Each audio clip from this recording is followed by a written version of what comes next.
All right, council member, apologize to everyone for the delay this morning as we work through some technical issues. We are now live everywhere, cable and support services. We'll be ready to begin as soon as the council member gavels us in. And council member, you may begin when you are ready.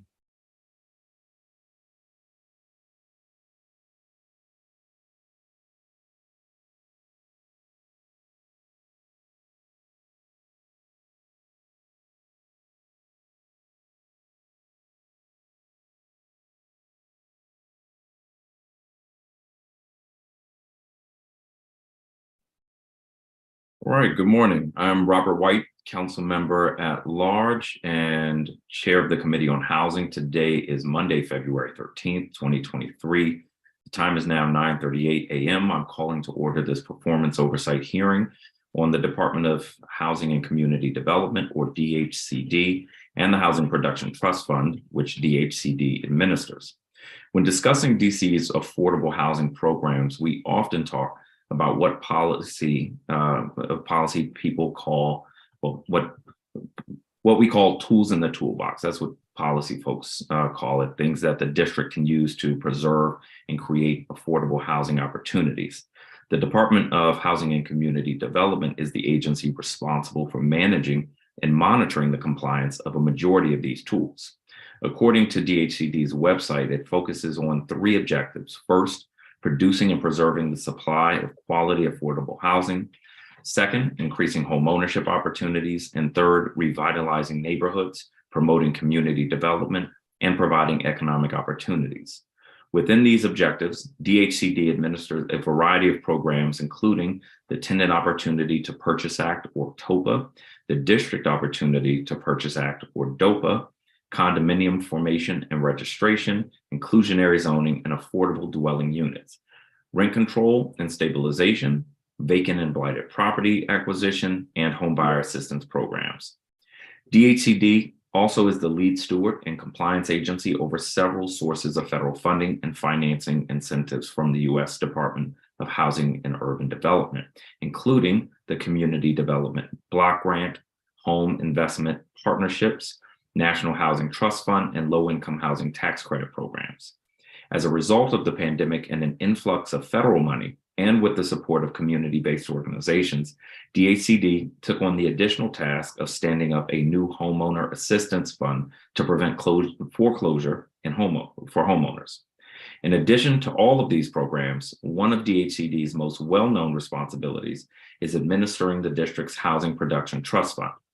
The trust fund, or HPTF, is the district's main pot of money to help preserve affordable housing and to purchase more affordable housing. To support DHCD in that work, a 9-member Housing Production Trust Fund board advises the mayor on the development, financing, and operation of the fund.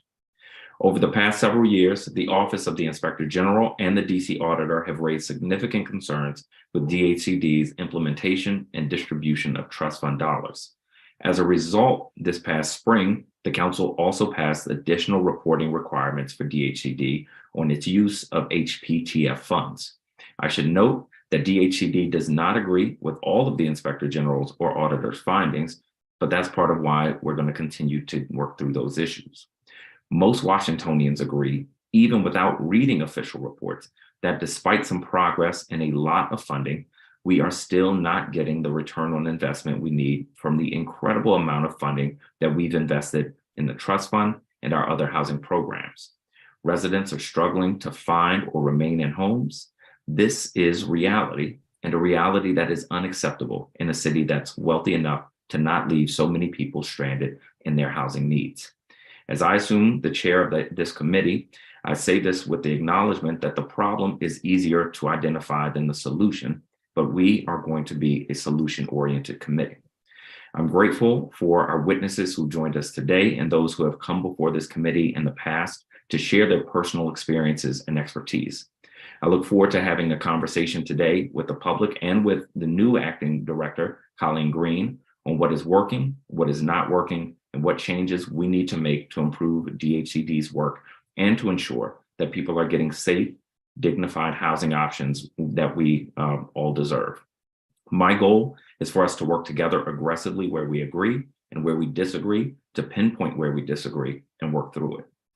Through numerous site visits, community engagements, conversations with experts and residents, we're going to make adjustments to make programs work better and more predictably, close transparency gaps so that we don't waste time debating issues of trust when we need to spend as much time as possible focused on solving problems.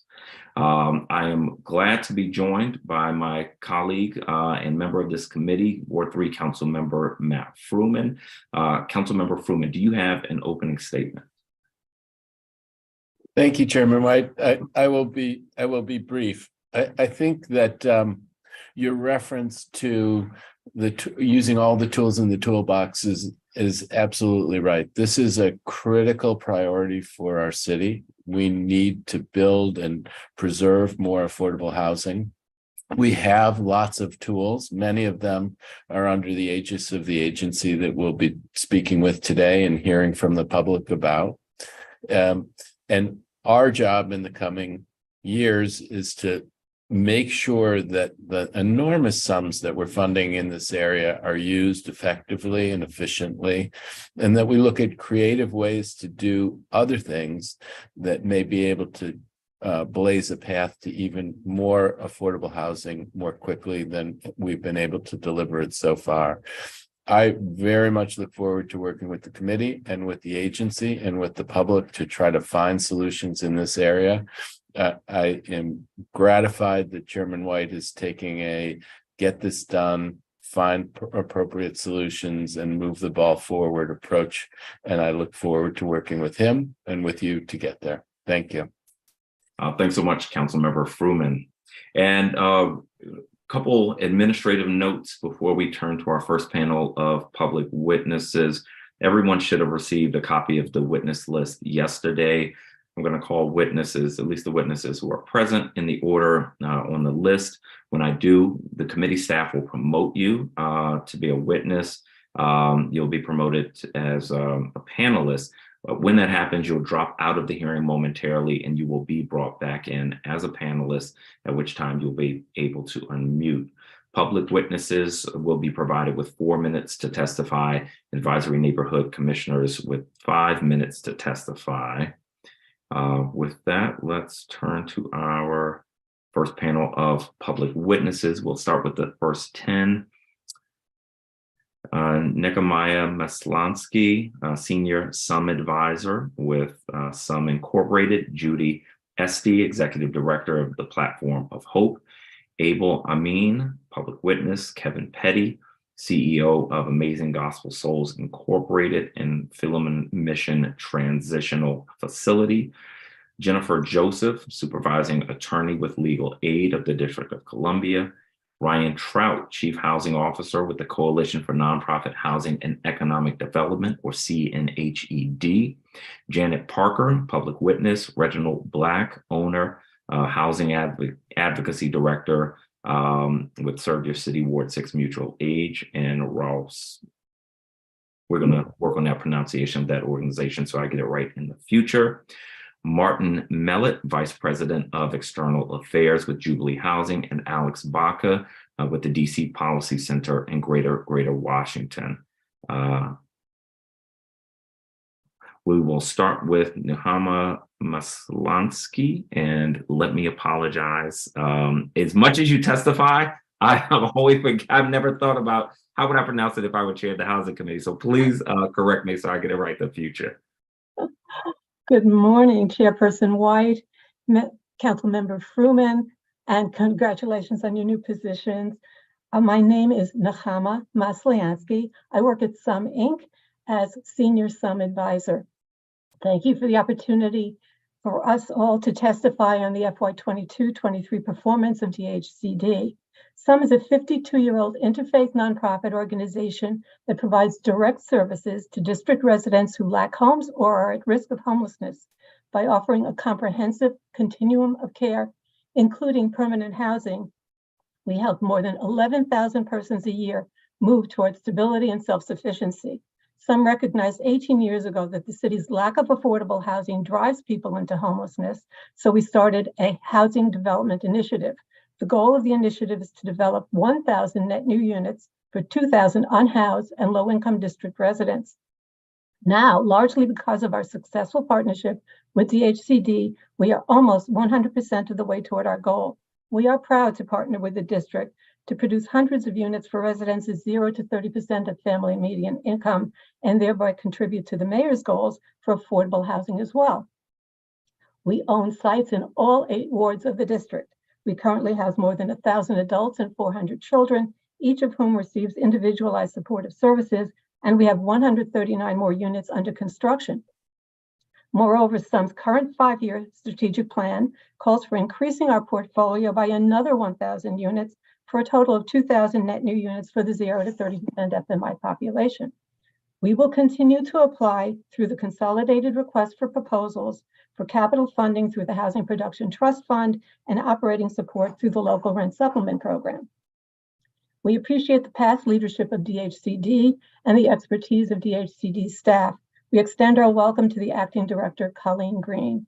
We are very grateful to the council and the mayor for adding substantial funds to the trust fund in the FY23 budget and adding also to LRSP across the financial plan. Consistent and predictable funding is important to the development and financial communities, and we are grateful.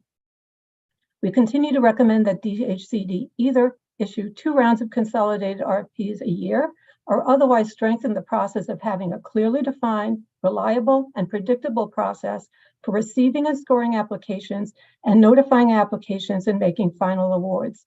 Equally important is the ability of DHCD to close on financing in a timely fashion to avoid economic challenges of extended periods of carrying charges. An ongoing concern is the challenge of meeting the district's statutory mandate that 50% of HPTF dollars in a given year be allocated to housing for households at 0 to 30% of AMI. As an active member of the Coalition for Nonprofit Housing and Economic Development, SUM continues to agree with CNHED's 2021 detailed recommendations to DHCD to prioritize projects that best respond to critical needs, particularly those that advance those statutory income targets. In addition, some of the housing sites that are owned and operated by SUM and other organizations were placed in service 15 years ago this year. Although this is a milestone worth celebrating, those sites will need to be redeveloped. Doing so will help preserve affordable housing. Fortunately, the trust fund and the Housing Preservation Fund can be used to keep up with those needs. We also agree with CNHED that the nonprofit sector is vital to the development and preservation of affordable housing. Finally, as a member of the Coalition for Nonprofit Equity, we are reminding each council committee and each district department about the Nonprofit Fair Compensation Act of 2020, which took effect in March 2021, and its mandate to include indirect costs in grants and contracts. Thank you, Chairperson White, and your staff for your leadership on this very important initiative. By complying with the statute, the district government can help shore up this incredibly important sector and ensure a lasting partnership between government agencies and community stakeholders. Therefore, each department should anticipate these costs in their annual budgeting. Thank you for your attention. Thank you very much. And Judy Esty, welcome. Hi, good morning, Councilmember White and Councilmember Fruman. Very nice to be here today. My name is Judy Esty, and I'm here representing the Platform of Hope, which is a nonprofit initiative based in Ward 1 that engages with cohorts of economically vulnerable families of color to define and pursue their goals across the spectrum of housing, health, education, finances, and employment. We are a proud member of the Fair Budget Coalition and are in solidarity with their very comprehensive platform. I'm also a co-chair of the housing group for FBC and see many of my colleagues on the witness list here today. Sorry that I am so early. I get to be number 2. Today, there are several issues facing the goal for affordable housing in DC. And as always, while we applaud the increase in the investment in the Housing Production Trust Fund, what is needed to make change is oversight and implementation of the programs that support our residents. It is not enough to earmark money during budget season and pat ourselves on the back. Are these programs working? Are residents being helped? Are barriers decreasing? Too often the answer is no. From my vantage point, working with families who include folks in rapid rehousing, folks at risk for homelessness, folks waiting for ERAP, folks in affordable housing, folks who would love to get into affordable housing, folks interested in buying their homes, folks who receive vouchers, folks on the waiting list for vouchers, public housing residents, those living with slumlords who refuse to fix the heat in the middle of the winter. Not one of them would tell you that they have seen their housing conditions improve over the past 2 years. We are encouraged to see new leadership at this housing committee and Councilmember White's efforts to engage on the housing issues. And yet we know that this committee is charged with a significant responsibility of not just overseeing DHCD, DCHA, OTA, and DCFHA, but this year also, in addition to ANCs and Office of Returning Citizens, the Department of Human Services. This is a huge portfolio, and I feel that this performance oversight hearing is an important opportunity for us to be echoing all the things that are not working and have not been working for several years, despite this somehow being a surprise to some of our elected officials in the past. I've met with members of this committee and expressed that we applaud additional investments in affordable housing, which, to be clear, are critically needed. There has to be greater oversight and accountability for all of our housing agencies, and in particular, their housing production trust funds. The need for deeply affordable, as defined by 0 to 30% AMI housing in DC, has only gotten more and more desperate as families have faced deep financial hardship from the pandemic and have suffered from significant health impacts, mental and physical. We know that housing is critical to family success in terms of health, access to resources, safety, and the ability to accomplish their goals. It is unacceptable that despite the regulation requiring that 50% of HPTF be used for the creation of 0 to 30% AMI housing, DC has repeatedly failed to meet this benchmark. In 2020, the year of the pandemic, $82 million of HPTF money was misspent. We must spend this money where it is needed most for our most vulnerable families, where the impact of safe, affordable housing will make the biggest mark. The last reported numbers of this, I believe, are from 2021, when only 28% of funding was spent on 0 to 30% AMI. And the fact that we don't know yet the issues from 2022 are really at the crux of this issue. In last year's budget cycle, new requirements were put in place that I believe include requiring DHCD to provide detailed information, ensuring a fair decision-making process with a summary report, requiring DHCD to provide written justification. So I'd like to know where that reporting is and when we will see it, and what will be the consequences for the continued lack of funding for 0 to 30% AMI households.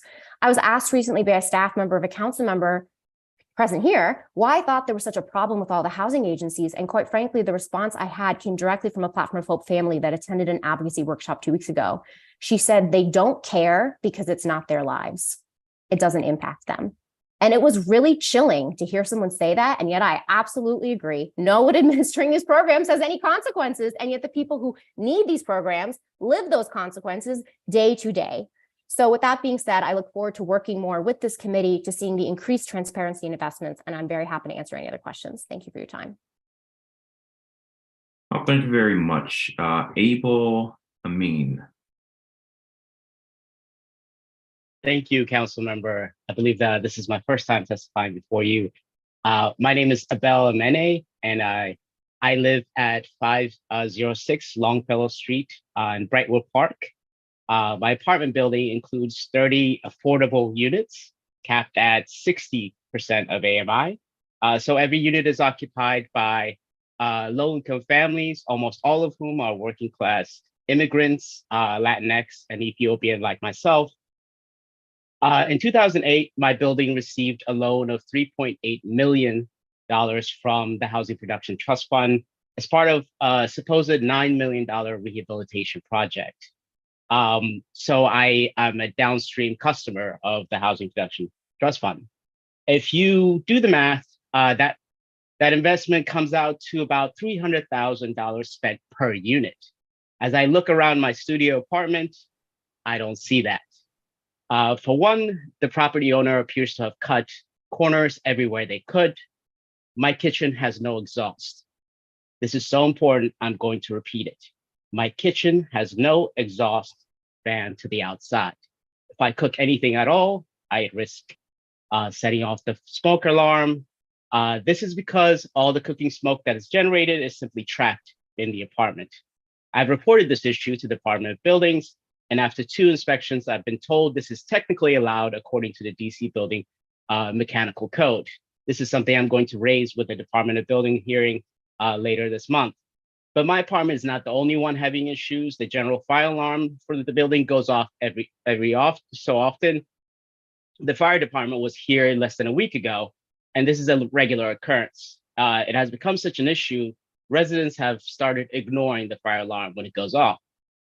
Another issue is that the apartment still uses gas stoves, gas-powered heating. I don't really have to tell you how that is problematic. But suffice it to say, it is incredibly dangerous because of the risk of fire and the slow toxicity caused by natural gas.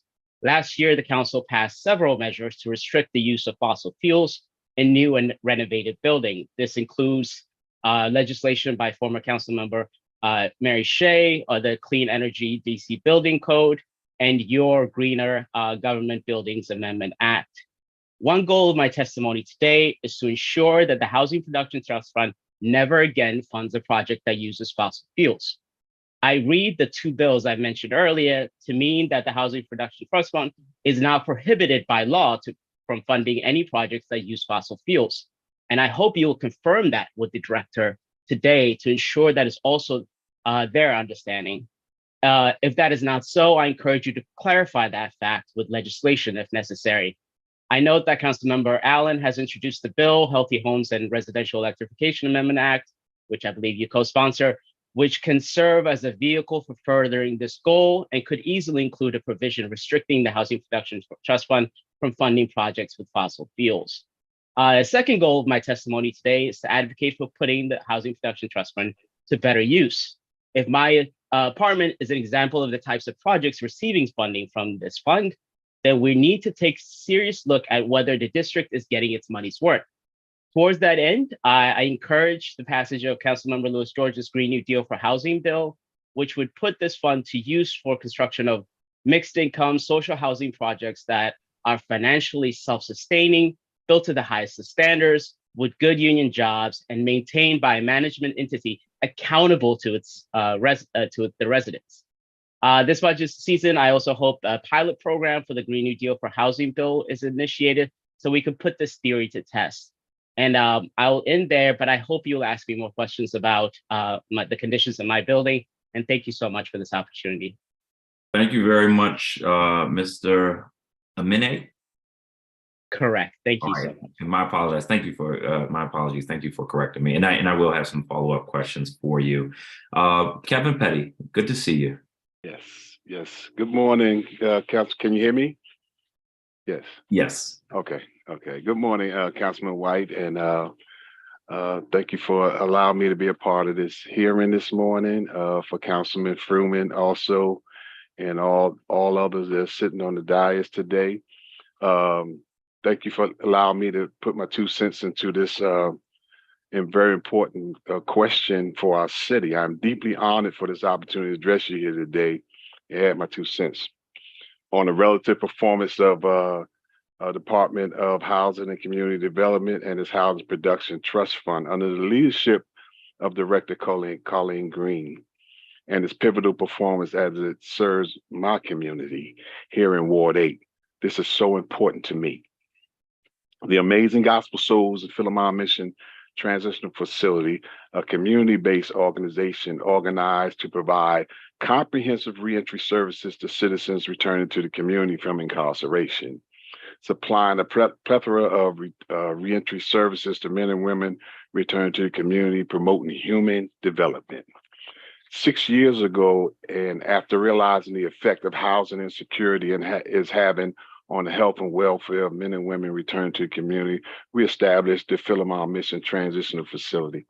We are earnestly looking for effective ways to combat the effect of housing insecurity and the effect it has on the growth and development of men and women returning to the community. Housing insecurity is by far the gravest threat to the health of poor and underserved people, graver than anything else they're facing today. There's nothing else even close. Our communities and our government would have some challenging decisions to make, earnestly trying to address affordable housing in poor and underserved communities. Housing insecurity is effectively damaging our health at an alarming rate. Let me repeat that. Housing insecurities is effectively damaging our health at an alarming rate. Housing is at the core of what we do in our Philemon Mission Transitional Facility. It's where we see in real time the effects of housing insecurity has on returning citizens and other poor and underserved citizens, and the impact it has on human and community development. Changing that trajectory of this trend is going to take a whole approach. Government, community, NGOs working together. Government and community organizations must collaborate aggressively, addressing housing insecurity and the healing and smart development of poor and underserved communities. Therefore, agencies like DHCD will be playing a pivotal role in the coming days in getting the necessary government resources to these communities efficiently with clear purpose, forging meaningful collaborations with government and community partners, and striking a fair balance in the allocation of resources. A ray of hope was established for me personally when the mayor chose Director Colleen Green to head DHCD at this time. I had the privilege of working with Director Green on the halfway house issue in our city a few years back, and was very impressed with her vision for the community, for community development and community growth. Her skill set was impeccable to me. She showed a passion for serving those being left behind. She was very concerned about the fate of returning citizens, returning to the city, whether they had the opportunities and to navigate the city's reentry challenges. I look forward to working with Director Green in Ward 8, where development of the poor and underserved communities there is critical. It's beginning to threaten our very existence as residents. We must create affordable housing in Ward 8 for returning citizens and the poor and underserved communities they rely on now. So whether we're seeking some form of adjustment to the AMI to keep it from continuing to exclude poor citizens from the affordable housing calculation, or trying to create and establish a mixed-use development design in poor communities for poor people who are often overlooked in the community development process, a well-designed and targeted mixed-use development is one that doesn't work in isolation, but rather responds specifically to its local context, and that should target affordable housing by showing an understanding of the people and the environment it is designed to address. By showing that level of insight, understanding, and vision, we can create an affordable housing plan that makes the priorities of poor people first. Such developments would have the ability to stimulate the local economy while also targeting the poor citizens and community for immediate redevelopment and upgrade. We can take solid. Yes. I'm sorry. I very much value your testimony. You're about a minute over, so I would just ask that you conclude, but I do have some follow-up questions for you. Yes, sir. Yes, sir. Yes, sir. So I'll conclude. And I thought I was short this morning, but thank you so much for this opportunity to add to the discussion and relative to the possibility it holds for my community. I'm available to answer any questions and elaborate further if necessary. Thank you. Thank you very much. And as I said, I'll follow up with some questions. Yes, sir. Jennifer Joseph from Legal Aid, welcome. Thank you. Good morning, Chairperson White, Councilmember Fruman, and staff of the Council's Housing Committee. My name is Jennifer Joseph, and I am a supervising attorney in Legal Aid's Consumer Unit. I'm here today to focus on DHCD's role in administering the Homeowner Assistance Fund, the $50 million federal program designed to help struggling homeowners catch up on their mortgages and other housing-related payments. Legal Aid's written testimony focuses on 3 points. First, the substantial and unacceptable delays in HAF application review and payment disbursement. Second, the need for a meaningful appeals process. And third, the need for a coordinated approach to utility assistance. Today, we'll focus on the first point, program delays. But first, I would like to start by acknowledging and thanking DHCD staff for their hard work and dedication administering the HAF program and for their collaboration with Legal Aid and other stakeholders. Despite the program's slow start, preliminary data encouragingly suggests that this money is going where it is most urgently needed, to Black homeowners with lower incomes. This is critically important given the racial wealth gap in DC and that Black and Latinx homeowners face disproportionate risks of losing their homes. Our fundamental concern with the program is that the process for application review and payment disbursement is taking too long. DHCD opened a HAF pilot program in October 2021 that was limited to a narrow subset of homeowners. On June 22nd, 2022, DHCD opened the full HAF program, one of the last programs in the country to open. Since the pilot program opened, Legal Aid has assisted over 50 homeowners with their HAF applications. On average, our clients' applications to the full HAF program have taken over 4 months from application to approval. Once approved, there are even longer delays before payments are made. With regard to the HAF pilot program, several legal aid clients who were approved for HAF funds in late 2021 or early 2022 still have not received payment. One homeowner has been waiting for over 14 months for payment, another almost a year. With regard to the full program, only three out of 21 legal aid clients who are approved for homeowner assistance fund money have received confirmation of payment. Some legal aid clients were approved over 5 months ago and are still awaiting payment. The substantial delays in reviewing applications and processing payments have serious negative impacts for homeowners, including stress and anxiety from the fear of losing their homes, ongoing foreclosure and debt collection actions, and prolonged negative credit impact. Our clients with HAF applications that have been pending for months and months routinely receive collection calls and notices even after a HAF application has been approved. Making matters worse, under current law, only those applicants who applied for HAF by September 30th, 2022 are protected from foreclosure. Applicants who applied October 1, 2022 or later are not protected. These delays also cause balances to grow as legal fees, collection costs, and additional arrears pile up. This means that the $50 million will not go as far and fewer homeowners will benefit from the program. We urge the agency and the council to prioritize expediting the payment process for HAF payments, including implementing strategies to get vendors to register quickly and adding additional staffing as needed. In the meantime, we would urge the council to consider adopting legislation that will protect homeowners from foreclosure, regardless of when they apply for the program. Homeowners should not be penalized for program delays and in jeopardy of losing their homes while HAF money is on the table. I want to wrap up by emphasizing this program's enormous potential, both for the individual homeowners who will keep their homes because of the fund, and also for preventing displacement and building wealth for low and moderate Black and Latinx homeowners, goals we know are important to this committee, the council, and the mayor. We've seen how life-changing these funds can be. Our clients have literally jumped for joy and shed tears of happiness when they found out there was money to save their homes. But the money needs to be paid out and quickly. Thank you for the opportunity to testify today. Thank you very much. Ryan Trout with the Coalition for Nonprofit Housing and Economic Development. Welcome, good to have you with us. Great. Thank you very much. Good morning, Chairman White, members of the committee. My name is Ryan Trout. I am the Chief Housing Officer at the Coalition for Nonprofit Housing and Economic Development. I want to begin by offering our congratulations to Acting Director Green on her new role. We are looking forward to working with her and the department. We recognize how challenging it is to address the continuum of housing needs. To do so, we must embrace new production, the preservation of existing affordable units, and increase home ownership opportunities.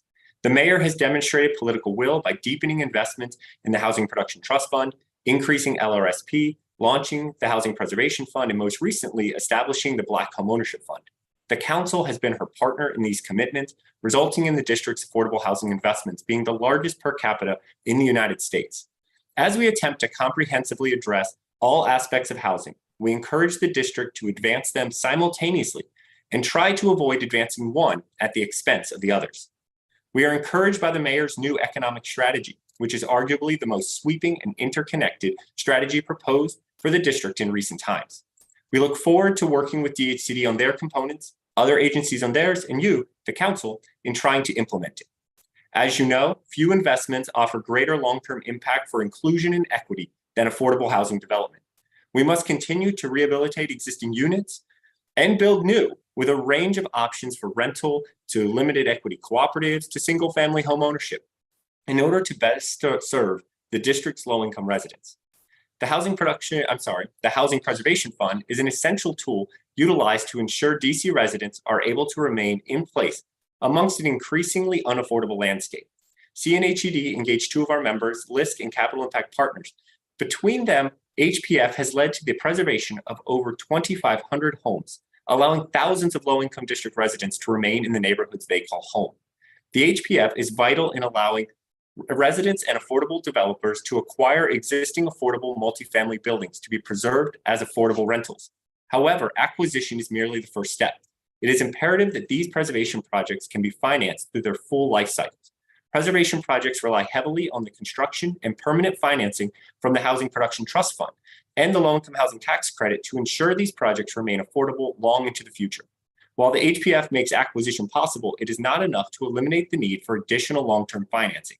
It is imperative that HPTF and the low-income housing tax credit awards go to both new construction and preservation deals.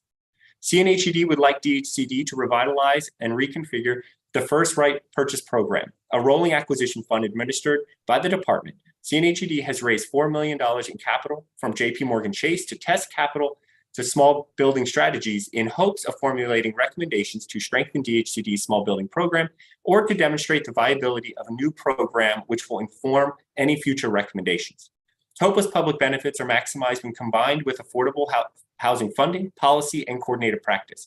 Increased funding for the Housing Production Trust Fund, HPF, FRPP, and LRSP to preserve or create affordable housing through the TOPA process can increase the amount of housing available to households with incomes between 0 to 30 and 31 to 50% of median family income.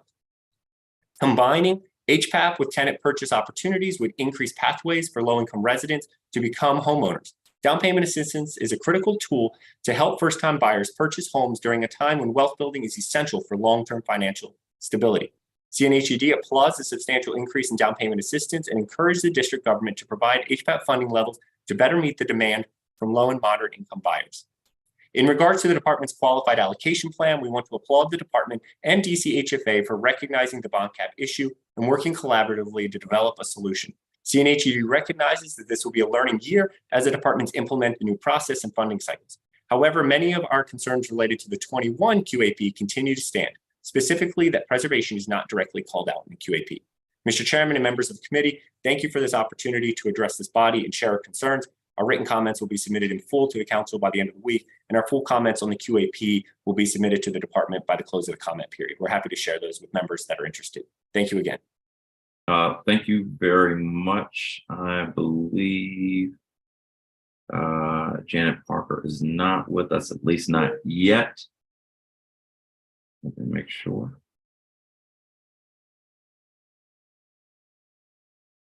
Reginald Black, good morning and welcome.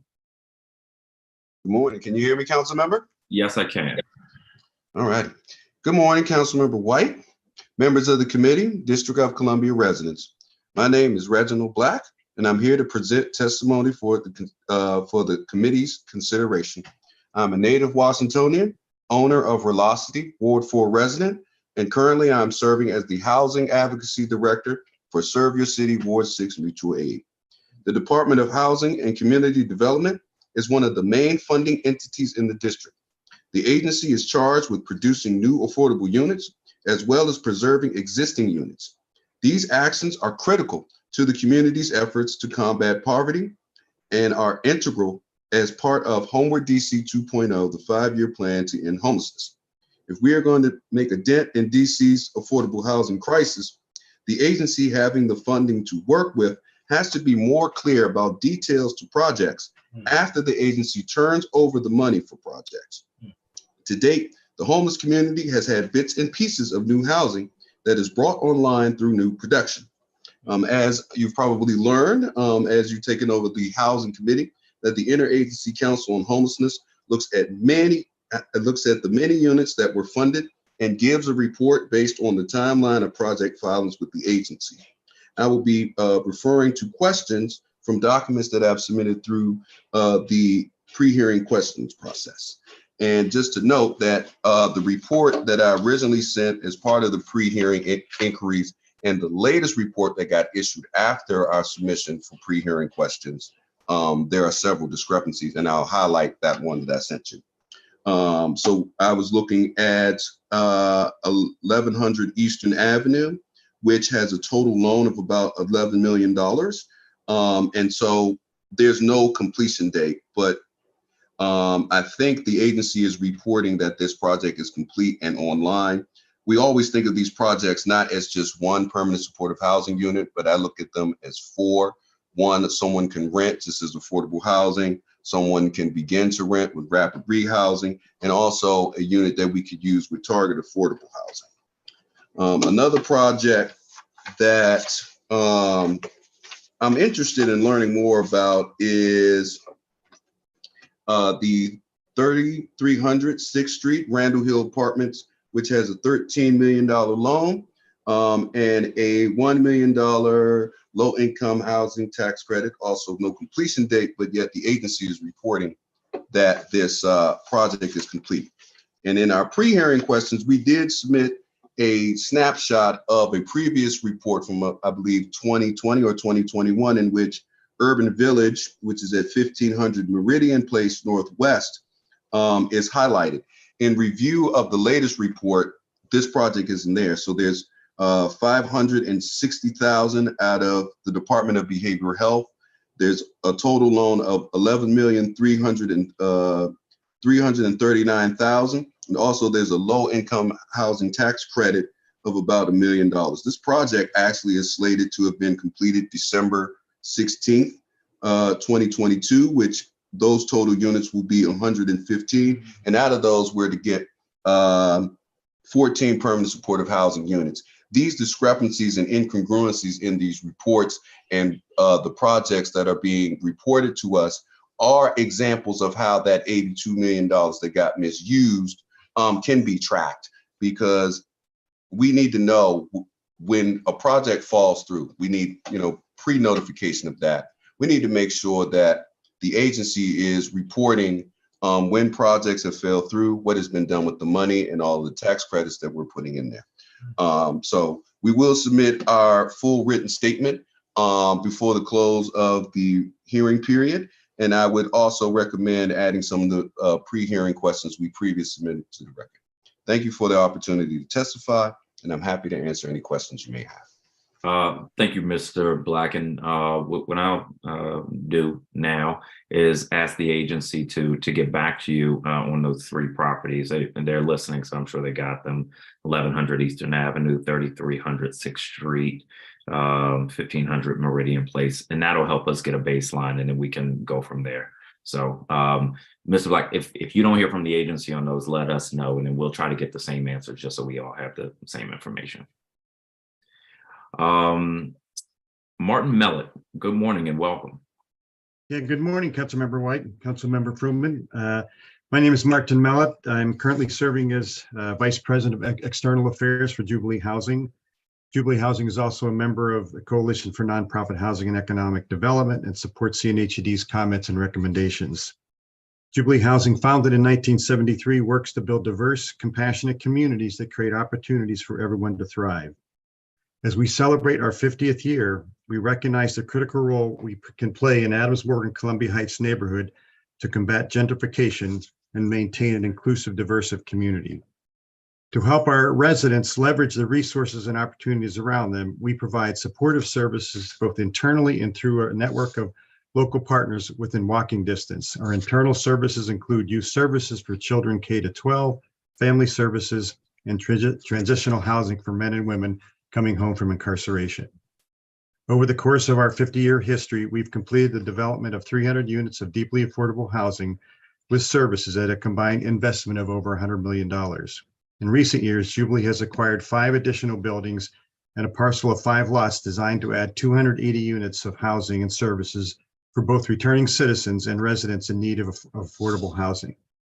While we often submit recommendations for improvement at performance oversight hearings, we wanted to begin our testimony by recognizing several important milestones and improvements at the agency during this past year. First, we wanted to commend the council's support for this historic investment in affordable housing, $450 million in the trust fund, and a sufficient amount of local rent supplement to allow DHCD to reach the required percentage of housing for residents earning below 30% MFI. We are hopeful that this historic investment becomes the norm and that a similar level of investment in affordable housing is approved for this fiscal year. Recognize the importance of coordinating resources and decision-making within the 2 primary housing finance agencies, DHCD and DCHFA. We appreciate that a new competitive process needed to be established due to the DHCHFA reaching its bonding capacity for the first time in recent history. We recommend that DHCD and its sister agencies continue to strengthen their coordination efforts in order to reach project funding approval and loan closing in a more timely fashion. It's important to build capacity and coordination among agencies to ensure swift underwriting and closing and to avoid cost escalation and to deliver much needed housing to the community sooner. We are expecting agencies to more than double their production, so there is a need to see commensurate investments in key staff to underwrite and close projects, including staff attorneys. DHCD recently released its FY 2023 qualified allocation plan.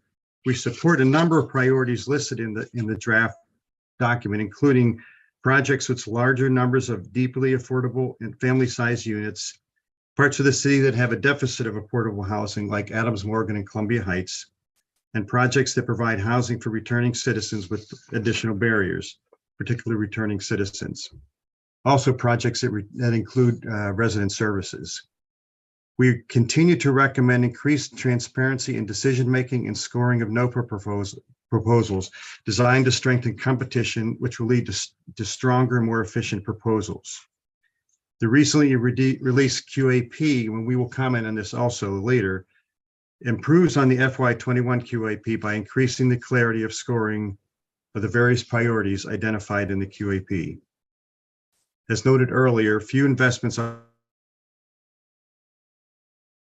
housing development.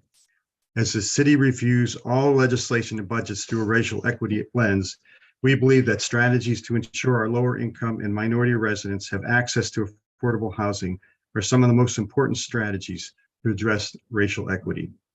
Thank you for your opportunity to testify. Thank you very much. And final four-person public witness for this panel, Alex Baca, the Policy Director for Greater Washington. Good morning. My name is Alex Baca, and I am testifying on behalf of Greater Washington, where I serve as DC Policy Director. Just a note, I don't work for or represent the DC Policy Center. Thank you. Yes, I'm sorry. I just realized I said that earlier. Okay. Thank you. I just wanted to make sure.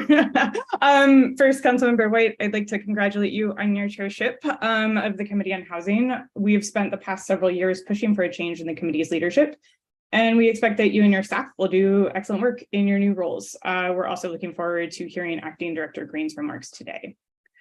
Did you asks of the Committee on Housing for FY23 performance oversight are for it to work with DHCD to acquire more land, then ground lease that land specifically to enable greater production of more housing and more affordable housing, to streamline the permitting for and production of projects with a certain percentage of income restricted subsidized units, to leave the Housing Production Trust Fund as is and not consider it a bank account from which money can be deducted to fund other programs, to determine how the finer points of a social housing program might work, to expand its rent stabilization policies to apply to buildings built after 1975, and as always, to adhere to affirmatively furthering fair housing rules.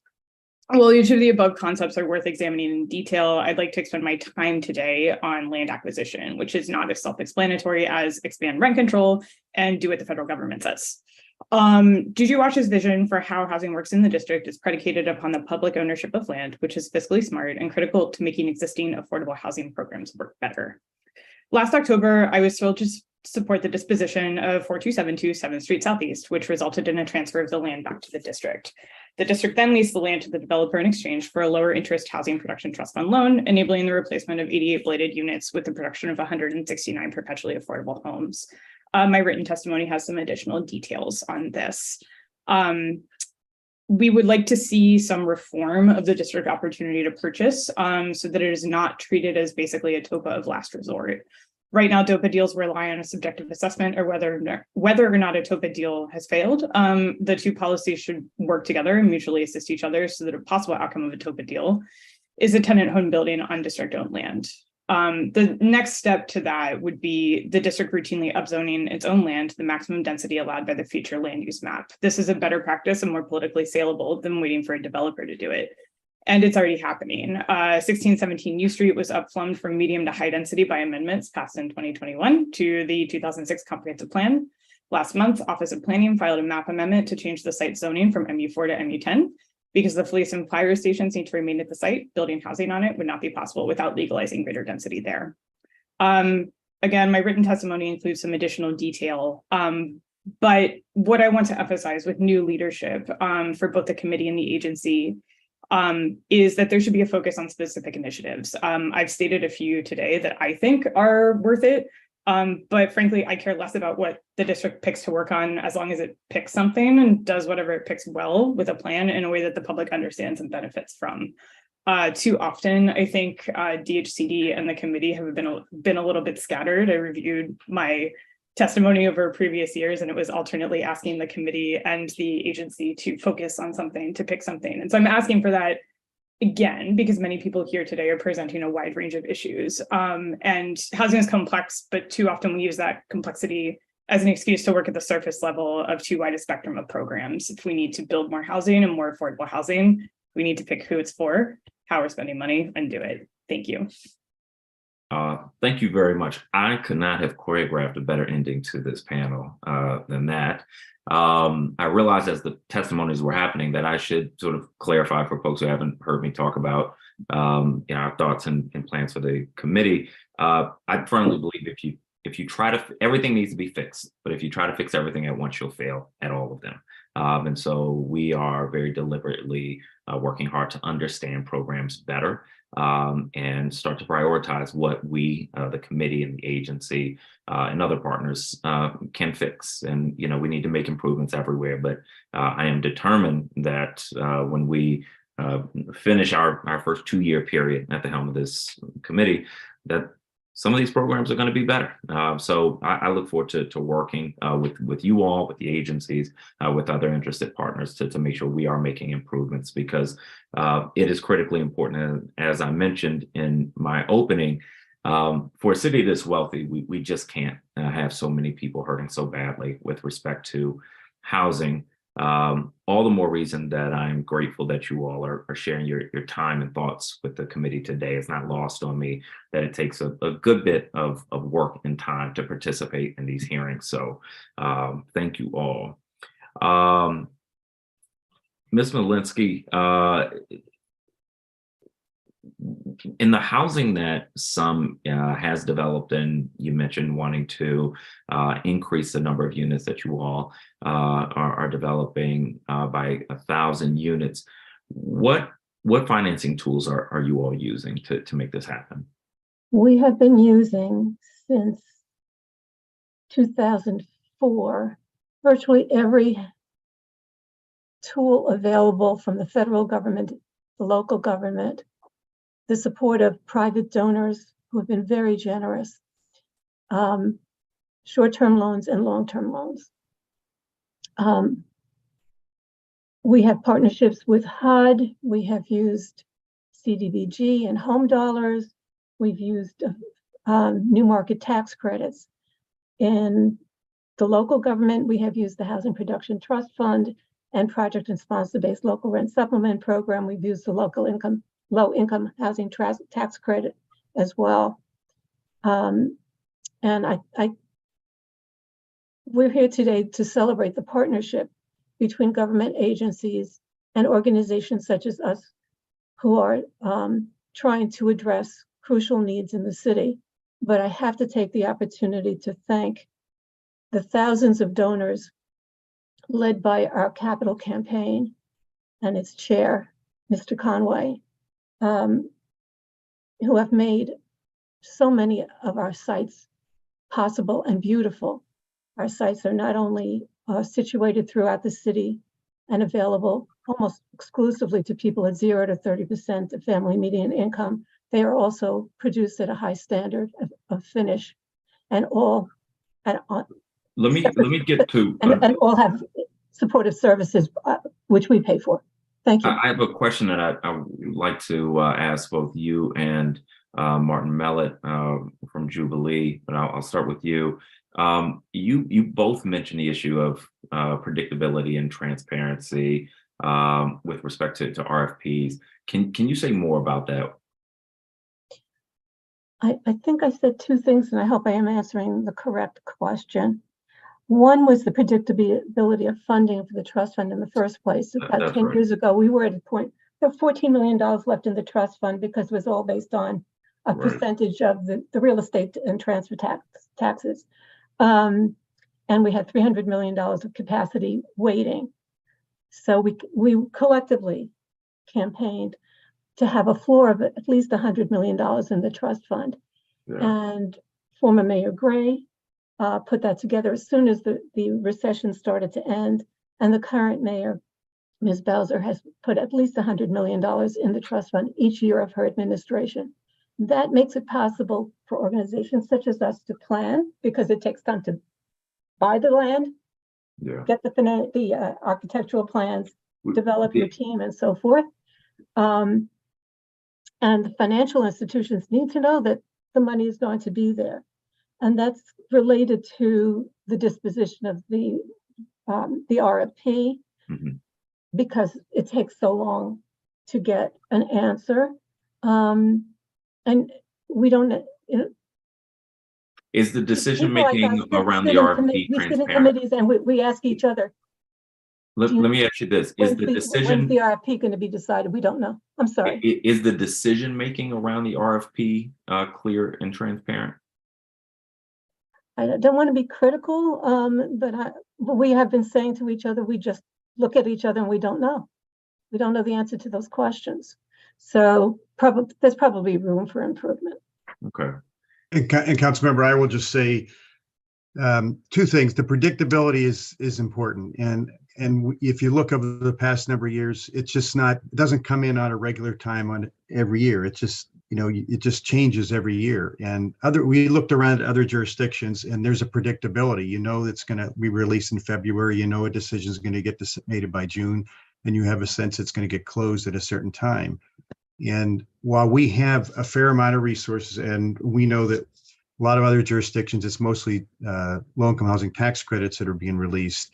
We have the trust fund, which is a different tool, but it can be used at the same time. And I think having that predictability helps developers like Jubilee know when to purchase and know how much to borrow. When we don't know, so typically for Jubilee, because we have to borrow a bunch of money to buy a building to be competitive in a NOFA. To be able to do that, we borrow 2 or 3 years of interest carry. And when that interest carry moves over 3 years, we get into trouble. So what's important is if we had a sense of when it's going to happen on a regular basis, it would just help all of us. In the transparency, I think that we can improve on transparency, that we know how people are being scored and when, what projects. We have all the priorities that show up in the NOFA and in the QAP, but sometimes it doesn't necessarily correlate with the groups that actually get the projects done. So I appreciate it. Ryan Trout, do you have thoughts on why the nonprofit sector is important to housing development, affordable housing development? I mean, the private sector can develop affordable housing. Nonprofit sector can do the same. Why is the nonprofit community important in this, or is the nonprofit community important in this? Oh, they're paramount. I think to me there's two really key factors. It's their mission, right? They're mission driven to serve populations, and as Nahama mentioned, right, her organization saw a need and created this housing initiative, and is now almost to 100% of their goal, right? So I think that's a huge key piece. And then she also mentioned the additional ability to bring in private donors to help support the work, which helps leverage the funding from the local and federal governments. I think that those are really two key pieces that nonprofits bring to this space. But really, that mission-driven approach to me is paramount.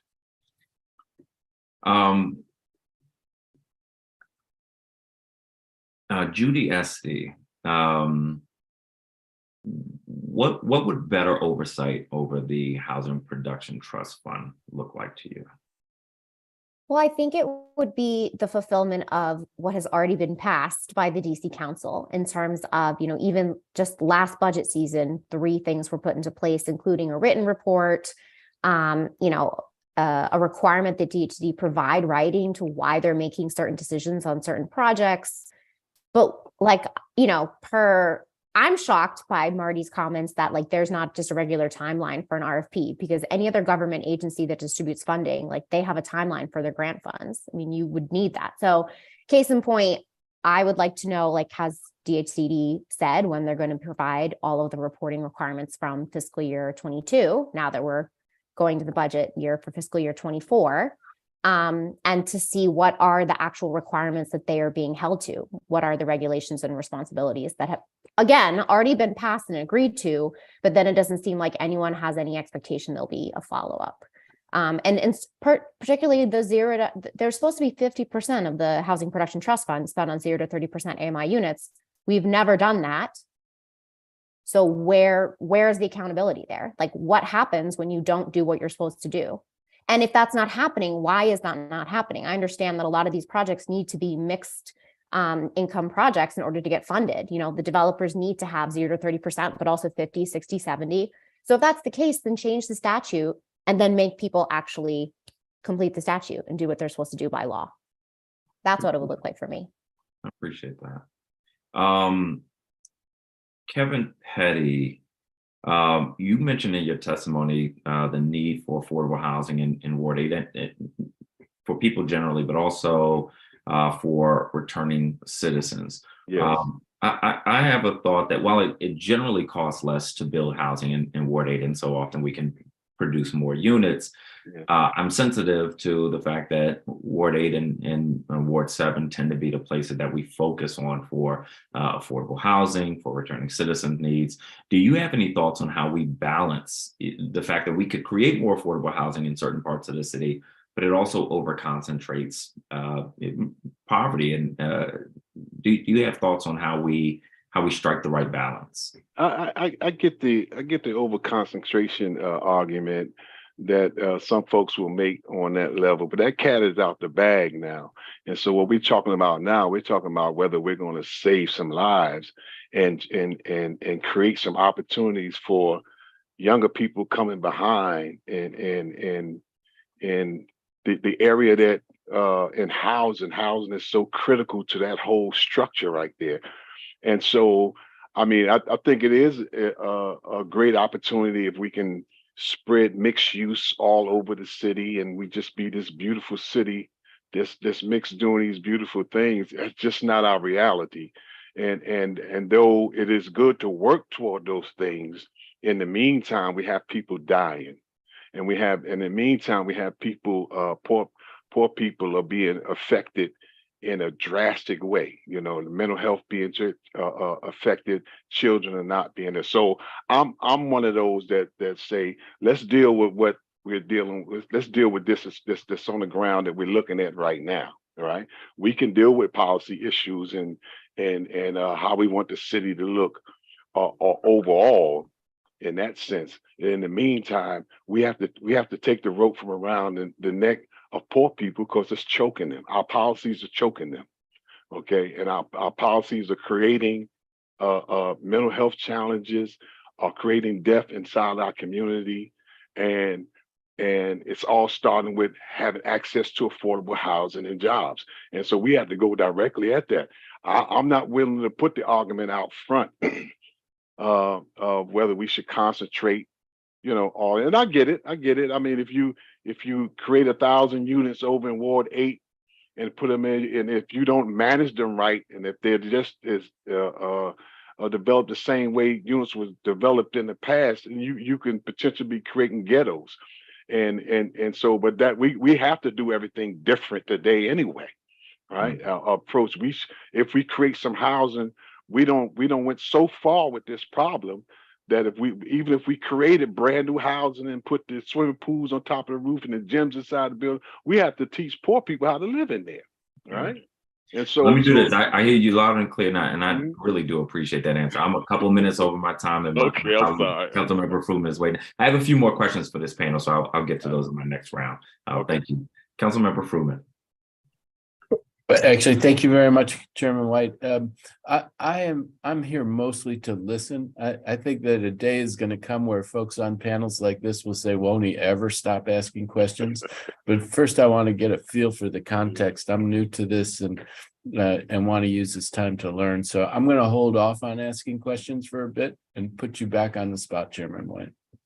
All right, great. Thank you, Councilmember Fruman. I'll continue to come to you just to make sure if questions build up that you're able to ask them. Mr. Mene, you live in a building that received Housing Production Trust Fund dollars for renovation. I remember how much you said that came out to roughly per unit, but remind me how much the total was. So the loan amount was for $3.8 million. Okay. And it's in my testimony, the source I got for that. And it lists a rehabilitation that costs a total of $9 million. So close to half of it was funded through this loan. Okay. And you mentioned the issue of not having an event in the kitchen. You mentioned the utilities, the fire alarm. And so I'm skipping over those for now because apparently, as you said, not having an event in the kitchen is not required by code, according to what you've heard. I don't know better on that. And we don't currently prohibit fossil fuels in our appliances. So I'm skipping over those for now. The fire alarm, do you know at this point whether there's an electrical issue or are people pulling the fire alarm? Is it because the kitchens don't have vents? Do you know why the fire alarm continues to go off? Sorry, I was trying to unmute there. There's 3 sets of fire alarms. And so there's the smoke alarm, which often goes off because of the issues I've described, because of no exhaust. There is a pull alarm. So that goes off occasionally, not very often. And then there is a third alarm, which I'm not really sure the source of that one. I believe it's some sort of detectors throughout the hallways. So that is probably connected to, cooking smoke and things like that. That's the one that goes off most often. And I'm very near the fire alarm box. So that goes off, at least once a month, and it goes off for so long. And it's not the one that rings the loudest alarm. What I'm trying to get to is I'm wondering, because the other 2 issues you mentioned, they seem not to be violations. Do you know at this point if any post-construction inspections happened or were supposed to happen because the building received trust fund money? I believe because of it's also getting tax rebates that it has yearly inspections, and an inspection is coming up. I just got the notice in early March. And I do remember an inspection, and my apartment was one of the ones that was selected randomly that happened last year. So an inspection has happened, I believe, every year. Okay. All right. I'll need to learn from the agency more about what they do in terms of inspections, during the construction process, after the construction process, and then further down the line. So we understand whether we are appropriately looking out for residents once we, are giving folks public money for these projects. So I appreciate you bringing that to my attention. This is a helpful example to help me learn more here. Jennifer Joseph, on the homeowner assistance fund, I don't plan on asking questions about that today. I didn't because I sent some questions about this to the agency with the pre-hearing questions, and I'm still digesting their answers. But this is something we need to get into.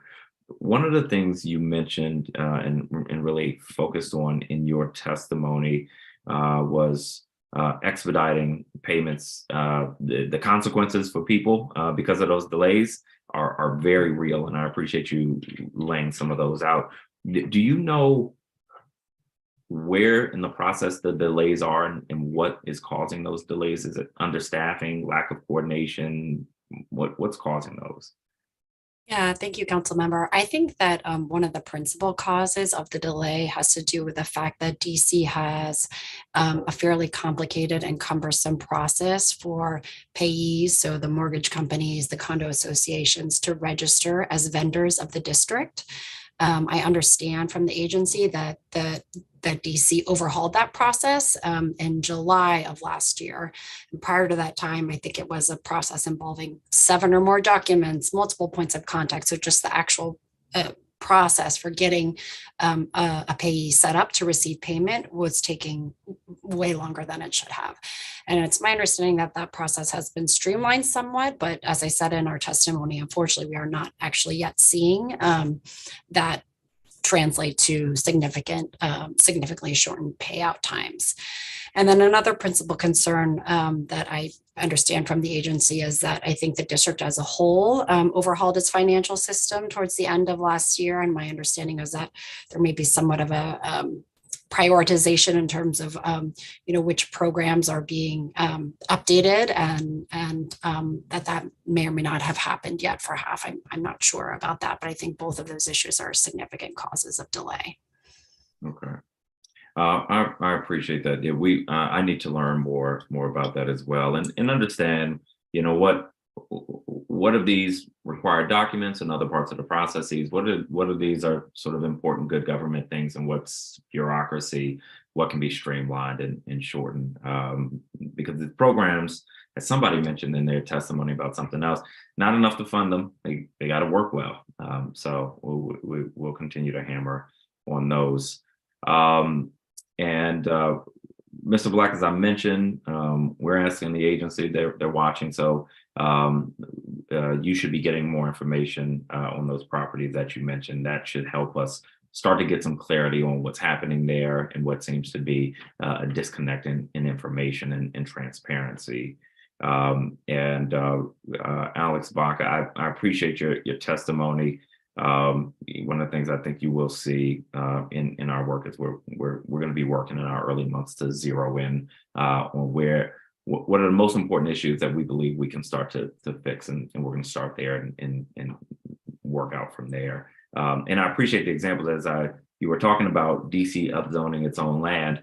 I wrote a note to myself to ask for an example, and then you gave an example. So this gives us a place where we can start to look at that U Street property. So I appreciate that. And I know Councilmember Lewis George joined. I don't know if she has questions for public witnesses, and also maybe jumping between multiple hearings. So let me give a moment to see if she has questions.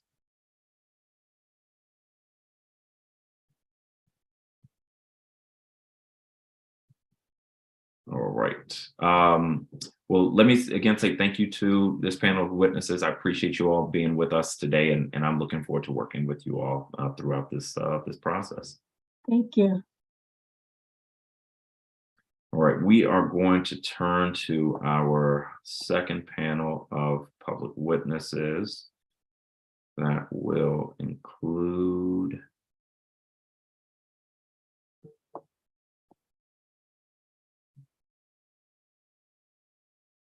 Liz DeBarros, and I'm going to read a lot of names because a number of people are not here, and so I want to make sure we have a full panel.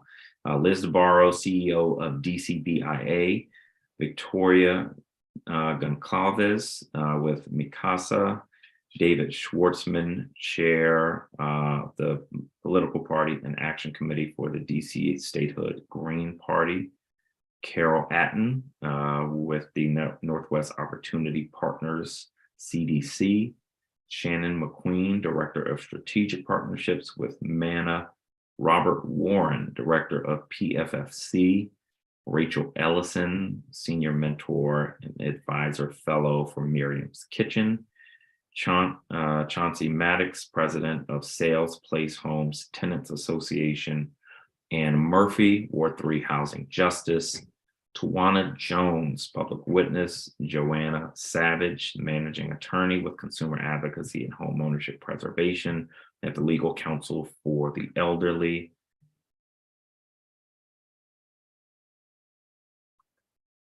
Walda Yan, Chief of Housing Programs with LEDC. Let's see where this gets us. Okay. Omar Velasco, Chief of Small Business Services and Lending with LEDC, and Tanya Radford, President of 1820 Irving Street Northeast. And give us just a moment to get everyone in.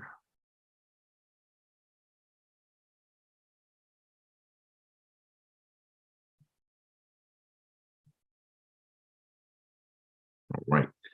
Liz DeBarros, welcome. You can begin your testimony. Excellent. Good morning.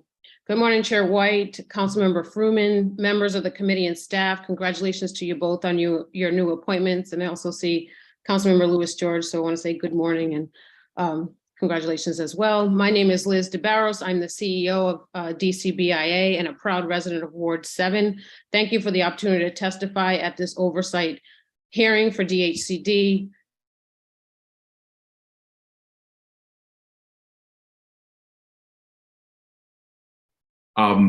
Ms. DeBarros, for some reason, all of a sudden we can't hear you. Oh, There we are. Now we can hear you again. okay. All right. Sorry about that. So DCBI is the lead organization solely focused on development in the district in all neighborhoods that make up our great city, and we deal daily with the economic and physical realities of building. We are on the front lines of zoning, density creation, housing, neighborhood amenities, commercial corridors, generational wealth building, and jobs, to name a few aspects that the industry touches. This is a pivotal moment in DC's history. At the annual comprehensive financial report hearing on February 2nd, the implications of the decline in commercial property taxes because of the decimation of the downtown economic ecosystem became apparent. Stores, shops are closing, small and large office tenants are not returning to downtown, nor showing interest in renewing leases, which had previously been driving the downtown economy. This has resulted in an office vacancy rate not only above 15%, but also failing further behind growth in other markets. To ensure the comeback of downtown DC and ensure the city does not face deficits this time next year, it is imperative that the public and private sectors work together to create a plan of action with lasting results. We are grateful for the work has begun with Mayor Bowser and the council. I'd like to focus my testimony on two DHCD programs, inclusionary zoning and the condo warranty process. DCBI supports the IZ program and our relationship with DHCD over many years. We commend Gene Bullmash of the IZ program manager for his hard work and dedication in growing the program. Given the growing housing production numbers and the strategies DHCD is already implementing, including new staff and improving automated services, DCBIA supports adding more FTEs as we suspect that the resources are needed based on housing production, but we have not seen the data. Members continue to express concern over the years about the length of time it takes for IZ units to become occupied, which can result in additional costs for members. We believe the FTEs can expand the capacity to fill IZ units in a timely manner to alleviate some of the cost burden that having an IZ unit lingering on the market creates. Furthermore, right now, IZ homes are offered by lottery only and require residents to be registered in order to receive an email anytime a home is available. We would like there to be a standardized schedule during the year for the lottery to allow residents to determine when an IZ unit is available or filled. We want to help support DHCD in streamlining this process so it gets more people in affordable housing and removes empty IZ units for the market more quickly. On the condo warranty, we would like to see the Committee on Housing reestablish the condo warranty working group and encourage the inclusion of members directly involved with condo warranties or have expertise in the area. We found immense value in the existence of a working group. Our members also report that the condo registration process takes significant amount of time, and the interpretation of law by DHCD staff is inconsistent. We are asking for a timelier process, which could include additional training of DHCD staff to improve application review and the addition of technical FTEs. While the council took action in this area in the last period, we would like to work with your office on these few additional changes to bolster the process for all involved. I'm happy to discuss further with you as DCBA will continue to partner with you, Acting Director Green, DHCD and the mayor to ensure that we will always remain place where people want to live, work, and play. Thank you for the opportunity to testify. I'm happy to answer any questions. Thank you very much. David Schwartzman, good morning and welcome. Yes, good morning. I thought I would be the third, but Yeah, what I'm learning as I call the names who's here and who's not. So sorry for the surprise. thank you. Well, I represent the DC State of Green Party. I'm also a member of One DC, Empower DC, and Metro DC DSA. The DC State of Green Party is a proud member of the Fair Budget Coalition, and we work in partnership with the Fair Budget Coalition for an equitable DC. My testimony will focus on three things: the Green New Deal bill for housing, the lead hazard for residents in public housing, and the need to revisit the emergency legislation on DCHA Board of Commissioners. I repeat my previous testimony given on November 22nd by strongly urging passage of Bill 24802, the Green New Deal for Housing Bill, to promote social housing in our community, which is a major way to provide truly affordable housing to our residents, since it limits rent to no more than 30% of household income, recognizing that at least a close to majority of those who are now rent have a cost burden of paying more than 30%, with many low-income residents paying 50% or more.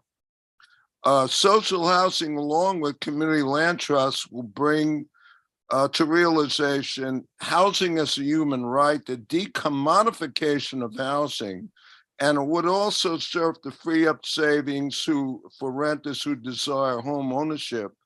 The experience of Vienna, Austria, a pioneer in social housing, shows that it results in downward pressure on rents overall.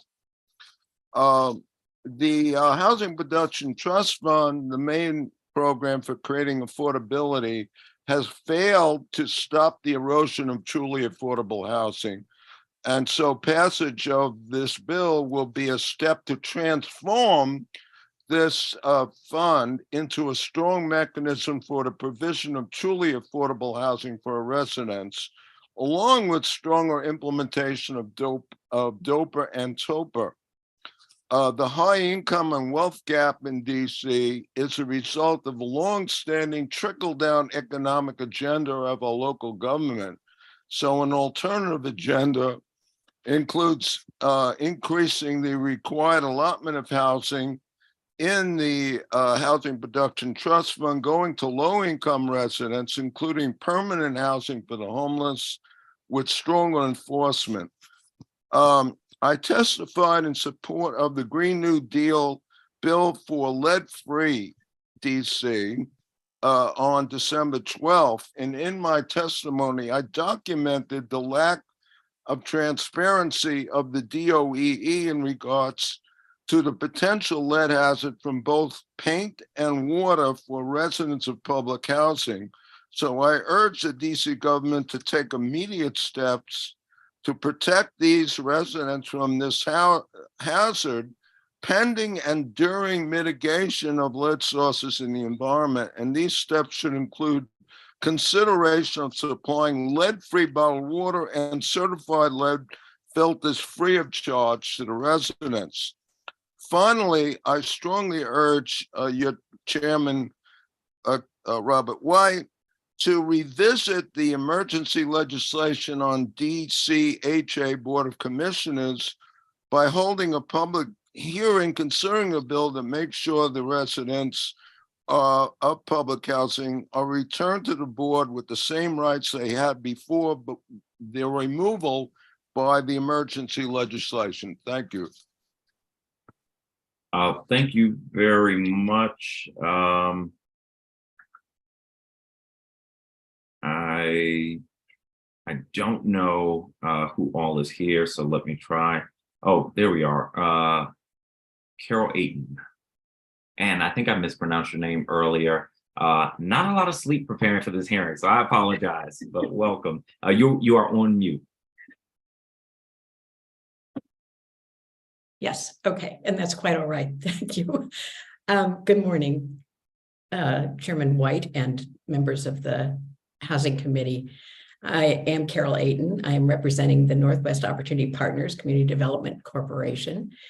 We are working to get more affordable housing in Ward 3 and expand economic opportunities by bringing Black and Brown businesses into Northwest DC. In short, we seek to make Northwest DC and Ward 3 an economically and racially inclusive community.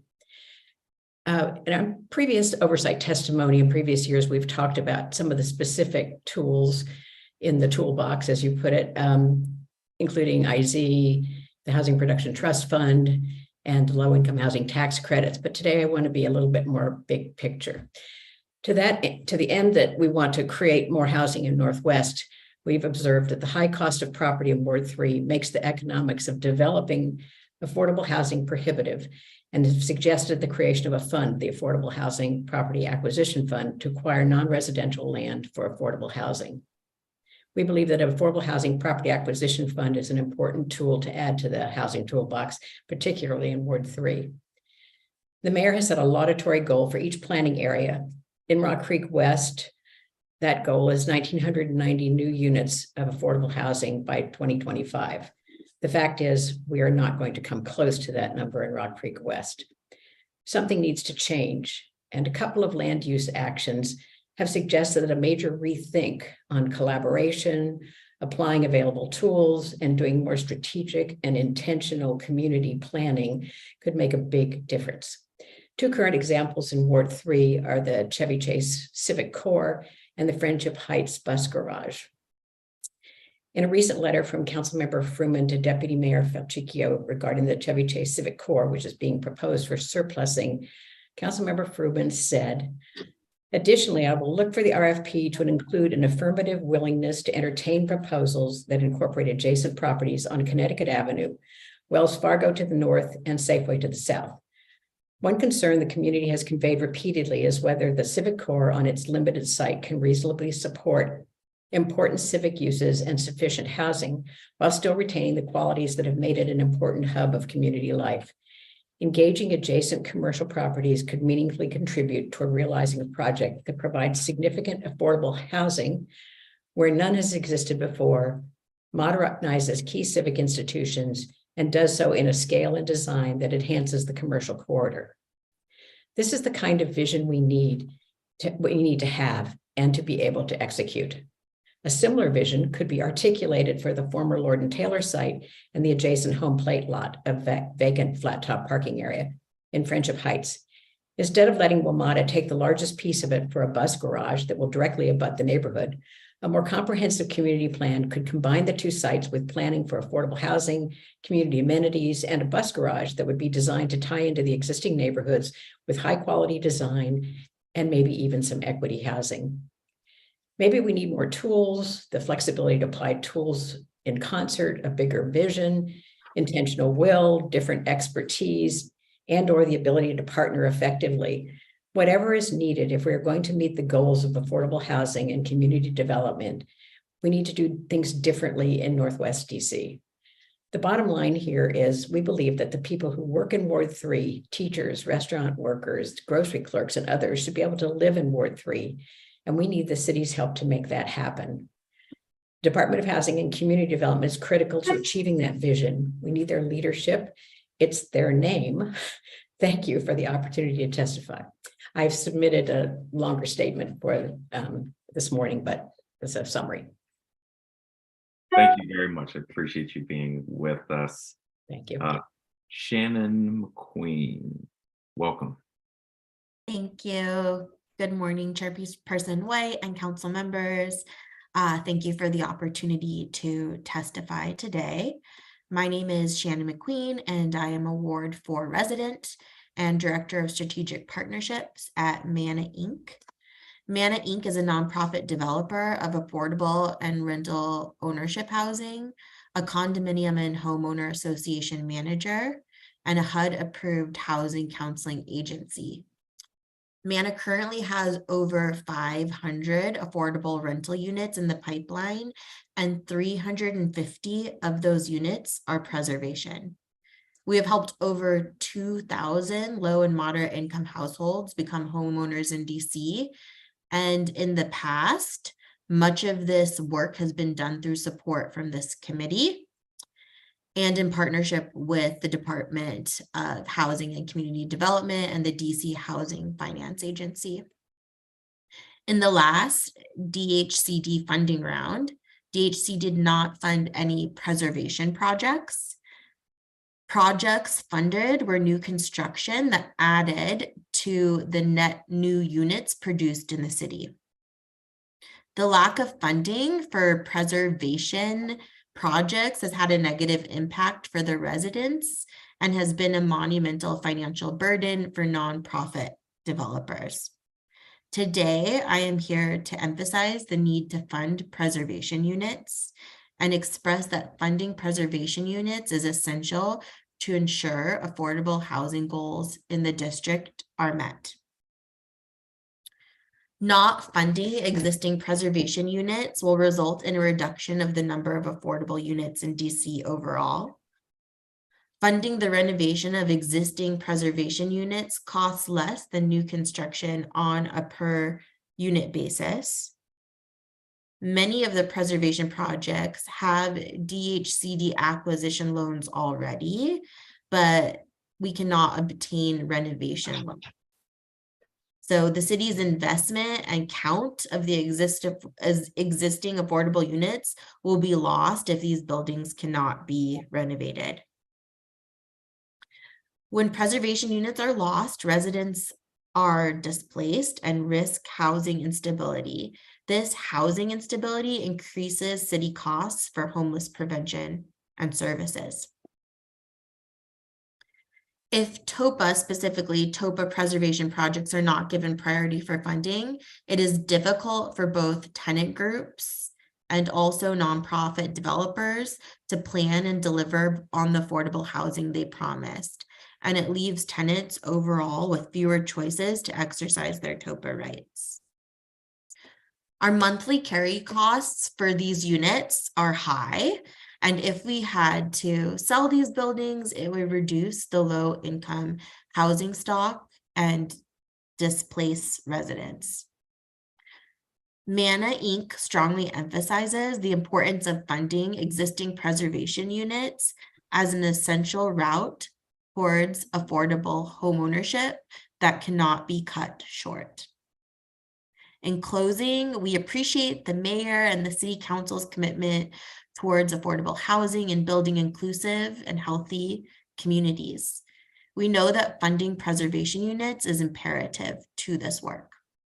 So thank you again for the opportunity to testify today, and my testimony is also provided in written format and submitted. Thank you. Thank you so much. Robert Warren, welcome.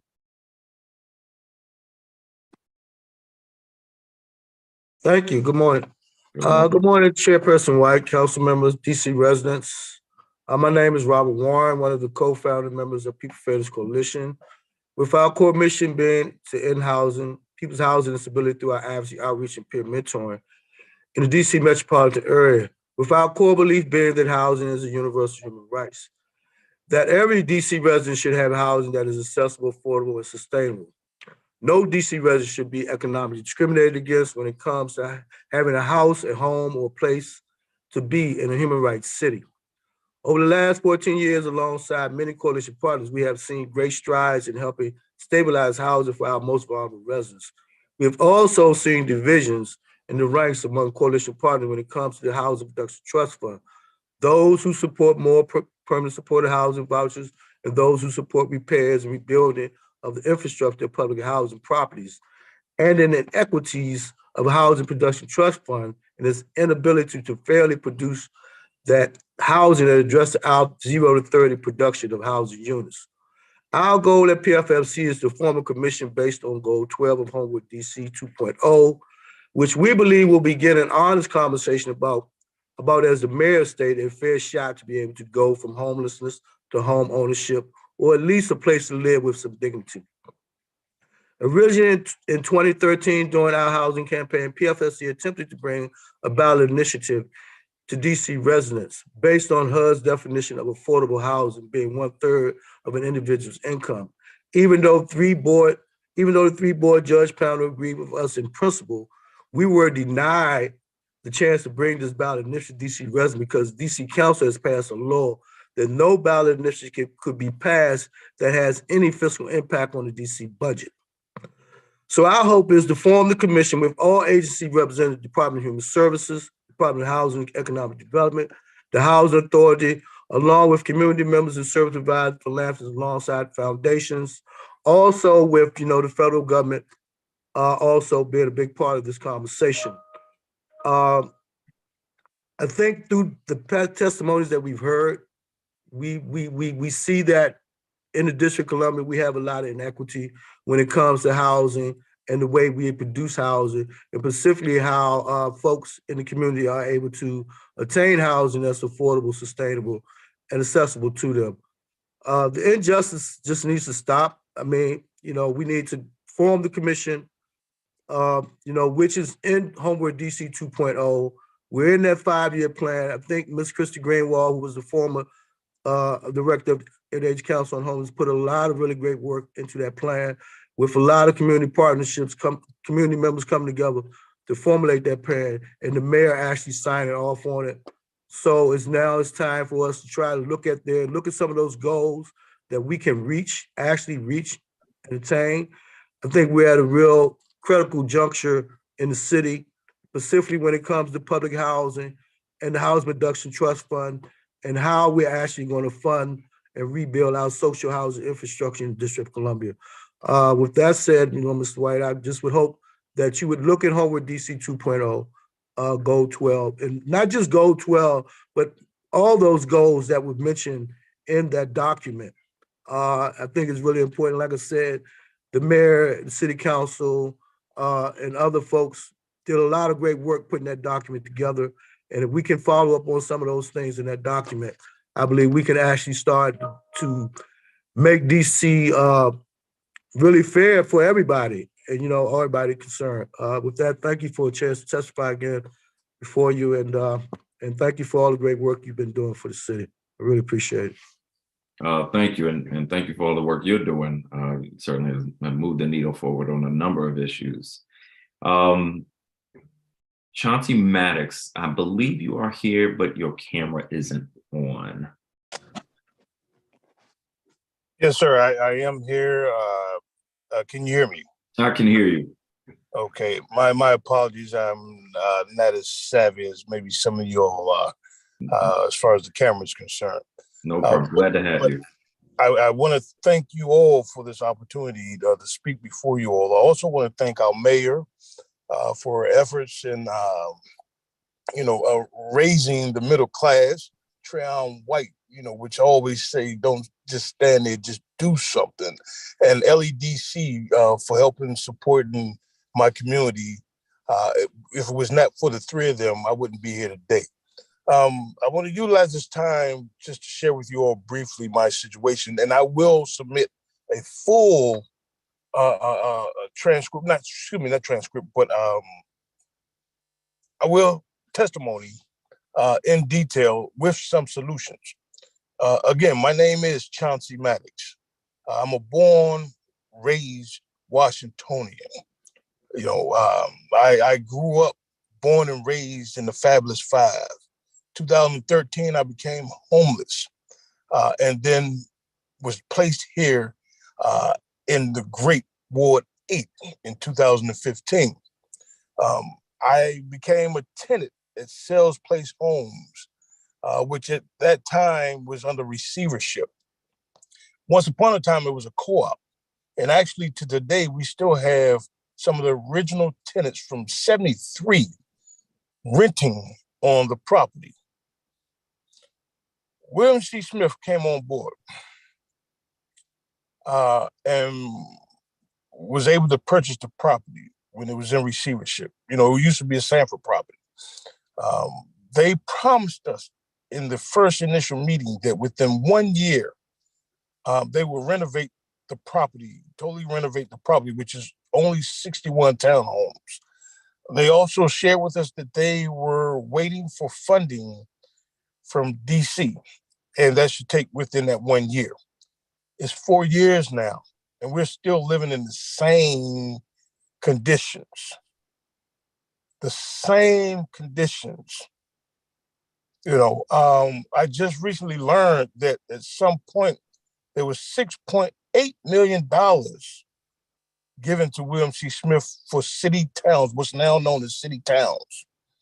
I don't know if that was part of the purchase agreement or if it was for renovation, but I'm asking you all to please be transparent.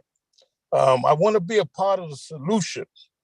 I am ready, willing, and able to walk side by side with you all. Actually, I'm an ICC certified inspector here in DC.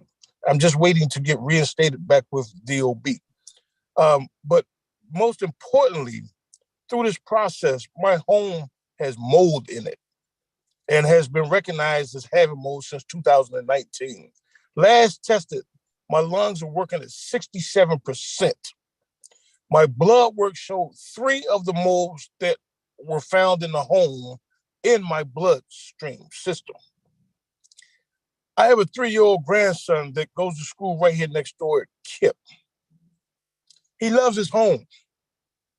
Right now, we're displaced constantly, daily. Papa, when is my home going to be ready? When did we go home? I mean, it's to the point now where that when I pick him up from school, he doesn't even want to come towards home to be disappointed. He can say, go that way, Papa.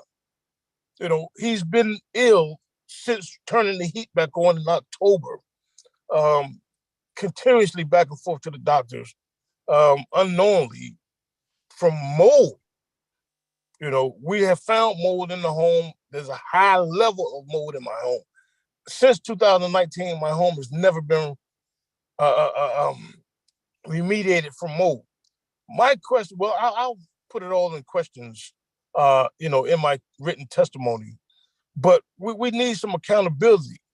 I have over 25 years in the construction field, and like I say, I'm ICC certified. I can work anywhere in the world as a housing code inspector. I've sat and watched money be misappropriated.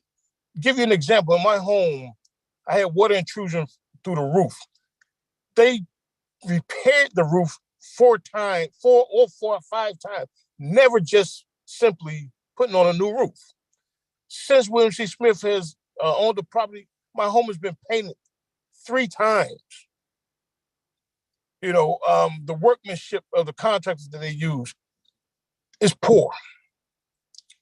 The bottom line, long story short, we want transparency. We want to know where the money is going. Was the money supposed to be allocated? What it was allocated for? I'm again ready, willing, and able to work side by side with you guys to turn this property around. I am not going to be displaced like several of the tenants have been. We've been told that there's no funding for renovations. We've been told there's no funding to get a carpet changed. We constantly have been told that there's no funding, but we know at least $6.8 million has come from you guys. We need help over here, immediate help. Mr. White, as you might have noticed, I started CCing you on some of my email transmittals. Please follow. You guys, please get in contact with me. I'm ready. The generation of DC is at stake. My grandson is 3 years old and having to live in these conditions that are partially funded or funded by DC money. More money. Well, I'll get into all of that. Like I said, let me ask you a couple follow-up questions after I've finished the panel, Yes. Mr. Maddox. And my goal is to get to the bottom of this, and more importantly, to get it fixed. So we are on the same page. And I'll come back to you with a couple questions. Ann Murphy, welcome. Thank you very much. I'm Ann Murphy. I represent Ward 3 Housing Justice, which is an organization that promotes affordable housing in Ward 3. And I don't think I have to tell this committee that Ward 3's record on affordable housing is terrible. There's hardly any of it for a variety of reasons. For one thing, all the residents of color were pushed out some time ago. There's a shortage of public land. Private land is extremely expensive. And as a result, we don't have much affordable housing in Ward 3. And that means that DHCD's stated goal, which is a good one, which is that we preserve and increase the amount of such housing, is not being met. And as an example, if you look at the department's annual report on IZ, they call it an effective tool. Well, it really hasn't been effective in Ward 3. The report notes that the program produced, I think, 372 units of affordable housing in the whole city. The goal for Ward 3 alone by 2025 is 1990. So we're way, way far away from having an appropriate amount of affordable housing in our ward. And one of the things that we would encourage the department to do is where it has some flexibility in the program, that it exercises it to get more housing. So if the requirements are that a developer produce 18%, but it's a PUD or some other mechanism where we have some leverage, we should be pushing them to produce 20% or more. And that doesn't seem to be happening. And we urge the department to work more on that.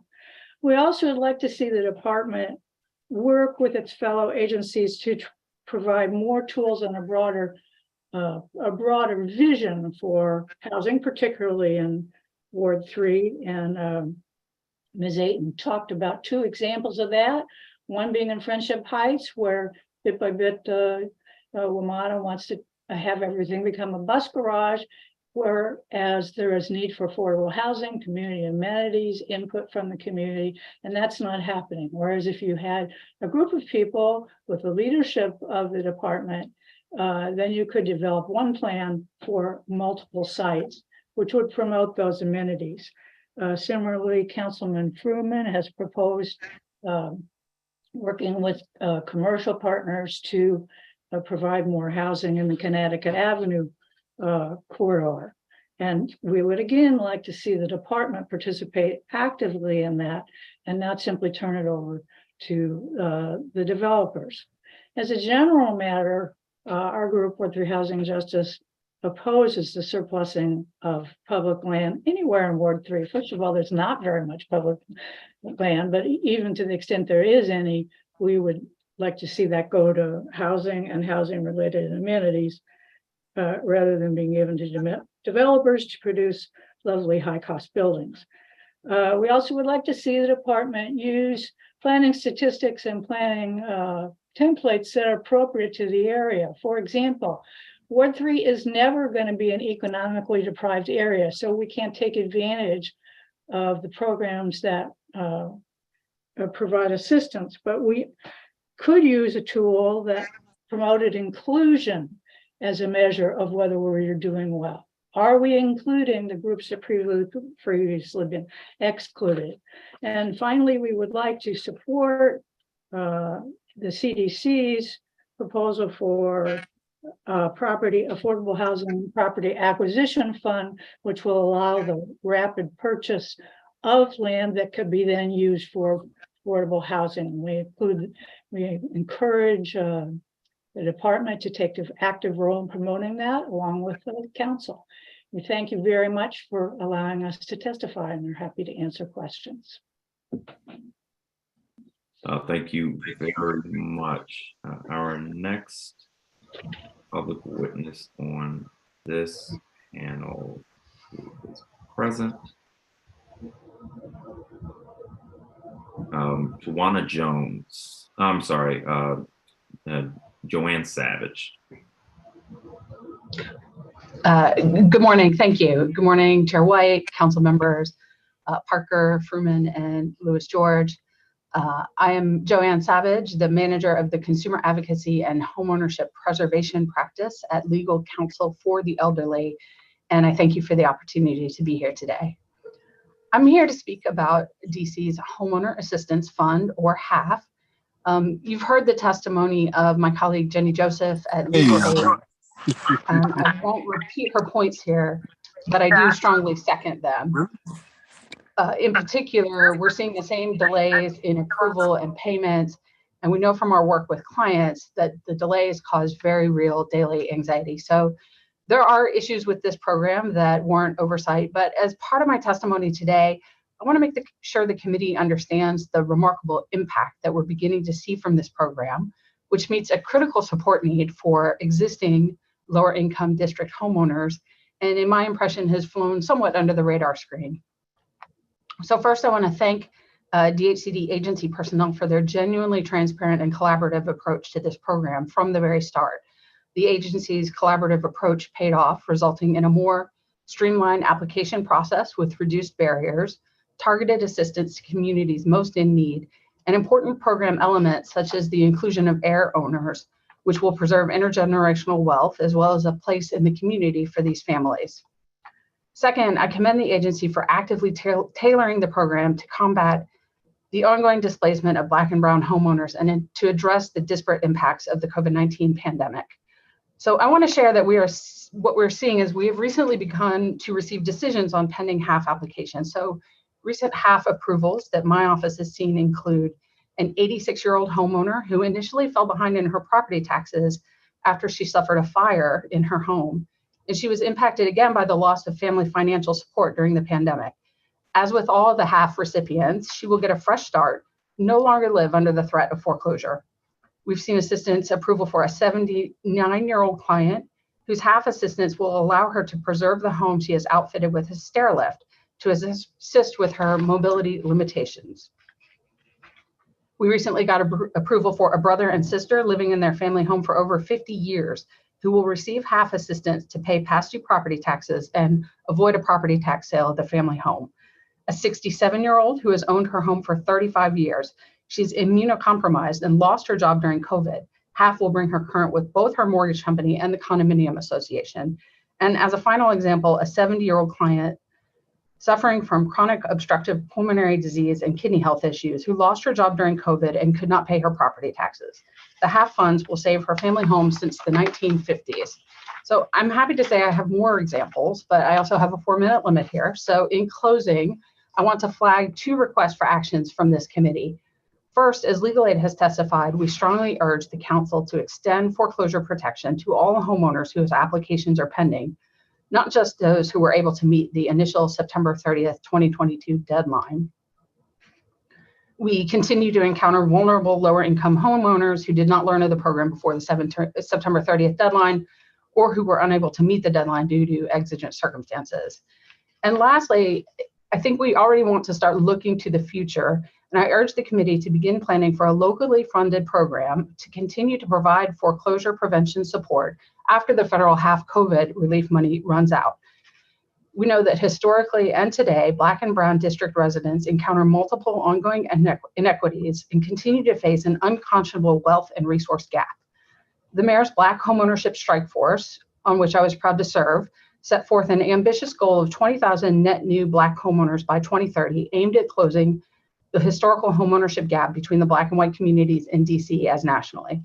The strike force recognized that we cannot close the racial homeownership gap without support for existing Black homeowners to preserve their homes. The creation of a local program that builds on HAF and continues to meet this need was one of the strike force's 10 key recommendations to achieve its goal of closing this gap. So we look forward to working with this committee and with the agency to make that goal a reality.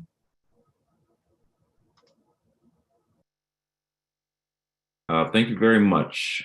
Walda Yan with LEDC. I think you have to, there we are. Excellent. Yes, thank you, Councilmember Robert White. Good morning. My name is Walda Yan. I'm the Chief of Housing Programs at the Latino Economic Development Center. And I'm a co-chair for the Ownership Working Group with CNHCD as well. I'm testifying today to urge you to consider increasing funding for the neighborhood-based activities, the home purchase assistance program, and to protect tenants when going through the sale of their buildings. The Latino Economic Development Center, LEDC, is a nonprofit organization founded in 1991. Our mission is to improve the wealth building capacity of low and moderate income Latinos and other underserved communities in the Washington area.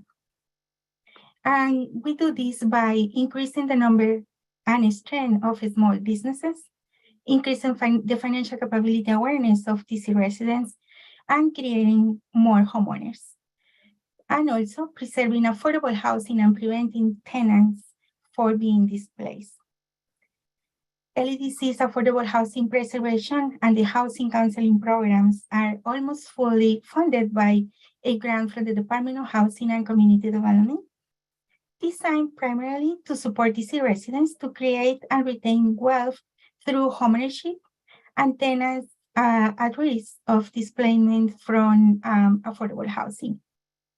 Within this grant, LEDC focuses our services on low to moderate income residents, especially the Latino community.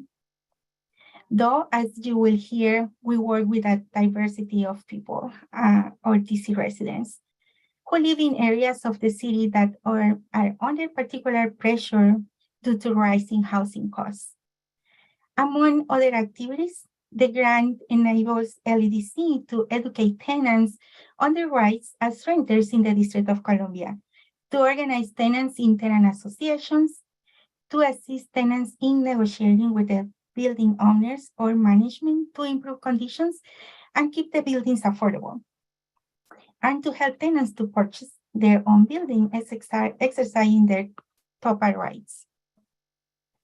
The Housing Counseling Program has prepared low-income families to be responsible, stable homeowners, facilitating the investment of hundreds of millions of mortgage dollars into neighborhoods where economic development is a priority.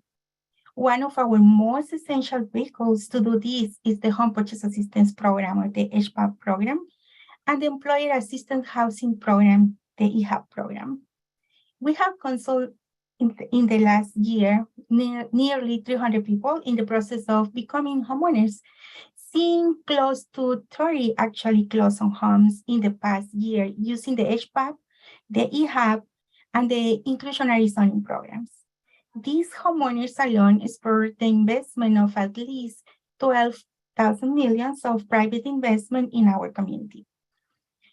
But we have serious reservations that this level of success will continue if the funding for HPAP program and the neighborhood-based activities is not increased for fiscal year 2024 and maintained for the upcoming years.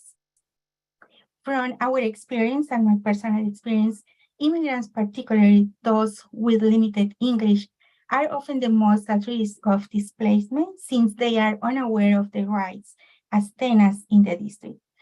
As we know, DC has excellent tenants' rights law, but they only work when tenants know their rights, how to exercise them, and what to do when their rights as tenants are being violated. Currently, LEC is actively working with more than 45 affordable rental units with over 2,700 apartment units. Individuals and families in those buildings face multiple threats of displacement.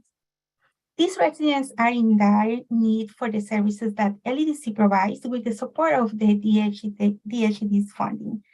And my only suggestion is to increase the support as much as possible.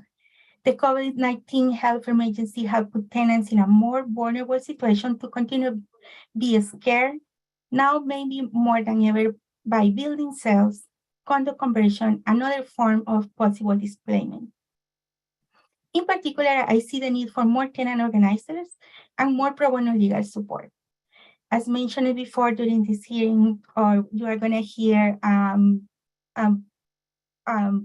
for another advocates, we strongly encourage the Council and the DHCD to do everything possible to increase funding for technical assistance providers, including organizers, pro bono lawyers, and nonprofit developers, housing counselors, and trainers.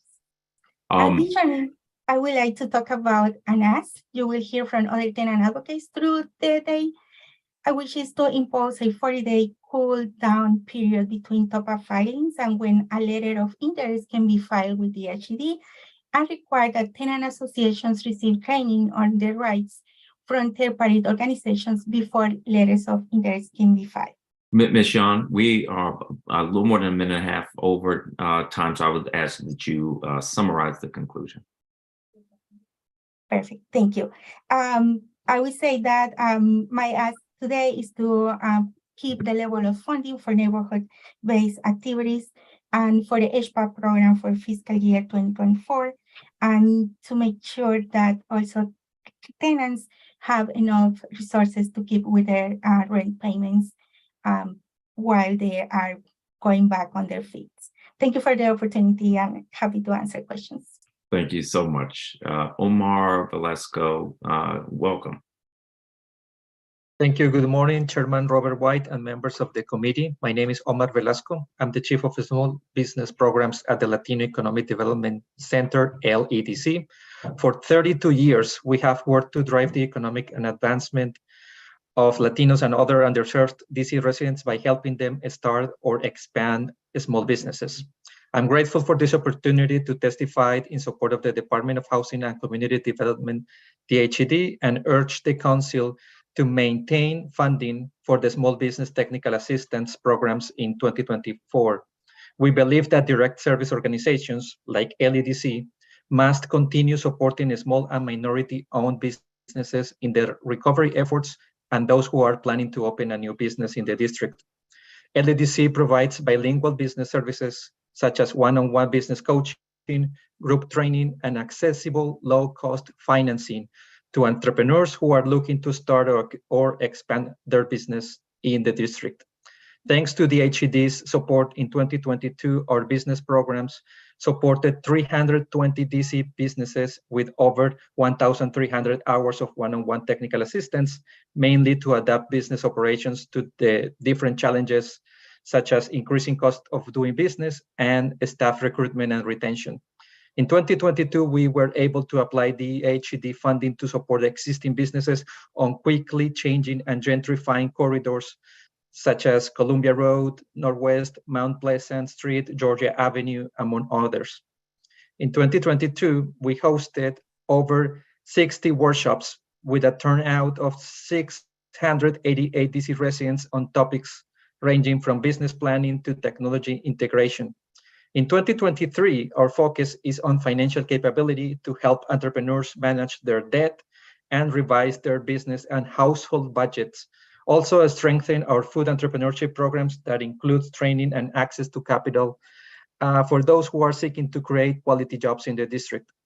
Let me share a brief testimony of one of our clients, Chef Futcha Williams, who has over 10 years of experience in the food industry. I quote, "I started my company under the 3 LLC to provide catering services in the DC metro area. We offer delicious meals with nutritional purpose. We offer authentic culinary practices rooted in our Mexican and African American cultural heritage. Menu is composed of ingredients that are in season. Meals are made from scratch. Small farms supply our meat and produce. LEDC's Food Venture Initiative built a community of like-minded chefs and food entrepreneurs, and this program encouraged me to develop my business plan, my brand, my menu, and understand my menu cost to properly price my products. Also, I reached the following milestones to formalize my business in DC: LLC business structure, EIN, business bank account, DC tax registration, clean hands, certificate of good standing, ServSafe food protection manager certificate, general liability insurance. Thanks to LEDC Food Venture Initiative, my company under the 3 LLC has access to Union Kitchen, which is a commercial shared kitchen, for 5 months at no cost, allowing me obtain a catering license, start sales, and save money to promote my catering business. That's the testimony from our clients. So I just want to finalize saying that with consistent support from DHCD, we look forward to continuing to serve DC entrepreneurs to recover from the pandemic, launch and expand their business, and create economic opportunities for themselves, their families, and our communities. Thank you, everyone, for your time. Thank you very much. And the final public witness for this panel, Tanya Radford, who is the president of the 1820 Irving Street Northeast Tenant Association. Welcome. Thank you. Hello, everyone, and thank you for this opportunity. As stated, I am the president of the 1820 Irving Street Northeast Tenant Association. I'm here to talk about our experience in the TOPA process. First, let me say that the TOPA process is vital. It's a very strong process. It is a needed process, and it has proved to be very good for a lot of different projects.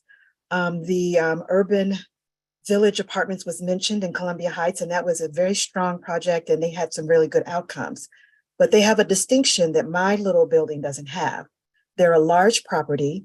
It included expansion I'm not sure if they included retail, but many of the properties that TOPA works with include some retail component and some expansion component. So as we went through the process, I became very discouraged because it seemed like that the process was only for those projects that would help developers make some monies and also include other units that they could also sell at market rate. We are a 15-unit property, only 15 units. We're in a neighborhood. There is no expansion possibility, and we do not have any retail possibility. We're just a little property in a neighborhood with people that are trying to live every day in something that's decent and affordable. At the beginning of the process, we were told and believed that we would have several suitors because of where we're located in Ward 5. And we had a couple of really good prospects at the very beginning, but these developers could not get the financing. They could not make the numbers work.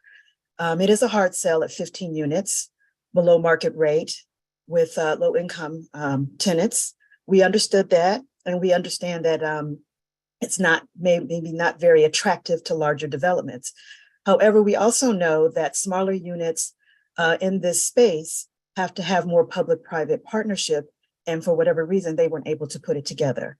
As we continued through, we were stuck with, I shouldn't say stuck, we were left with some one developer, the contract buyer, who refused to engage with us at all, and another one who was very excited but could not prove they could handle the needs of our building. Their proposal did not answer any of our questions. So my first point is I was concerned that the contract buyer was not willing to work with us, and I was told that they didn't have to. Well, according to the TOPA process, I was understanding my reading that everyone had to engage with us in good faith, which meant to me that everyone that was interested in the building had to at least give us a proposal, which is what we were asking for, answers to our RFP. I was told that that the contract buyer probably did not meet that qualification. So my first question is why?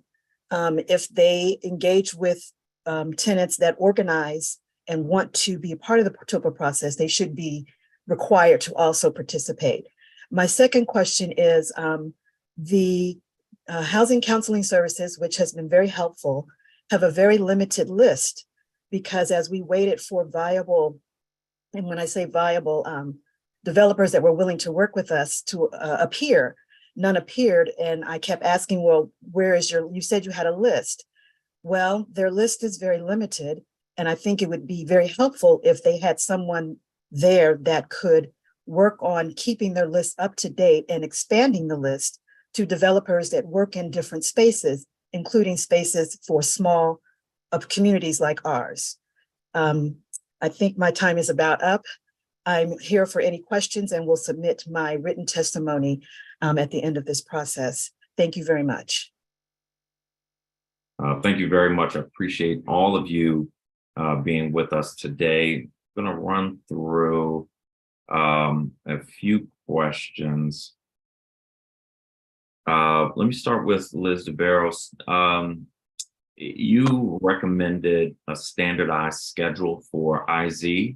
What do you mean by standardized schedule? Yeah, we would like to see the IZ process to be as efficient as possible.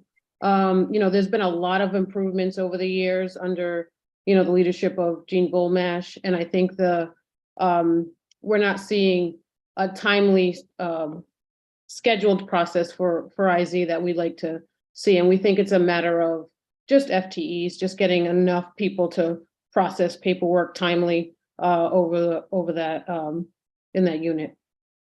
My understanding of IZ, I still have plenty to learn, but I thought that when the unit comes online and it's registered, that as soon as it comes online, an email is sent out to everyone on the list. And so my understanding is that IZ units, as they essentially come online, they're getting, you know, people in them.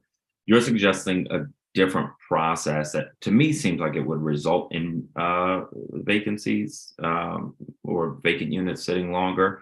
So I'm trying to understand the approach you're recommending better, because I agree there's room for improvement in IZ. I agree with the goal of getting people into units more quickly. So could you help me understand how your suggested process would work better or get people into units more quickly?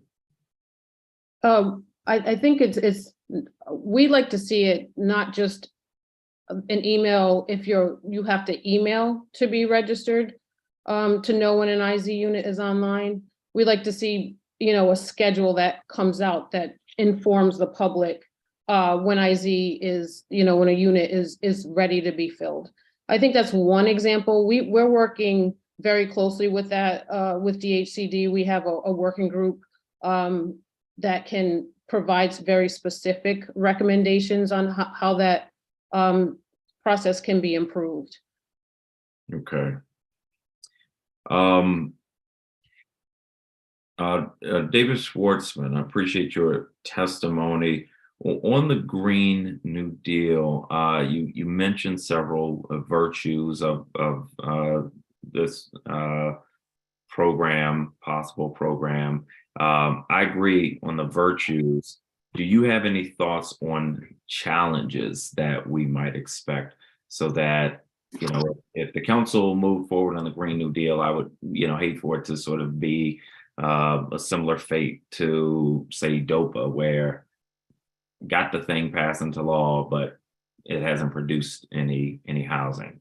Do you have any thoughts on challenges that we might? Yes, thank you for the question. I think the biggest challenge is going to come from the for-profit housing sector, you know, that wants to keep the present mechanism in place and keep on producing luxury and market rate housing, which a great significant fraction of our residents cannot afford. So it's really, that's a major challenge. I'm not going to talk about technical issues because I'm not an expert in others that you've already heard are much more versed with the technical side. But so that's my answer to your question, Chairman. Okay, I appreciate that. Carol Ayton and Ann Murphy. Let me start with Carol. With respect to a comprehensive community plan, and you mentioned as an example the Chevy Chase Civic Corps, perhaps not enough land just on that property to, you know, meet a broader need. And then you pointed to, I think, Safeway and Wells Fargo property. Are you suggesting the city, or is there a suggestion that the city should try to acquire those properties through eminent domain, or are those properties up for sale? As far as I know, the properties aren't up for sale, and I have to say I stole the idea from Councilmember Fruman. Okay. But I think that the point he was trying to make, a large part of those properties are parking lots. Oh, that's right. Parking lots. And I think the point he was trying to make was that there's a chance here for a partnership to redevelop the bank and the grocery store potentially, but also use some of that land to make a more comprehensive plan for affordable housing and the kind of space that's needed for the library and the civic center and playground and basketball court and the other things that are there. Excellent. I appreciate that. One other question for you in your, actually, this is for, give me a second. Yeah, no, for you, Ms. Ayton, you mentioned in your testimony the idea of an affordable housing property acquisition fund. What kinds of properties might this help us acquire? Well, I think, first of all, we're focused on non-residential because we're not wanting to replace residential properties with other residential properties. So we need more residences. And we're thinking about the fact that the Connecticut Avenue, Wisconsin Avenue corridors were upflowed. Future land use map densities increased along those corridors in the last amendments of the comprehensive plan. So there's going to be a lot of development and commercial activity along those corridors, including housing. And some of those are quite low structures at the moment. So, one thought is that along those avenues where there's a lot of amenities and good transportation resources, acquiring some property to turn into affordable housing with probably mixed use, so have retail on the lower levels, would be a very viable option. But there is no mechanism to do that. And without doing that, the economics of affordable housing development just don't work. There's just the properties component is too expensive to finance the whole thing, even with the tools that get provided through DHCD now. And our sort of aha moment with that was really actually the Lisner home project, which Councilmember Fruman is very familiar with since he's led it. But in listening to him talk about the financing for all of that, it became really apparent to us that the reason he could put all those pieces together was because they already own the land. And that the reason we're not getting any development for affordable housing in Northwest is because the land is so expensive that once you put it all together, it doesn't work. So sorry. So on that point, and let me ask this to Ann Murphy. One of the parts of your testimony, you mentioned that you oppose surplusing public land. And I believe you said because there needs to be more housing.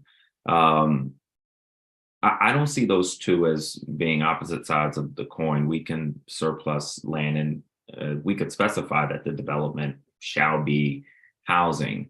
So would that make sense to you, or do you see it differently? I guess my answer is partly. In other words, you could surplus the land and the developer could develop it, and then we would have a lot of lovely, very expensive small units. So, and that, at least anecdotally, has been the history of development in Ward 3, is that once the land leaves the district, it doesn't end up as affordable housing. So we're open to creative ideas about how to get ourselves there, but it seems to me one place to start is to stop surplusing until we make some progress on our community goals. Yeah. Well, I try to marry these two things in a bill I introduced recently called the Common Ground Act, which reforms how we surplus land. And what I'm trying to do in this bill is put the community in the driver's seat so that the community, not DMPED, not developers, but the community is developing the concept for what you want and need, and then the process follows from the community. And the bill goes further that where housing is developed, we increase the requirement for affordable housing and increase the requirements for multi-bedroom housing. So this is something we're trying to get at in a bill I introduced relatively recently. I'm hoping that we'll get a hearing on it so we can continue to hammer it and get it into law and change a process that I don't currently agree with. I do have some more questions for this panel. Let me see if any of my colleagues have questions. I'll start with Councilmember Fruman. So I'll just chime in for a moment. As I said the last time around, I'm mostly in a listening mode, trying to think about all of the different dynamics that are at work here. I do want to acknowledge Carol Ayton and Ann Murphy from Northwest Opportunity Partners and Ward 3 Housing Justice. We have, it's a great thing that we have a little bit of an alphabet soup thing happening in Ward 3 of lots of different advocates advocating to try to bend the history of Ward 3 and create more opportunities for more people to live in the ward.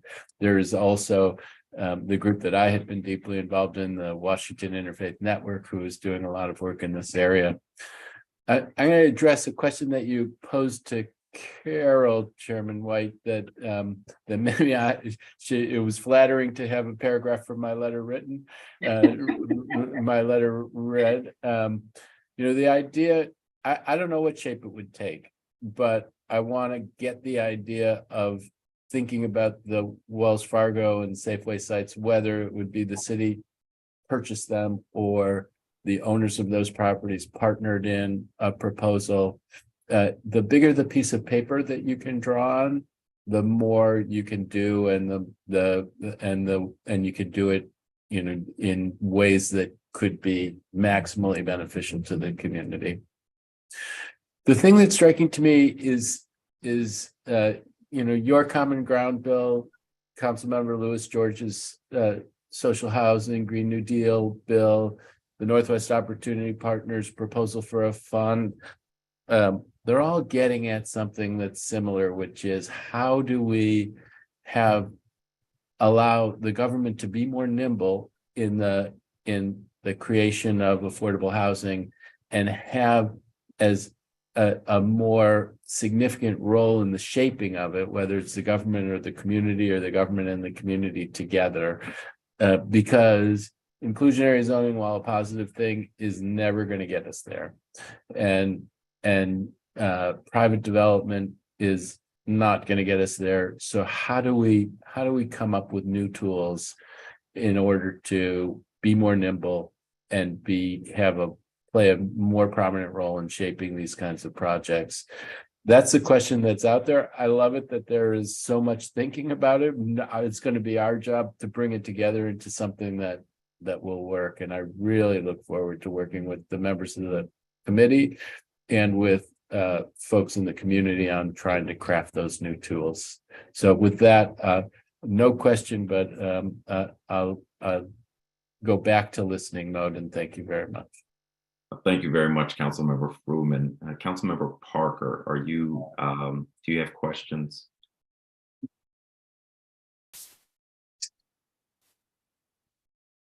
And Councilmember Parker may be jumping between hearings, as most of us are. Councilmember Louis George, welcome.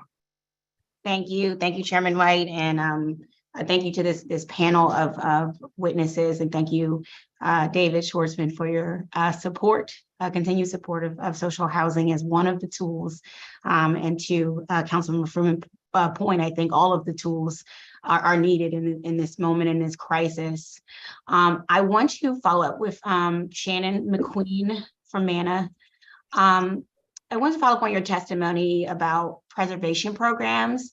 Can you say more about the different programs DHCD operates for preservation projects and the various eligibility and funding limitations associated with these programs?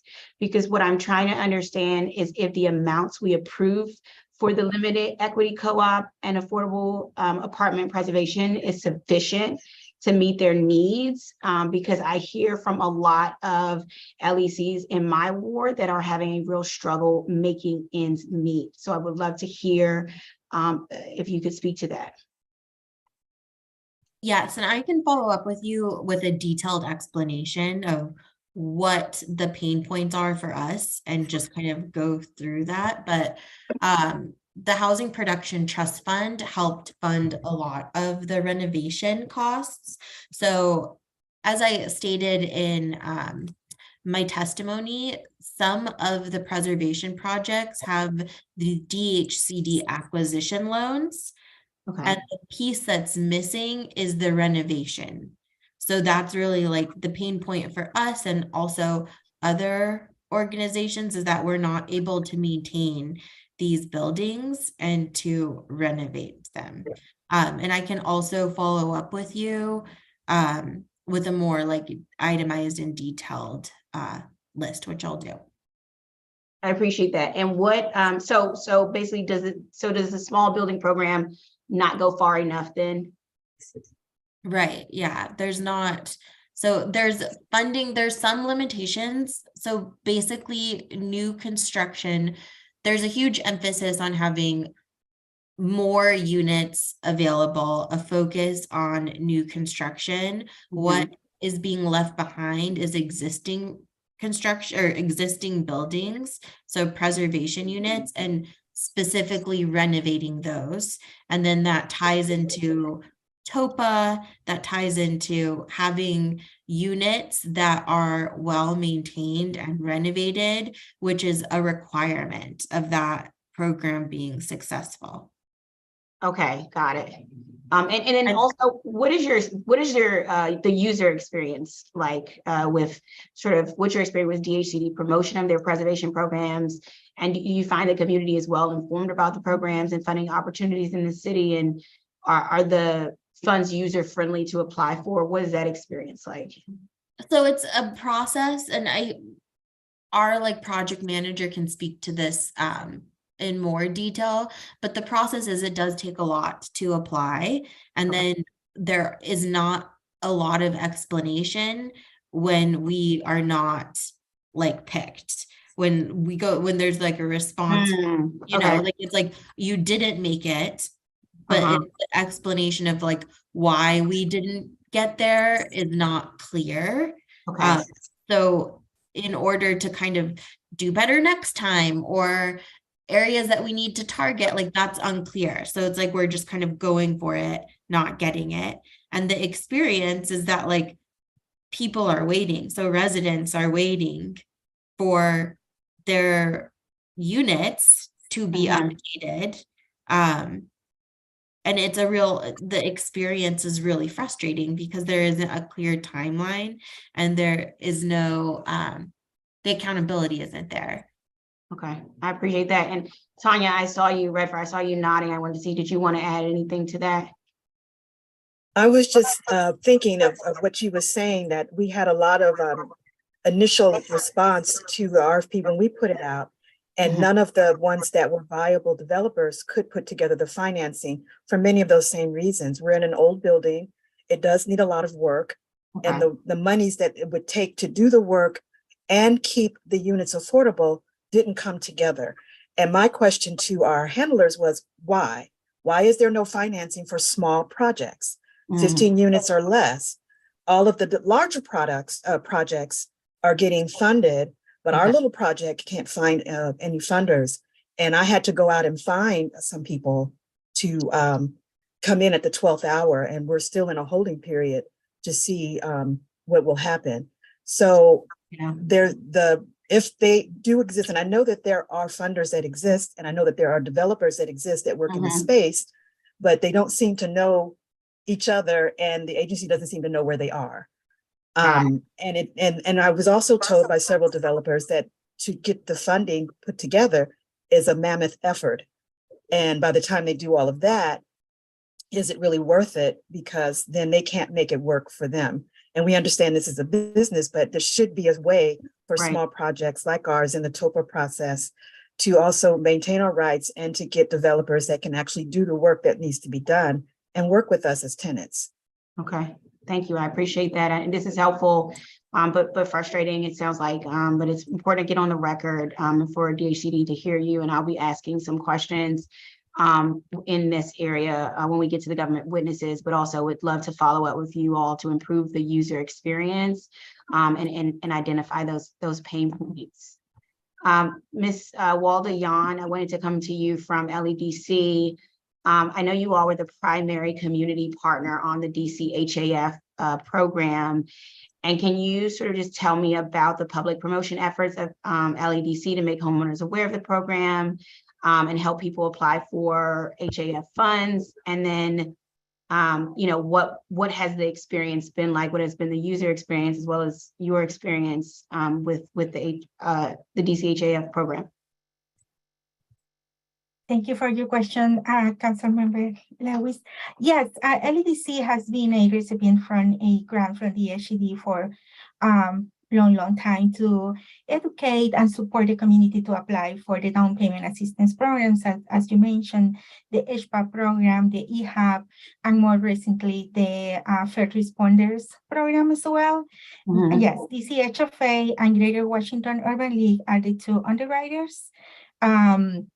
That we submit all the community-based organizations that provide this support. We submit the application packages to be reviewed and to deny or apply or approve the applications. So I would say that since DHCD increased the underwriters, the having two agencies providing the underwriting service, it has been a good change. Because now the CBOs, we have more support to submit the applications.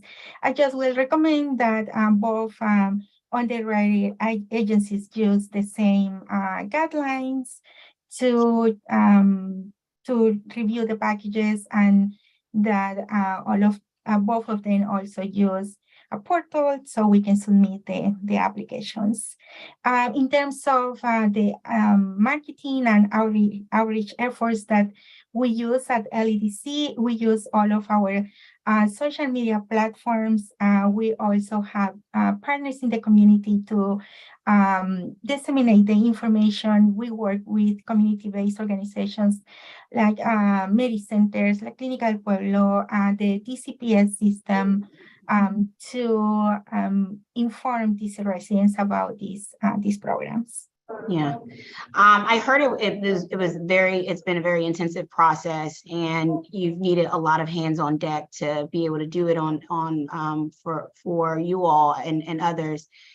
How many staff at LEDC were hired or dedicated to DCHAF promotion in the intake process, and did you all have to? Were they full-time, part-time consultants that you had to bring on? Yes, the process is very intense because we are working with first-time home buyers. So our individuals that is their first time going through this process. So we had to provide a lot of hand-holding so they can make informed decisions and they don't feel too stressed with the process. In terms of how many staff LEDC has dedicated to this program, at this time we have 3 HUD certified housing counselors that are full-time, plus a manager that is half-time manager and half-time housing counselor.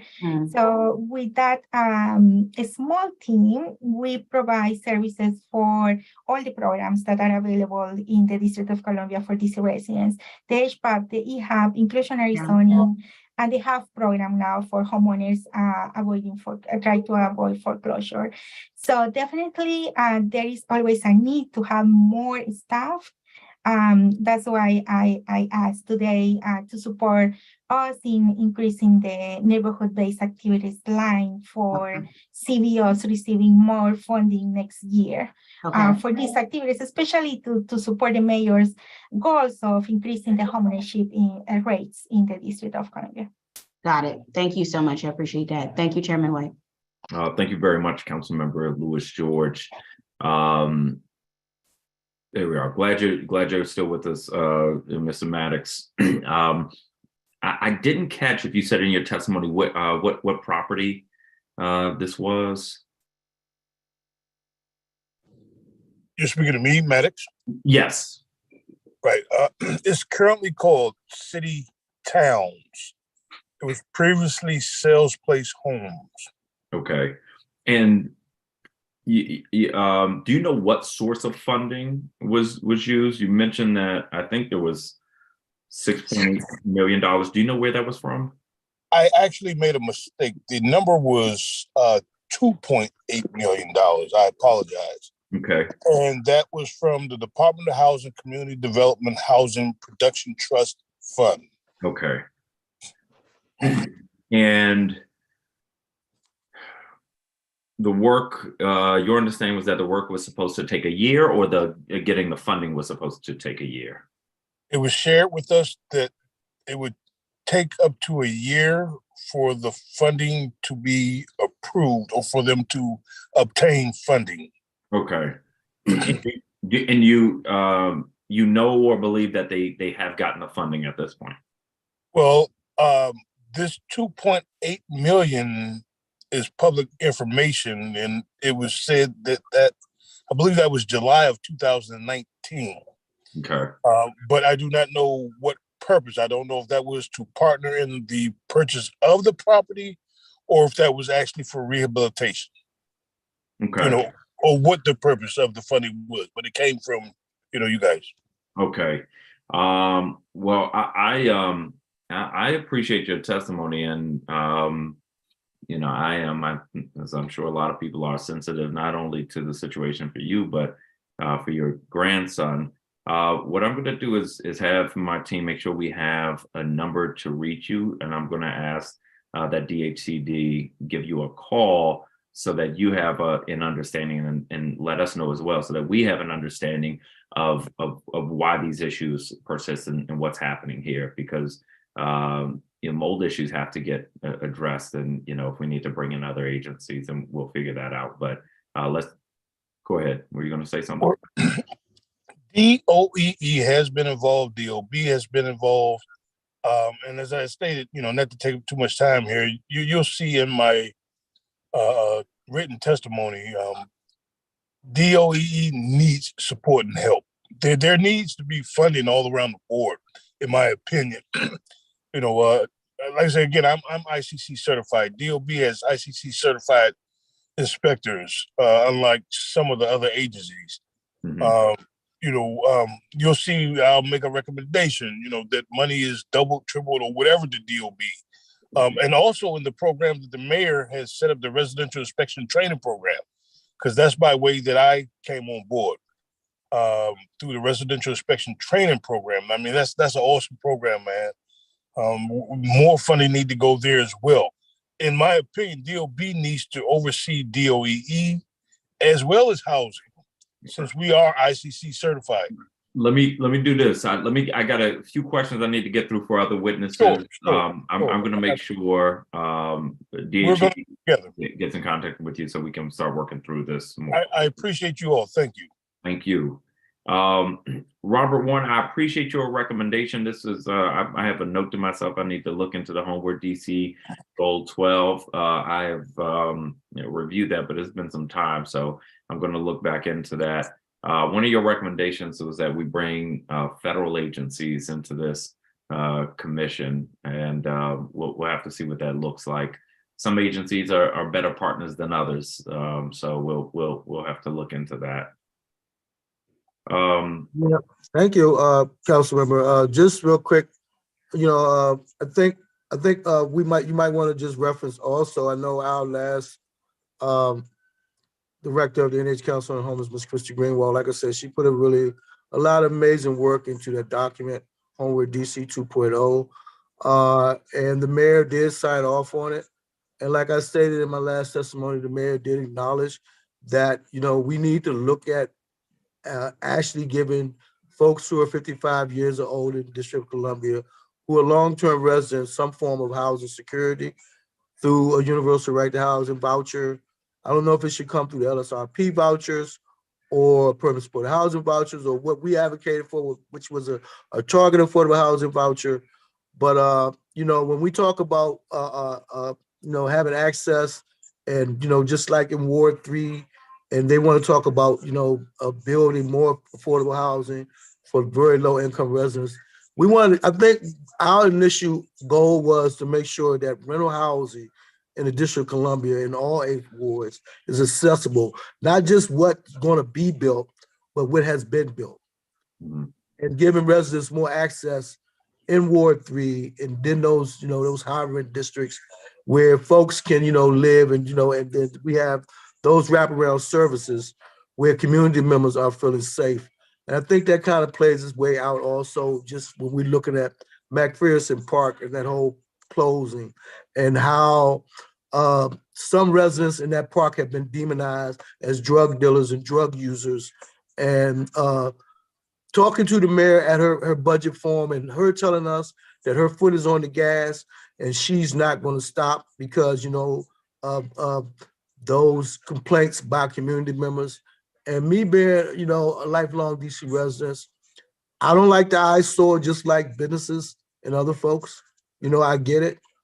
But I think when we come to an agreement that, you know, that park was going to be closed and April 1st after hypothermia season, that we as a city should, you know, came in there, went in there and tried to service those people the best that we can and kept our word. And I think the mayor breaking her word to those residents is what really have a lot of folks kind of like up in arms about these processes. And so I think, you know, she signed off on Homeward DC 2.0, and there's a number of goals that's represented in there. And I think, you know, like Christy Greenwald leaving and going back to Minnesota, and Minnesota actually putting $2 billion in the universal right to housing policy, you know, kind of makes me a little mad because I thought DC would be first. Well, let me pause you there because I do want to get to some other things, but I agree with you. When we develop these plans, we've got to make sure we push them forward after that. And I think not developing enough plans and enough housing and support options is the reason we see these encampments. And I'm frustrated that we are more quick to clear an encampment than clear the backlog on our housing list. There are hundreds, almost 1,000 people who've already been approved for housing and they're sleeping outside. So, you know, if we have a priority for you know, ending encampments, the priority has to be focusing on clearing that backlog and getting people into housing. Somewhat related to this is Shannon McQueen. You were testifying about the importance of preservation. Often people, you know, get pushed out of their homes because the conditions get so bad, like what Mr. Maddox was mentioning that he's experiencing, or, you know, these buildings get sold. To understand this process a little better, you mentioned that in the last funding round, DHCD didn't fund any preservation. Do you know why this is? I will have to follow up with a direct, like, I have some thoughts. It isn't necessarily this is the exact reason why, but I think it has something to do with a focus on new construction and that being a priority, a goal of a total number of units, and also some restrictions on covenant.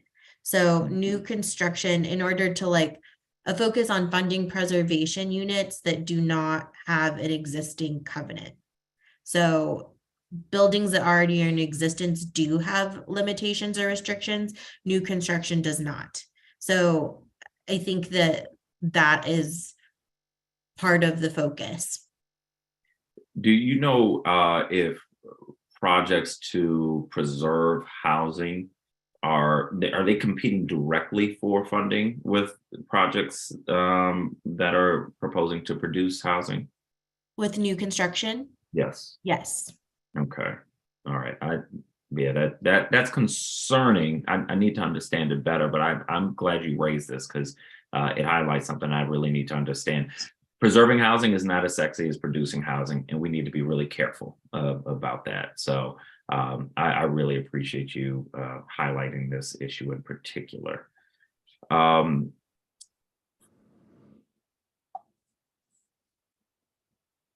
For Joanne Savage, one quick question for you.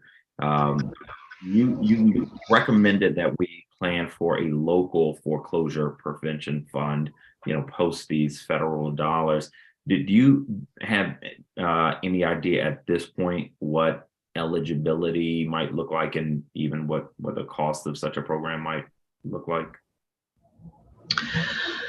I think that in many ways, the experience and the data being gathered under the Homeowner Assistance Fund program will help to inform that. The Homeowner Assistance Fund program has there's been some stopgap federal funding over the years. So if we go back pre-pandemic, there was the Home Saver program that came out of the last mortgage meltdown, and that was federal money as well. It was a good deal more restricted, and so many folks came into the pandemic behind. And the one excellent element of the Homeowner Assistance Fund is that it is eligible to cure pre-pandemic arrears as well. So right now there's sort of 50 million from the federal government. It's eligible through, I think, 2025, and it's actually curing arrearages that in some cases may go back to 2017 or 2016 if the kind of foreclosure process had taken long enough that the homeowner could get to the moratorium period. So, I think that DHCD, as they begin to, issue approvals and put out money, will be able to kind of provide an answer to this. But one thing I want to say is I think that going forward, it could be a much smaller pot of money would go a long way, because this 50 million is covering really many years of arrearages, if that's making any sense. Yeah, I'll try to explain it here. Okay. And, I know that DHCD, I'm sorry, I interrupted a little. I want to say I know that they built this program and invested a lot in the infrastructure, having that run at DHCD, working with local partners like LADC that are very committed to the community, part of the community, to try to build something that could be transitioned to go longer. Or at least I've heard folks talk about it that way. So I think this would really build on that investment and kind of allow us to look at sort of how the money was allocated to create eligibility parameters that would make this sustainable going forward. Yeah. I appreciate that. Let me move to LADC. Ms. Yan, I appreciate you highlighting the importance of various programs that come through DHCD, like HPAP and EHAP. One of the recommendations you made or needs that you highlighted is the need for more tenant organizers. What role would DHCD play there? Thank you for the question, Councilmember White. Well, the role that DHCD plays is that they are at the funders of our program. So for what I know about the process is that they decide which is the amount that every CBO or community-based organization receives in funding for the neighborhood-based activities, which includes the tenant organizing team. Sure. And Mr. Velasco, one of the programs you mentioned is the Technical Assistance Fund. Who are the users for this program? Yeah, DC residents that are either running a business or seeking to start a business in the district or expanding even further the district. But at the end, because they are DC residents, they receive the support from LADC, and it's funded through DHCD. So anybody who wants to start a business or who's running a local business could take advantage of the Technical Assistance Fund? Yes. Okay. And they would go through LADC. Yes, there are other organizations like WakeIF. There are more, nonprofits and technical assistance providers that are funded through DHCD. Okay. Okay. But go ahead. Yeah, we currently have 4 business coaches full-time, like funded with this grant. Mm-hmm. 1 intake coordinator and 1 program manager, as well as 2 loan officers. Okay. Very briefly, because I have one other issue I have to get into. Ms. Yan, was there something you wanted to clarify from earlier? Yes, thank you for the opportunity. I want to clarify my answer to Councilmember Lewis. I misunderstood her question, and I answered in terms of the HPAP you have first responders program, and she was asking about the HAF program. I just want to clarify that LADC is playing 2 roles with this program, and one is with my team, the housing counseling team, which I mentioned that we have 3 full-time counselors and one manager providing counseling for the homeowners and also supporting them with the intake process. But we have the other role, which is with my colleagues in the Direct Community Investment Program, which is the DCI department. They are the ones actually providing the technology support to the program. And that is a team of 13 people plus a director and a manager. Just wanted to clarify that for the record. I appreciate that. And finally, Ms. Radford, Councilmember Lewis George actually asked some of the questions I was going to ask you. But let me clarify something. I think I heard you all are still in the TOPA process. Is that right? Yes and no. Our TOPA rights have expired. I actually found us a really good partner, but it was at the 12th hour. They came in and in 4 weeks, actually was able to present a proposal to us. However, because our TOPA rights had expired, we did assign our rights to them, but the buyer did not want to extend the time. However, we're in a holding pattern at the moment with just seeing what the contract buyer is going to do and if the partners that we chose can step in and actually work with the buyer. Do you have any sense at this point of why the folks that you chose and want to work with, what are they doing differently than others where they see financial viability to undergo the TOPA process, but others didn't? What's the difference? The big difference is that they work in this space and our handlers did not know about them. They weren't on any of their lists. And because they work in this space, they have an infrastructure already, even though they're new to the space, they do have an infrastructure already in place. And they also have some, they have a track record. They have some investors. They have been very creative in participating in programs. And it's a collaboration. It's an investment company, a Black-owned investment company and a Black-owned property management company that have come together and they work together in this space. One of them is a DC native, so they're very adept and familiar with the low-income, small unit space. So they were able to provide a proposal that actually answered our questions, set out a timeline, but they asked for enough time to do the proper due diligence because we didn't find them until the 12th hour. And they need to do the inspections and everything that everyone else would do. But that's what was different. They were able to answer the proposal and they have an infrastructure in place. And when from a user perspective,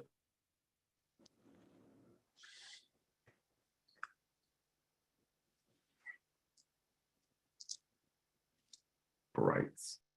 I'm sorry? When the owner of your building decided they wanted to sell, how were you made aware of your TOPA rights? The DC Housing Counseling Services contacted us. Okay. They had contacted us before when the building was sold. This is the second time.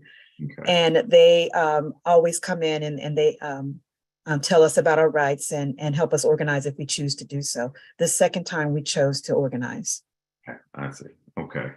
Well, I appreciate it. I want to thank each of you for being with us, for sharing your testimonies. Incredibly enlightening. So thank you for participating in today's hearing.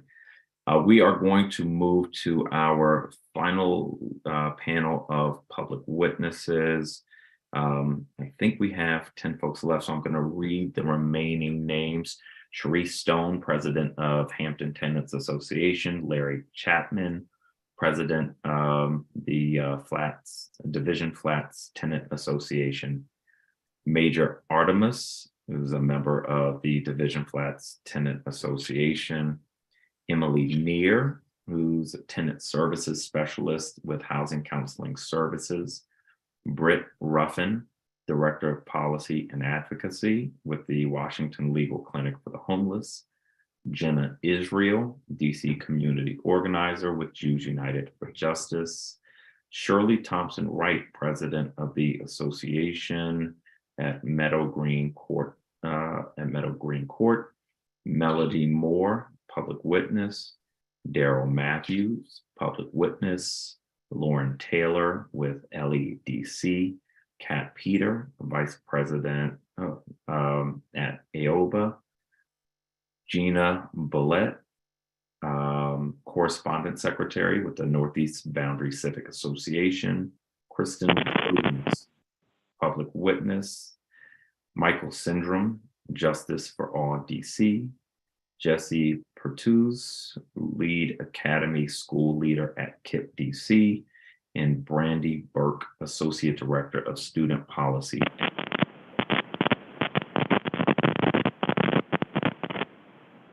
I need somebody. Crackling. There we go. Is that you? Hope not. And give me a minute to get everybody in, and then we will start with Sharice Stone. But give us one moment. Let me make sure everyone is in.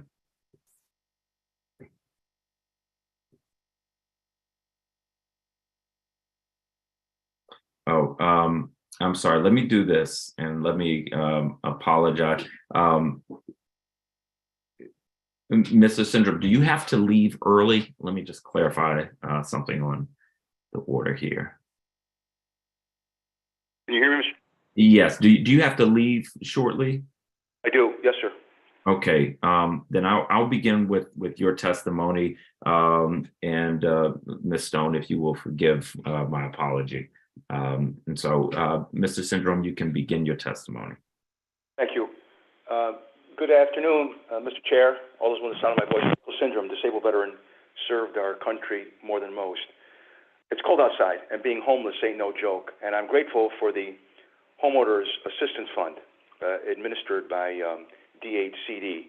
I've been qualified, and I am still waiting final approval from the powers that be here at the condominium.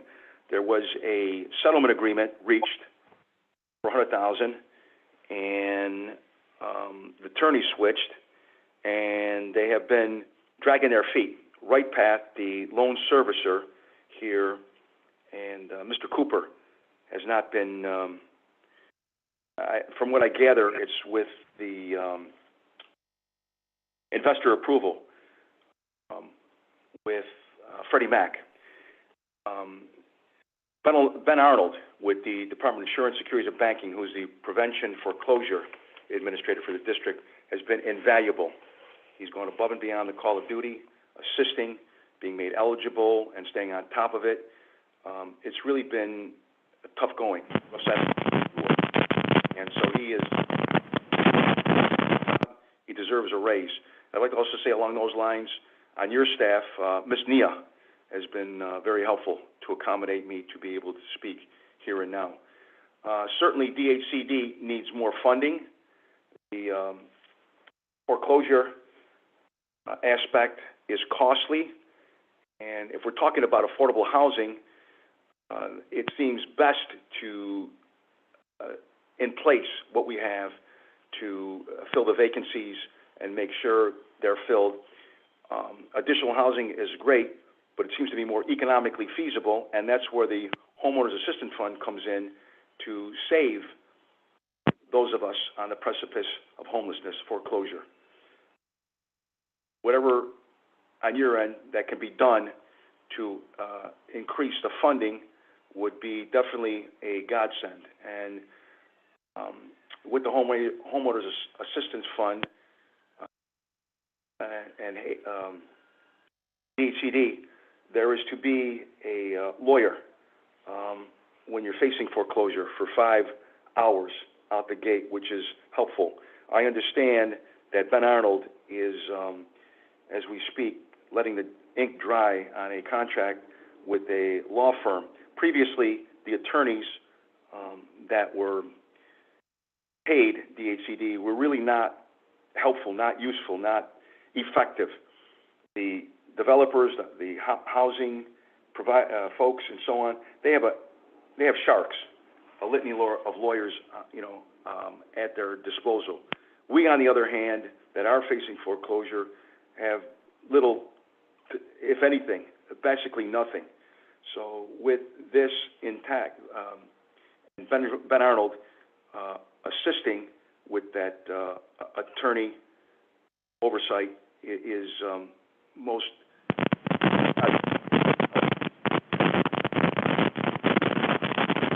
get the field done at this time.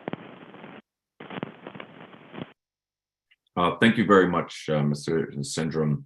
And Cherie Stone, welcome. Hello, thank you so much for having me. Let me start with introducing myself. My name is Cherie Stone, and I'm a resident of the Hampton East apartment complex. And we have 126 units of resident community located at 4736 through 4752 Benning Road Southeast. I serve as the president of the Hampton Tenants Association. Today, I will be testifying about predatory real estate practices that have impeded both our right to organize and our ability to exercise our TOPA rights, and the role that DHCD must play in addressing these issues. Since our landlord put the property up for sale in the summer of 2022, we have been met with challenge after challenge. First, we were approached by a broker who came repeatedly to the property even before we received our official offer of sale. They hosted 3 meetings under the guise of community meetings where they were providing misinformation about the sale of our property and our TOPA rights. They attempted to form a tenant association and have us assign our TOPA rights to the contract buyer right out the gate. The contract buyer intended to vacate at least 90% of the property so they can bring in higher voucher rents. Throughout this time, we were told by the broker, the buyer, the owner alike, that we would have to move out by March because of the sale. Our apartments are rent controlled. We have a long-term community built of mostly seniors, low-income families, and immigrant families. If we did not connect with the Housing Council services in time, these predatory actors would have succeeded in not only squashing our rights to organize by bombarding us with false information and intimidation tactics, but also forming an illegitimate tenants association and pushing us through an assignment of our TOPA rights. We stood our ground and we worked with Housing Council Services to form and register a proper tenant association at the end of September. In October, we found an attorney to work with us. However, since then, we have been stuck in an impossible situation. The purchasers have been clear that the conditions of the building are of no concern to them. They are set on displacing as many of our residents as possible for profit. They have threatened to file for petitions to raise the rents considerably. We have been unable to exercise our TOPA rights to find an alternative option because the sales price is $17,800,000, a price that only developers like the contract purchaser can afford by vacating almost the entire property. We are now fighting for options and hoping to avoid dividing or displacing our community, the exact opposite of what TOPA is meant for. This is currently little to no possibility of recourse for tenants who have their TOPA rights taken from them. There is also currently no alternative for many residents in overpriced buildings only meticulous developers can afford. Brokers and others with financial incentives are specifically going out to organize tenants under false pretenses because of how much these developers stand to make from these deals. Many in the community have been asking for changes to DHCD policy and greater DHCD actions for years. We want to echo these asks. Bad actors will continue to abuse TOPA unless DHCD takes action. DHCD must do the following. 1, prohibit brokers, buyers, or anyone with financial interest from interfering with tenants' rights to organize and exercise TOPA. 2, require a sign-off from an organization like HCS certifying that they were able to provide accurate tenant rights info to tenants before an association registration or assignment can be submitted. And finally, increase funding substantially for tenant purchase to enable real TOPA options for tenants and prevent displacement by buyers who use the model we referenced above. Thank you for the opportunity to testify. Thank you very much. Major Artemis, welcome and good afternoon. If you would take yourself off mute.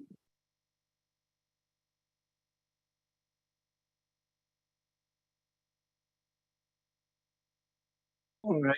Good afternoon. How you doing? Doing well. Welcome. Okay. Today, my name is Major Artemis. I am a member of the Division Flats Tenants Association. Our tenant association president, Larry Chapman, was going to testify today as well, but he is unfortunately under the weather. We will submit our full testimony in writing. On December 6, 2021, the tenants of Division Flats received offers of sale, which should have given us rights under the Tenant Opportunity to Purchase Act. With the offer of sale, our former landlord included a letter that explained he was retiring and that the buyer he had selected had a bigger maintenance team that could provide better services. In this letter, he wrote, "There is no plan to go to condo and no one will be asked to leave, and all are encouraged to stay and maintain their living environment." The night after we received this letter and the offer of sale, our old landlord and the buyer of the building held a meeting with the tenants in our laundry room and paid each unit $50 for sending a representative. At this meeting, the old landlord told us all that the building had been sold. The buyer told us that they had a good maintenance crew that would fix up our units and make the property better than no one would have to move out, and no one had to move out. At that time, our units were okay condition, though we did need some improvements and upgrades. That night, they barely mentioned TOPA. The only time it came up was when our old landlord asked us to vote on whether or not we wanted to buy the building ourselves. Because we didn't have the $2.8 million to pool together to buy the property, and no one told us that extending our rights under TOPA would provide us with so many more opportunities to speak with other potential buyers or learn about what it could take, what it would look like for us to buy the building ourselves. We voted no. After the meeting, our former tenant associate president, a resident of the building for 57 years, was asked to stay behind. They had her sign several documents that she did not understand and wouldn't let her take the night to look them over with her neighbors. Just 2 days later, our old landlord filed paperwork assigning out TOPA rights to his chosen buyer. Because we hadn't had the chance to learn about our TOPA rights, we all had to go with the word of the new landlord. And because we were kept from using our TOPA rights, we would have to deal with a landlord that has been negligent and cruel. Our landlord has tried to force us out of our homes by refusing to make repairs. He has interfered with our organization and has blocked our access to our laundry room and outdoor spaces. He has made it clear he wants us out no matter what, and by any means necessary. Many of us have lived in the Division Flats for over 20 years. Some have lived here for more than 50 years, and we deserve to stay in our homes and in our community. It's hard to imagine how things would be different today if we had had the opportunity to learn about and use our rights under TOPA in December 2021. We were manipulated into believing our TOPA rights could not be anything for us because we ourselves didn't have the money to buy the building. I am testifying today to urge the council to make sure that situations like these don't happen to tenants at other buildings because, as you know, bad actors can lie to tenants and destroy communities. Thank you for your time. Thank you. Thank you so much. I hope, Mr. Chapman, if you're listening, I hope you feel better soon. Emily Neer, welcome. Good afternoon, Chairperson White and members of the Housing Committee, and thank you for the opportunity to testify today. My name is Emily Neer, and I work in the Tenant Services Department at Housing Counseling Services as a tenant organizer. HCS has been providing training and direct services to low and moderate income district residents since 1972. My team has decades of combined experience in providing technical assistance to tenants exercising their rights under the Tenant Opportunity to Purchase Act, thanks to funding from and support of DHCD. I am here today to reemphasize the importance of TOPA in the district and address some of our concerns about the loopholes in this important right. TOPA is a vital tool in preserving affordable housing and protecting low-income tenants. TOPA gives tenants a seat at the table when their building is sold, and our team works closely with groups exercising this right to negotiate agreements that protect their interests and prioritize their needs. By providing tenants with the opportunity to negotiate with the contract buyer, find an alternative buyer, or become buyers themselves, TOPA has strengthened communities and ensured that low-income tenants receive the protections needed to stay in their homes. Unfortunately, in recent years, hundreds of tenants in dozens of buildings have had their TOPA rights undercut through manipulation, misinformation, and lies from sellers. Because they control both the timing of the TOPA notice to tenants and to DHCD, sellers are able to manipulate tenants into giving up those rights before they have access to unbiased education on TOPA. This is the loophole we would like to see closed. The TOPA process begins when an owner issues an offer of sale to the tenants. This alerts tenants that the building is for sale and lets them know that they have rights under TOPA. Tenants then have 45 days to respond by forming an association and submitting their letter of interest to the owner and DHCD. Once the tenants submit this letter of interest, they enter a 4-month negotiation period during which tenants can explore all of the opportunities TOPA affords them. Often, a tenant association will enter into an assignment agreement during this negotiation period, meaning they have assigned their rights to a developer selected through a vote of the association, usually in exchange for a negotiated development agreement. Sometimes tenants will choose to buy their building. It takes time to use this process effectively, and TOPA affords tenants that time under DC law. Unfortunately, it's not working this way. There is a loophole that subverts tenants' rights to unbiased information and blocks tenants from exercising their rights under TOPA. Sellers know how to manipulate the offer of sale timeline, allowing them and their agents to mislead tenants about these rights and their value. It is now very common to see offers of sale issued and assignment agreements secured in the same week, if not in the same day. In our outreach to properties where this has occurred, we have heard countless stories where tenants were misled by sellers and their agents to finalize a quick sale. Assignments are often filed before tenants are aware that a sale is pending, let alone that they have been blocked from using their TOPA rights or learning how these rights could be of value to them. We have even seen assignments filed before tenants have received an offer of sale, before TOPA is even presented as an option. This loophole is gaping, and it is subverting tenants' rights to unbiased, neutral information about TOPA and the ability to exercise these rights through proper and fair collective procedures. We urge the council to close this loophole with the creation of a 45-day cooling off period after the receipt of the offer of sale, during which no assignments can be executed or filed, in conjunction with the creation of a training requirement for all tenants seeking to assign these rights from a DHCD grantee community-based organization. This requirement of training is already commonplace for DHCD programs, and organizations like ours and the Latino Economic Development Center are performing this function already. We want to ensure that every single tenant has the opportunity to learn about TOPA before deciding how they wish to use it. TOPA is a vital tool in the District of Columbia and has been used by thousands of tenants over decades to prevent displacement, protect affordable housing, and strengthen communities. DHCD's funding of HCS has supported technical assistance and organizing assistance to thousands of low-income tenants for well over a decade. However, without critical legislative change, we'll continue to struggle to reach tenants in time to provide this vital assistance. We urge you to do what it takes to protect TOPA and the tenants who benefit from it, for those who seek to undercut it. Thank you.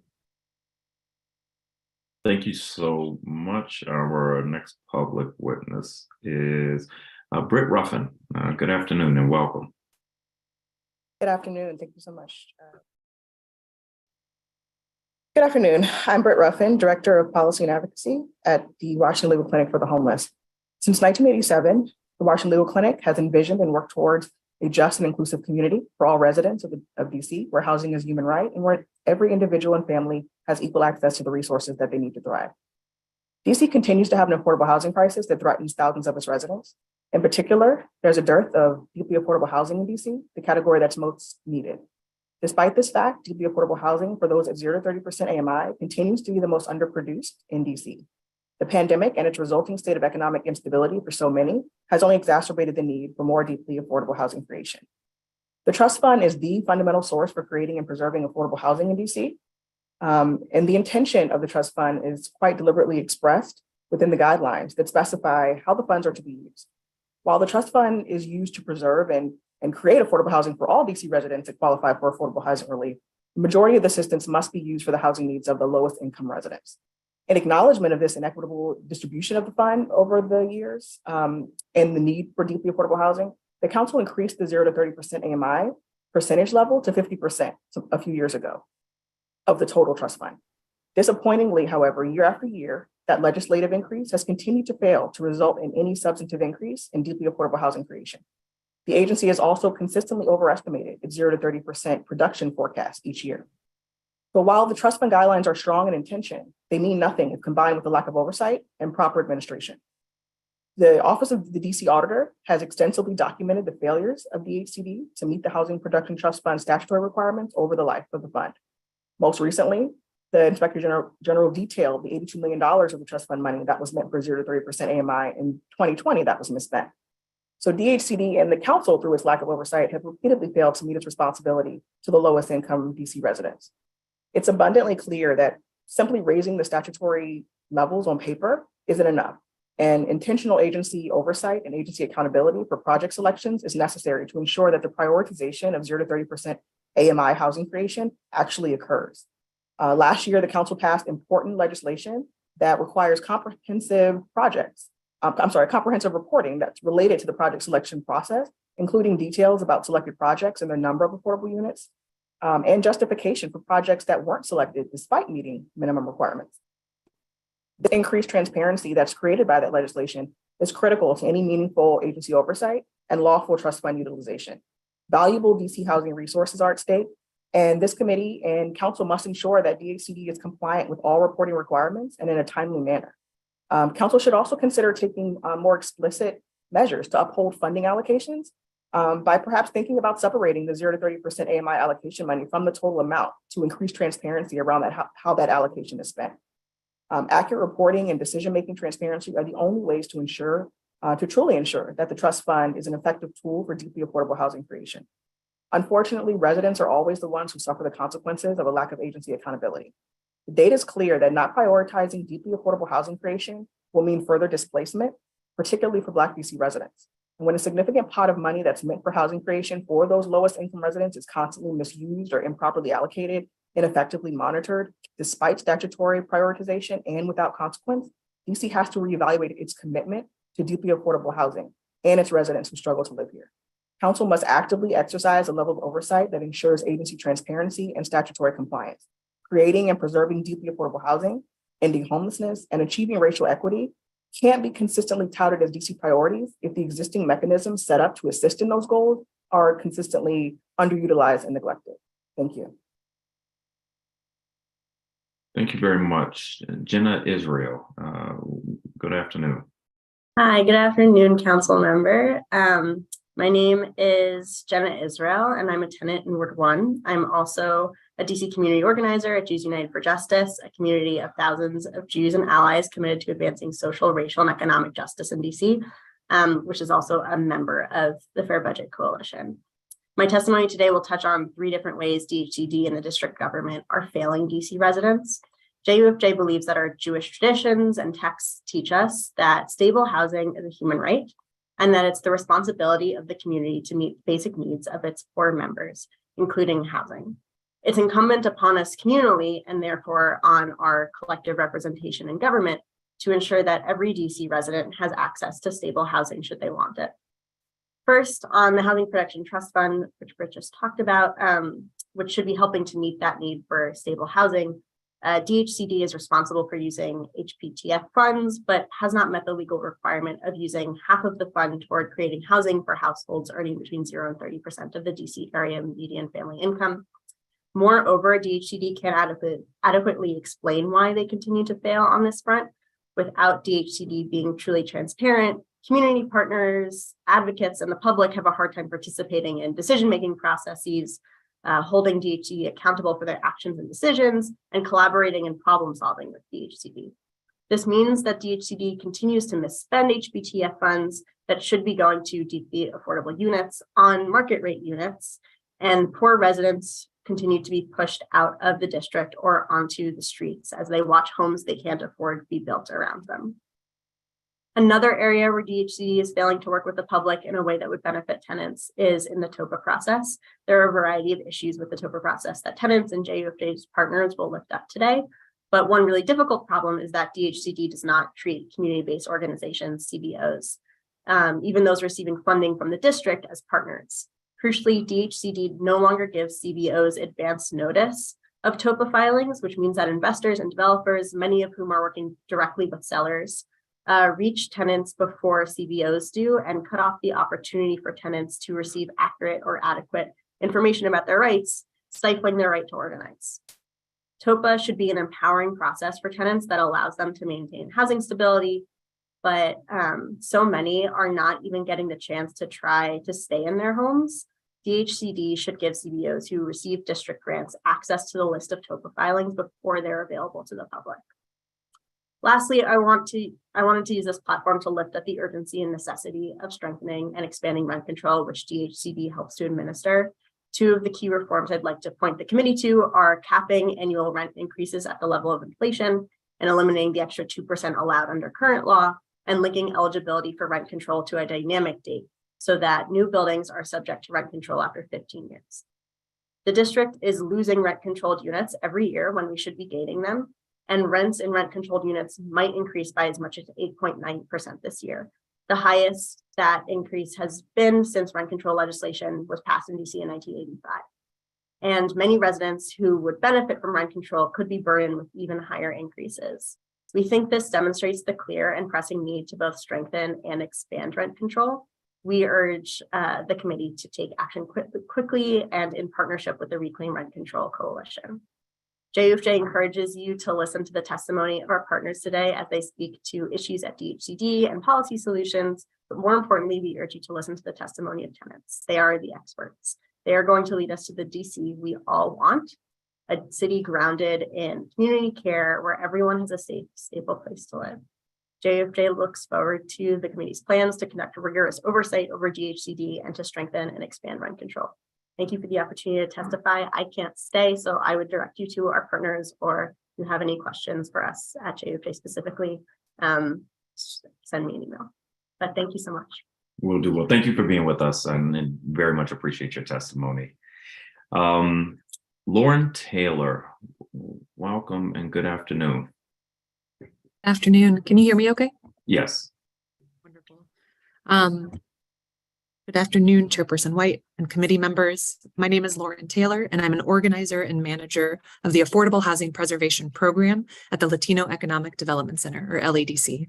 I'm also a Ward 1 tenant. Thank you for the opportunity to testify today. Today, I will focus on the importance of TOPA and the growing problem that you've heard a bit about of predatory TOPA practices that deprive tenants of their rights and are being used to displace tenants across the district. Luckily, there are clear and simple steps the council can take to fix and strengthen TOPA and to ensure affordable options for tenants in the TOPA process.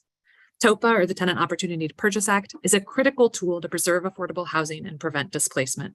Though not perfect, we have seen tremendous successes in affordable preservation and supporting tenants not only in staying in their homes, but also improving the conditions and their overall quality of life. And it has the potential to do even more. Our tenant organizing team at LADC supports tenants whose buildings are for sale and assists them with forming tenant associations, exploring their options, and making democratic decisions about the future of their homes. Our 5-person organizing team is currently active in 45 DC apartment buildings, working with over 2,700 tenants. When we initially do TOPA outreach, we share the good news with tenants that they do not have to move just because their building is for sale. Tenants can purchase the building themselves, potentially with funding support from the city or nonprofits, or choose who purchases it and under what conditions. In building after building, we're able to work with tenants to negotiate rent protections, critical repairs, and renovations in their home. Furthermore, we've been able to work with tenant associations to win creative ownership arrangements like shared ownership and decision-making with a private developer, profit sharing arrangements, and of course, the formation of affordable housing co-ops. Unfortunately, in recent years, we've also seen a growing trend that when we arrive at some buildings to do initial outreach, we learn that tenants have already assigned their rights in exchange for a small amount of money from a broker, attorney, or buyer. In these buildings, we often hear the story that the broker has approached tenants before providing them, DHCD, and the mayor with the official TOPA notice, and before tenants have had the chance to learn about all their options under TOPA. You've heard devastating examples of these practices from Major Artemis of Division Flats, and from Sharice Brown of the Hamptons Tenants Association, and from Emily Neer at Housing Counseling Services. I'll share the story of one more property that LEDC worked closely with, 808 Chesapeake Street Southeast. Tenants in this 14-unit building in Ward 8 were paid $250 each to attend a meeting in the laundry room and sign a piece of paper that was later used to assign the tenants' TOPA rights to a contract buyer. The broker who held the meeting told tenants that the payment was in exchange for signing and forming a tenant association. LEDC met with tenants soon after and shared how TOPA should have worked and the options that tenants should have had. Tenants were enraged and many decided to fight back and try to buy their own building. They filed a TOPA complaint letter, but were unable to stop the sale from going through. The contract buyer closed on this building a little over 6 months ago and has not made any repairs in the building since acquisition and has displaced 2 tenants already. We used to call brokers and landlords who did this bad actors or TOPA predators because they often did not follow the letter or the spirit of the law and intentionally misled tenants and withheld critical information about TOPA. Now, I'm sad to say that this has become standard practice in the real estate sector, especially among brokers. Fortunately, there are clear and simple actions the council can take to fix and protect TOPA and ultimately protect DC tenants. First and foremost, the council could pass legislation to require a 45-day cooling off period. Emily Neer also mentioned this. This would prevent the assignment of TOPA rights within 45 days of receiving a notice of sale and would allow community-based organizations like HCS and LADC to get out to tenants and make sure they're fully informed of their rights before assigning them. Second, we would like to see an arm's length provision or legislation that bars those who stand to profit from the deal from organizing the tenant association itself. And third, we would like a plan and an agency empowered to monitor and enforce compliance with existing TOPA laws. In recent years, we've heard from DHCD that they do not have the legal authority to intervene when tenants are deprived of their TOPA rights by brokers and buyers. Tenants often do not have any legal recourse when they've been denied their rights and struggle to obtain legal representation. Finally, I want to echo the importance of funding affordable preservation in addition to the creation of new units. You heard from Chauncey Maddox, a tenant leader in Citytown, formerly known as Sales Place, who shared a devastating story of the health consequences of delayed renovations and repairs. We're hearing these stories from far too many tenants across the district and fear that this is a growing trend and sign of decay of the city's affordable housing stock that's aging. We echo the need to earmark and prioritize preservation funds, particularly funds for renovations and repairs. Thank you so much for your time, and I'm happy to answer any questions. Thank you so much. And Caitlin Peter from AOBA. Good afternoon and welcome.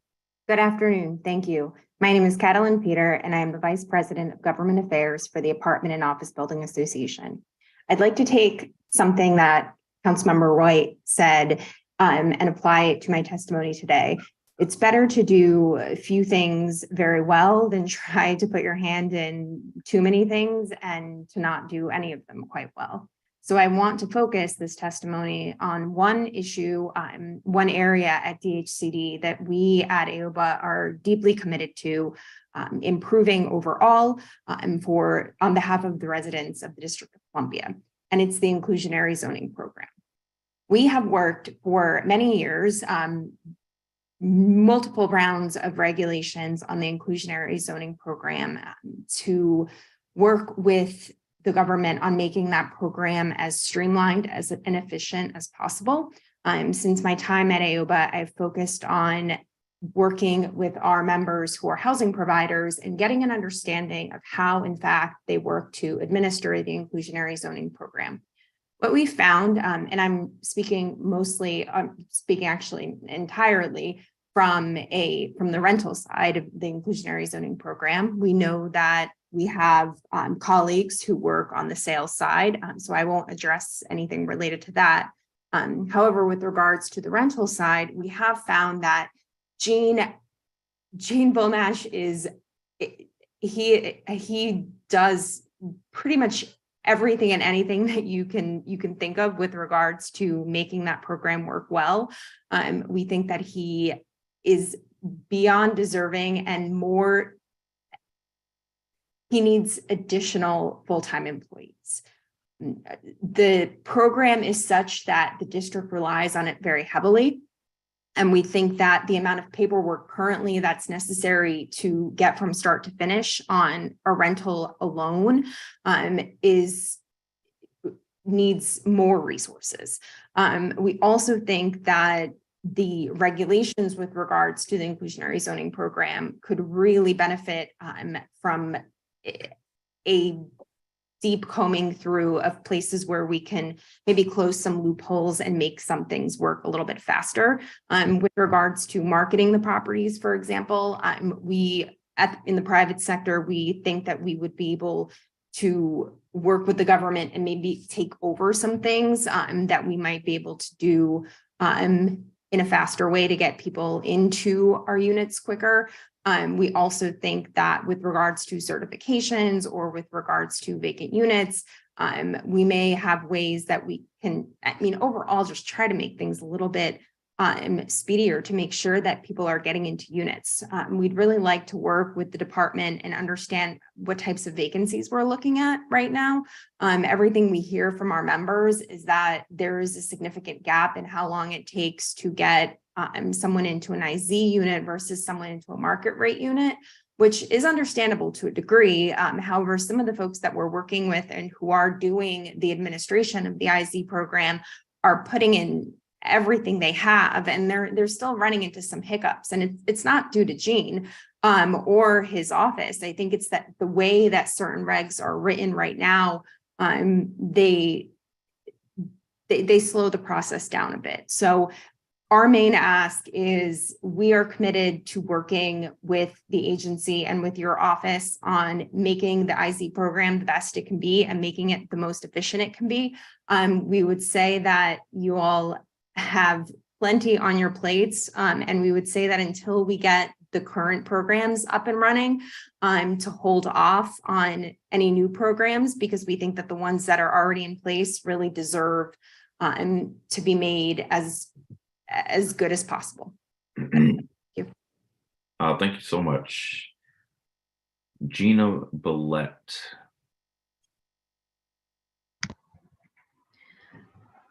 Hi, thank you, Councilmember White.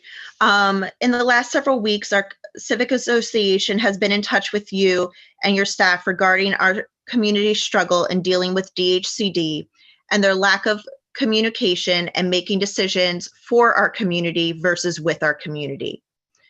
We are asking for you and the Housing Oversight Committee to take the following actions. First, come back out to Northeast Boundary. We would love to meet with you, with our neighbors, and to discuss how we've been harmed by community development as it's done by district agencies, including DHCD. Meet with us and DHCD on their lack of communication regarding project decisions, solicitations, and lot sales that they are making in our community. Stop the Dick Street residences proposal due to DHCD's lack of communication, the problematic history of the developer in our neighborhood, and the lack of suitability of the location. Investigate DHCD's conduct regarding the Dick Street Revitalization Grant and their sending and enforcing of a new set of covenants to Eden Place homeowners in the fall of 2018. Partner with the Council Committee on Business and Economic Development to review the rate at which housing versus economic development projects are completed in our community. We have been promised for over a decade that we would be receiving various economic development projects via DEMPED, but we've only ever received more housing. For example, the promised Capitol Gateway, Deanwood Deli, The Strand, Market 7, and Deanwood Town Center have yet to open. Deanwood Town Center has been scrapped completely. Despite not receiving the economic development and opportunity promised, the housing production keeps booming. This creates a more desperate situation for our residents and new residents coming to our community. It takes more than just housing for a neighborhood to thrive. Families need amenities and opportunities, and we don't have either.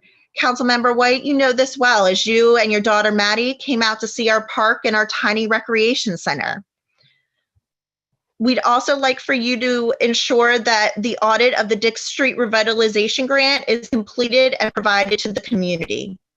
We want you to change the policies when a housing developer is listed as high risk, that they cannot receive any additional government housing dollars via starting a new business or going to a different government agency. For example, they can't go from DEMPED to DHCD or the Housing Production Trust Fund. We want you to protect low-income communities like ours. Our ability to provide homes for purchase to low and regular income home buyers. The path to long-term permanency and affordability is through home ownership. And finally, we want you to change the narrative about when we talk about desperation for affordable housing. This argument is always used to concentrate more units in communities like ours who have already done more than their share, and they also are not rich in opportunity and economic development, versus leveraging government resources and getting through the red tape to build the needed affordable housing and affluent high opportunity communities that are not doing their share. Desperation is by design, and it continues to deepen the have and have-nots across the district. We look forward to your leadership on the Housing Committee and your partnership in improving the situation of affordable housing and well communities across the district. Thank you. Thank you. Kristen Williams.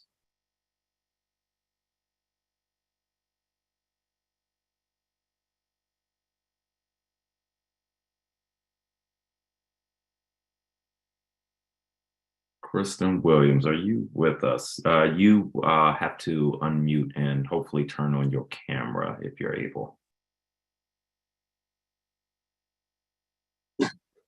Hello, can you hear me now? Yes, I can. How y'all doing today? My name is Kirsten Williams, and congratulations to you, Robert Wright, on getting this seat. Thank you. Okay, so I wanted to share my story about a former AC commissioner for Ward 5 for 5 C06. As being sitting on the other side of taking care of paperwork for Mid-City, I had seen them misuse money for the TIF money as well. I am also currently homeless because of them. They had huge rats in the unit, and they were gigantic, and it bit me, and I was trying to protect me and my kids. So I have been in a shelter where it's been tough for people threatening me and my husband, to living in conditions where on Morris Road, because they put us in Southeast, from being in a homeless shelter on the Kennedy Street. And they was facing a lot of problems, $70,000 worth of repairs. And my unit had got flooded. I had a double flood in there. My kids couldn't use their shower, and I had to take the kids to school to use the showers there. We couldn't wash clothes because they were trying to fix the washer and dryer down there. And literally, it flooded the whole bathroom. Right now, like, we are currently in a shelter because of that reason alone. Half of my clothes and my kids' clothes has got damaged. People have stolen out of the unit. I had TV stolen out of the unit. We couldn't have no money for storage. When we got to the Terrell, we was facing problems there. As far as them accepting us, we couldn't even get units. So this is like our 7th month in the shelter right now. And it's been hard for me to even get DC government jobs to accept me back in, or any jobs of that matter, me and my husband. I also have 2 business licenses that I can't even use here in DC because the time for the recertifying for the business has been up, and it's been very difficult. I have a newborn, Also within that unit, I have faced some problems with their maintenance person jumping in my face trying to fight me. It's been a lot. It's been going on. Like we had got threatened here now we at the Brooks, and the hardship not trying to find another place to be. It's been hard because they've been looking at our credit score, or the fact my husband had been incarcerated like 10 years ago. And like it's been hard, like with permanent supporting housing. We couldn't even get that. It's been 2 years into it, and nobody has matched us with a nonprofit to even consider us. And now I have 3 different caseworkers to try to reach out to permanent supporting housing to even get that. And we sitting currently on the waiting list for housing choice vouchers. And like my kids, it affected my kids' education because we went from a Ward 5 to a Southeast school to now a Northwest school. And it's hard for us to get back and forth to school because we all the way up at Tillytown. And my kids go to Adams Morgan, Marie Reed, where they face a lot of bullying problem. And my oldest son, cannot read on his grade level at this point. And like, we've been stressed out to the point that like, I don't know, like if I'm going to be able to find a unit soon, or me and my family gonna be stuck in a shelter. And thank you for your time. Thank you for being with us and for your testimony. I'll come back to you with some questions. Let me just see if Jessie Pertuz, are you with us? I'm actually testifying on her behalf. All right, well, welcome. Welcome, thank you. My name is Brandy Burke, and I am the Associate Director of Student Policy for KIPP DC. Like I mentioned, I'm here on behalf of Jessie Pertuz, so I will be sharing her testimony this afternoon. My name is Jessie Pertuz, and I'm the principal of KIPP DC Lead Academy in Ward 2. I began teaching in the district in 2011 because I really wanted to teach in the city where I live. I had previously been teaching in Prince George's County. At the time, I was living in apartments in a variety of neighborhoods in the city, including West End, DuPont Circle, Shaw, H Street. But after 6 years, I'd hoped to lay down roots in this city. In order to stay in this profession for the long term, I would need help with the high cost of purchasing a house in the district. Luckily, I found the Employer Assisted Housing Program, or EAHP, and with the program's support, I bought a house and have been able to stay in the DC public school system. Educator recruitment and retention must continue to be a top priority for the council and administration. In 2021, the State Board of Education found that the district had an annual teacher attrition rate of 25%, with 43% surveyed saying that they considered quitting because of the stress of the pandemic. One of the best ways for the district to recruit and retain our best educators is to invest in a meaningful educator housing incentive program. To make your educator housing incentive effective, it must include transparent communications, efficient access, and a partnership with LEAs and educator advocacy groups. Housing prices have risen here, hitting a median of $625,000 last year. Many KIPP DC educators are forced to buy property outside of the district. They then have to decide whether to leave their job or to commute longer distances in order to stay in our schools. They would love to stay, but will need your help. EAHP is meant to help full-time district government employees, including educators at DCPS and public charter schools with at least 1 year of service, buy their first house in the district. Qualified applicants can access a 0% interest down payment loan of $20,000 to $30,000. And in some cases, the loan turns to a grant. And they also have up to $15,000 in matching funds to supplement available savings. In addition, some educators, depending on their income, may be eligible for a home purchase assistance program, low interest loans to further help with closing costs. First responders have historically had access to higher amounts of loans and matching funds under the EAHP program. Last year, the council and specifically this committee recognized how housing costs impact educator recruitment and retention and expanded access to the enhanced first responder rates to DCPS and public charter school educators. The grant is now up to 3 times larger than when I applied, and the matching funds are now up to 10 times larger. Thanks to the council and especially Council Member Bonds for your leadership and advocacy on behalf of our students and their teachers. While I am excited about the potential for this change to assist us in attracting great talent to live in our community and work at our schools, issues with implementation are currently blunting the impact of the program, including the website content is outdated and unclear. Educators struggle to access the resources because of bureaucratic hurdles.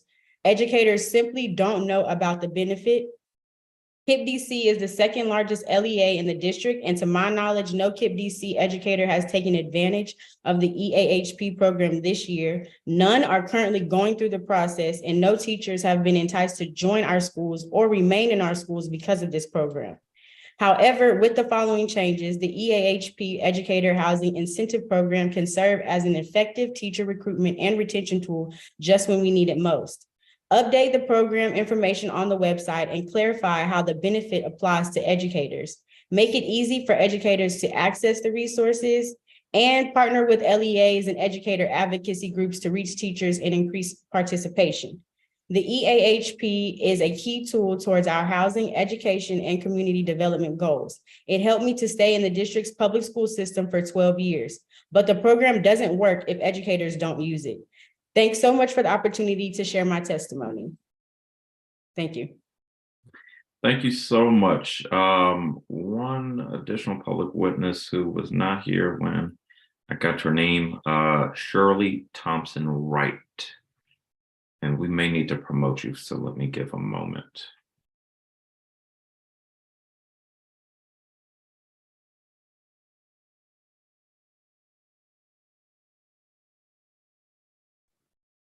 Good morning. Good morning.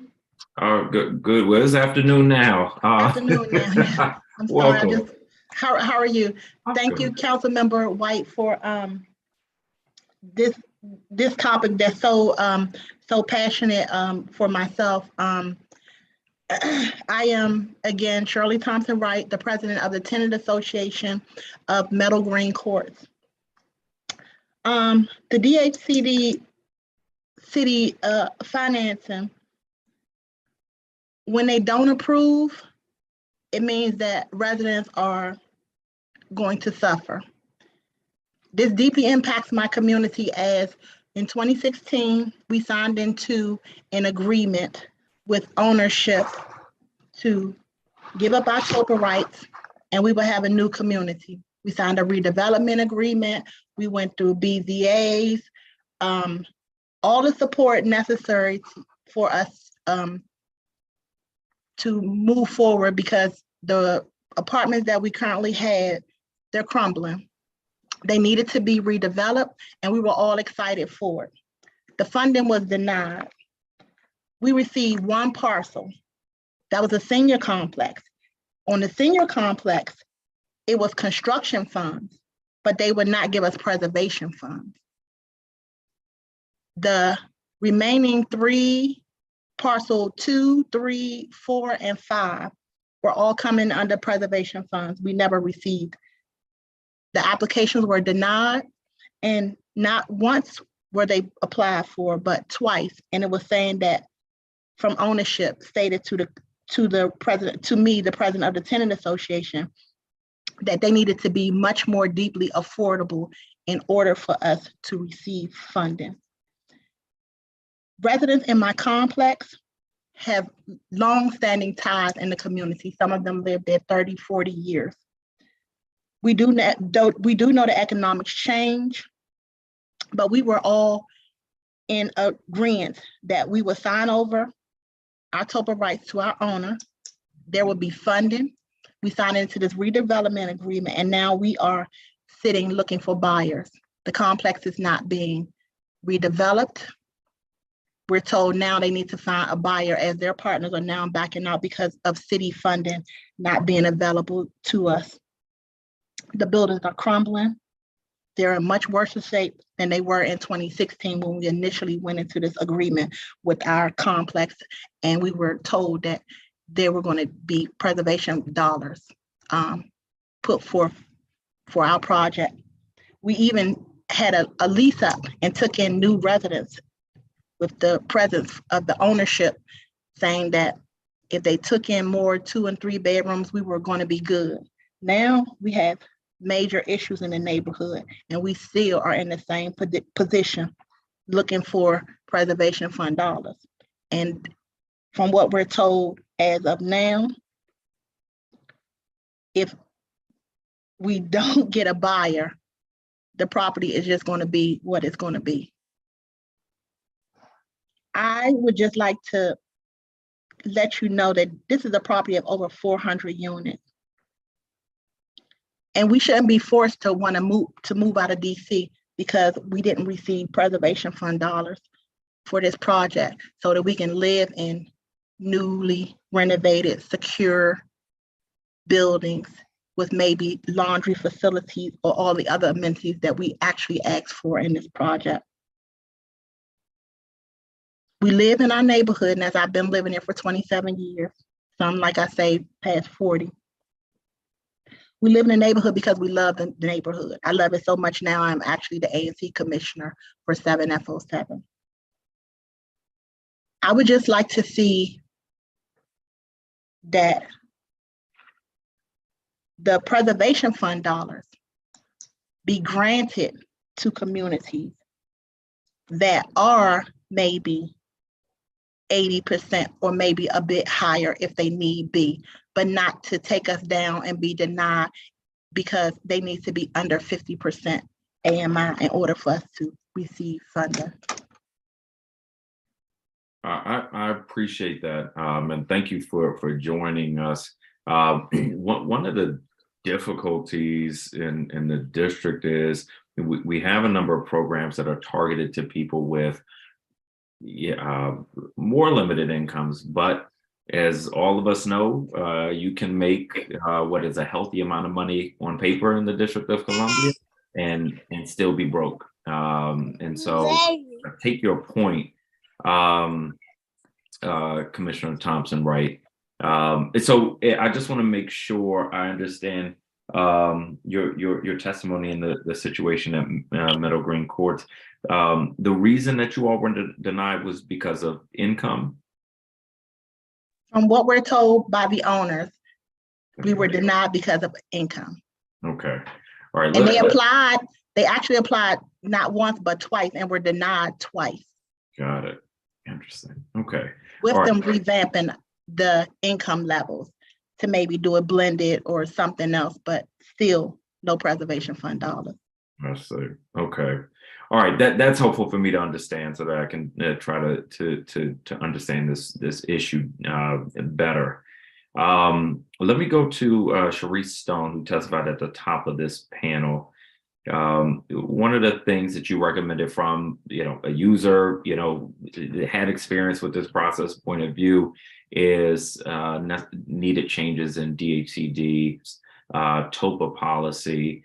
And you mentioned some things that we actually heard from others who testified later, including some limitations on what information or types of information people who stand to benefit could give, making sure that folks are not feeding residents incorrect information, taking advantage of the process.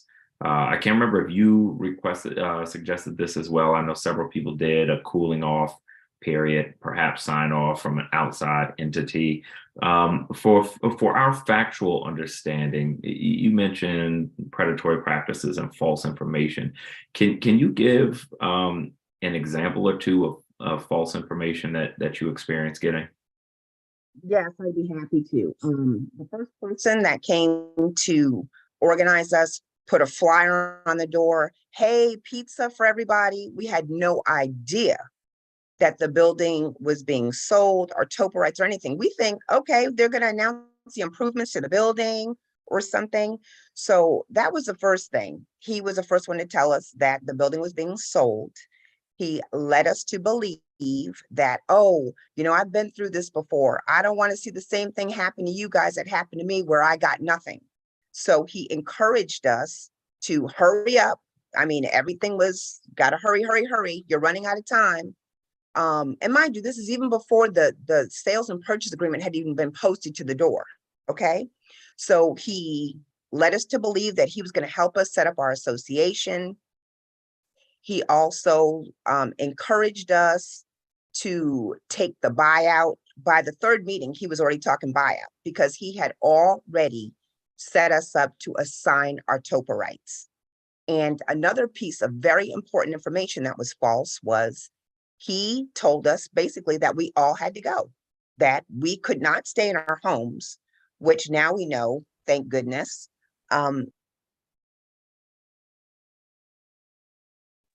You went on mute for some reason just now. Oh, I'm sorry. Yeah, he led us all to believe that none of us could stay, that we all had to go.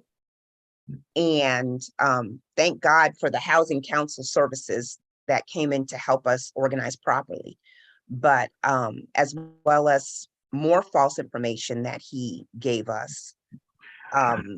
Let me turn to somebody else too, because it was a lot of the sort of overlapping issues at different properties are very interesting. And one of the things I'm just wondering now is, even as something as basic as a bill of rights that folks are required to give to tenants, so that there is some source of official correct information to counterbalance what you're being told.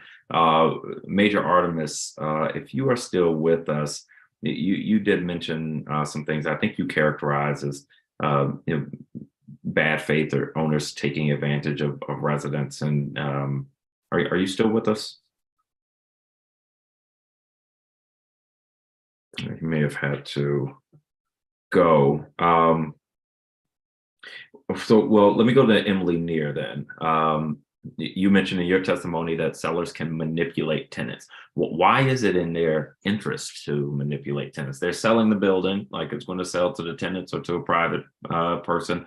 Why does it matter to the building owner? Not being a developer myself, I can only really speak to the assumptions and understandings that I have from doing this work, and working with tenants through this process. Tenants exercising their rights under TOPA affords them a long time, 4 months at the very least, with the potential to extend an additional 120 days to negotiate and make sure that they are really evaluating carefully all of their options. They have the opportunity to, talk with development consultants about purchasing the building themselves. That involves rounds of surveys and various funding applications. So it really does can take a very long time. And I think that there are folks who are interested in sales moving quickly, having a property closed very quickly. And what I've seen is groups attempting, especially with the changing economy, the changing interest rates, groups trying to speed up sales so that they are able to close and not have to kind of go through the process and not have to engage with tenants about their needs, not have to listen to tenants when they say, I don't want to move. $20,000 isn't enough for me to leave. $15,000, $5,000, $500, whatever it is that's kind of offered at these initial meetings. And so we see groups, in an attempt to speed through the sale, not go through TOPA, not have to listen to the tenants, have these rights kind of manipulated away from a lot of groups. Okay. One of the other things you mentioned in your testimony that I need a clarification on, you mentioned an issue with rights being assigned without giving tenants, enough information or a real opportunity. Is there a difference between assigning rights and waiving rights?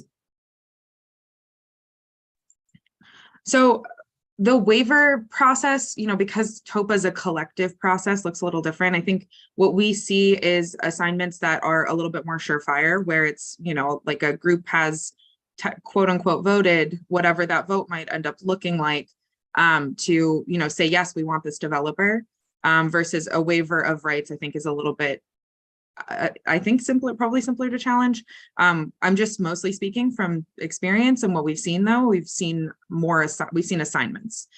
So those are documents that are then filed with DHCD, kind of confirming that the tenants agree to this developer taking on ownership, even if tenants don't actually understand what that means, or they haven't sometimes even received an offer of sale. They don't understand what TOPA can do. I think Mr. Artemis earlier talked about this meeting that they had with their landlord, the seller and the buyer of the building, who said, well, do you have $2.8 million to spend to purchase this building? No? Okay. In that case, vote, tell us no, and then we will go ahead and move forward with, finalizing the sale and finishing up this assignment agreement. Okay. Britt Ruffin, you testified that the city is not hitting the mark on production requirements for very low income housing production, which is absolutely right. And you're right to critique this. Do you have thoughts on where the breakdown is happening? Why very low income units are not being produced? I think it's a variety of reasons. I think the data is really important. So that data that's going to come from that reporting is really critical to getting to some of the actual decisions, the decisions that are being made on project selection. So I think that's critical. I think also, we've heard in previous directors a few years ago that there's really a prioritization on choosing projects that are mixed income. We've heard testimony of saying like, well, there's a policy of how they want to sprinkle low-income units, deeply affordable units. And I think that that's a policy decision being made by DHCD as well, whereas there seems to be a prioritization to a policy structure of wanting to fund not full deeply affordable projects, but projects that sprinkle deeply affordable housing within other mixed income units. And I think another issue is just the attention to the actual resources. I think over the life of the fund, it's been consistently seen that the 0 to 30% allocation has been dipped into, is not really, there are years where it's 10%, only 10% of the fund is used, to the extreme. I think that was 2014, 10% of the fund was used for 0 to 30%. When at that time, the limitation, the requirement was 40%. And I think we've only met that at that time was 40%, I think in 2016. And since then we haven't, and consistently the agency underestimates how much they're going to produce in the next year. And I think that funding, the attention on that pot of money, knowing that the 50%, we've heard, the prior chair say, oh, it's aspirational, but it's not aspirational when it's legislative. And so, if 50% is what the requirement is supposed to be, that's the requirement that DHCD and the council should be striving to meet. I appreciate it. I agree. Although where I struggle now is I don't think that there's a lack of desire to get the housing from 0 to 30. And I hope there's not a lack of desire from the agency. Something is happening. My guess is in the market that we have to better understand so that we can push in the right direction or sort of change the tools. I don't think there's I don't think more pushing from the council is going to get us there. If the IG report, the auditor's report, the hearings last year, so far as I can tell in the pipeline hasn't changed anything. So there's something more nuanced that we have to understand in order to fix this. And we've got to figure out what it is. I agree. And I think that data that we're still waiting on from that new legislation will be critical for the council to review, to see how those decisions are being made and making sure that, any departure from the requirements that are there, why projects, and their data from previous years showing like, okay, projects that met the requirements or scored higher, why did they not get the project and other projects? So I think that kind of transparency and how the decisions are made and how projects selected will be, critical for evaluating this going forward. Lauren Taylor,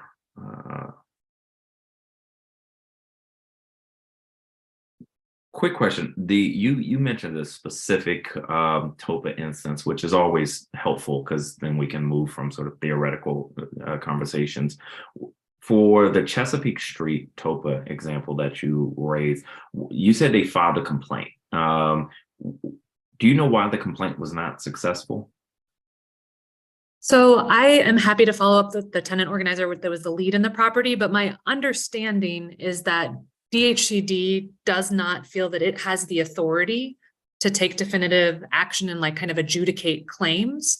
And so the complaint is more something to just have on the record. But what the tenants would have had to do is to actively sue and pursue some sort of remedy in court. And we've seen, unfortunately, in so many of these cases that because lawyers don't have any guarantee they'll be paid in these, and we're relying on a very limited pool of pro bono attorneys working in housing, that it's really difficult to get attorneys to represent tenants in this case. Luckily, they actually were able to partner with the Neighborhood Legal Services Program and Akayla Crawford, who's been great. But tenants, unfortunately, were just extremely discouraged by the process and saw the opportunity to purchase themselves slipping away as the sale closed, as it moved forward with this new purchaser who was neglecting the building as they saw their conditions get progressively worse. So because tenants didn't stay super engaged or hopeful about a positive outcome, they're actually kind of finishing up the legal process. But that's actually one of the reasons why we, as part of like kind of legislation to fix and strengthen TOPA, we'd love to see something that really either empowers DHCD or appoints another sort of city agency that can actually enforce compliance with TOPA and is able to step in and intervene when these kinds of things happen, where tenants were clearly lied to. They were told they were signing attendance, and it was later used to say that this was an assignment of rights and things like that, that are like clearly illegal, but there doesn't seem to be an accessible recourse for tenants in this situation. Okay. Caitlin Peter, IZ, this was a topic of conversation. Actually, I think Caitlin Peter had to, no, you are Caitlin Peter. Are you still with us? All right, let me skip that for now. Councilmember White, so sorry to jump in. I just was corrected by a colleague that in this particular case, DHCD actually never responded to the complaint letter at 808 Chesapeake Street Southeast. They've said in previous cases that they don't have the authority to intervene, but that was not their specific response to this building. Do you know if there is an official complaint process? You send a complaint to the Department of Housing and Community Development, and then they put it in its file. And so generally what can happen and occasionally happens is that before closing, a title company and insurance company do a review of file. And if they see a complaint letter, sometimes it can get in the way of closing. But we're increasingly seeing title companies that are a little less concerned and will close anyway. So it doesn't actually stop the process from going forward, but is just put in the official record.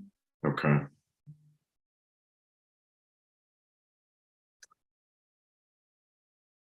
Oh, I'm sorry, I'm way over time and didn't see my colleagues on the screen. So let me see in the order that committee members arrive. Councilmember Fruman, if you are here and have questions. I'm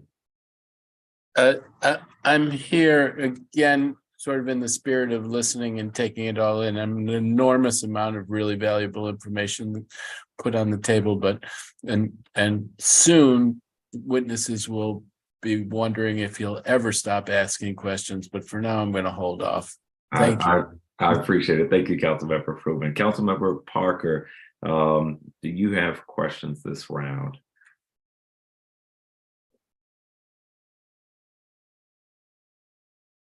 All right, Councilmember Parker may have had to join another meeting. For Brandy Burke, on behalf of Jesse Pertuse, I want to thank you for your testimony as well. Shirley Thompson Wright, Meadow Green Courts, we spoke at the beginning of my questions. So those are all the questions that I have for this panel. Like the previous panels, I really want to thank you all for being with us today, for joining to share your experiences, your recommendations. We have a lot of complex and difficult issues to dig through, but a good community to dig through them with. So I'm excited about working with you. With that, we are going to turn to our government witness for today. And I want to welcome for, I guess, our first hearing, Acting Director Colleen Green and her team. Give you a moment to get queued up.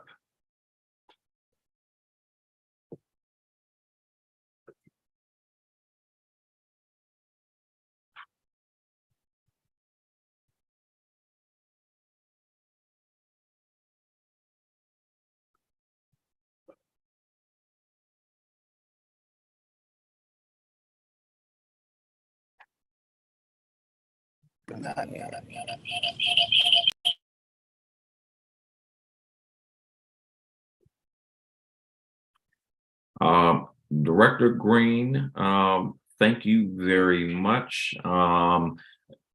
Two quick things. One is the practice of our committee to swear in all government witnesses. So first, I will ask that you raise, well, here's what both things. We know Mr. Hubbard, who's next to you, but for the record and the public, to the extent that Mr. Hubbard will or may be answering questions, if you can introduce him. And if he is answering questions, then I'm going to swear you both in. So let me start with you. Let me start by welcoming you. Very glad to have you. I'm excited to be working with you. Could you introduce Mr. Hubbard if he'll be answering questions today?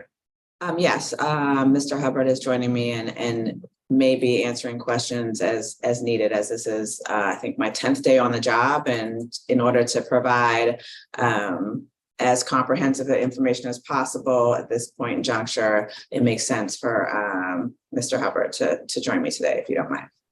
Not at all. So I would ask that you both raise your right hand.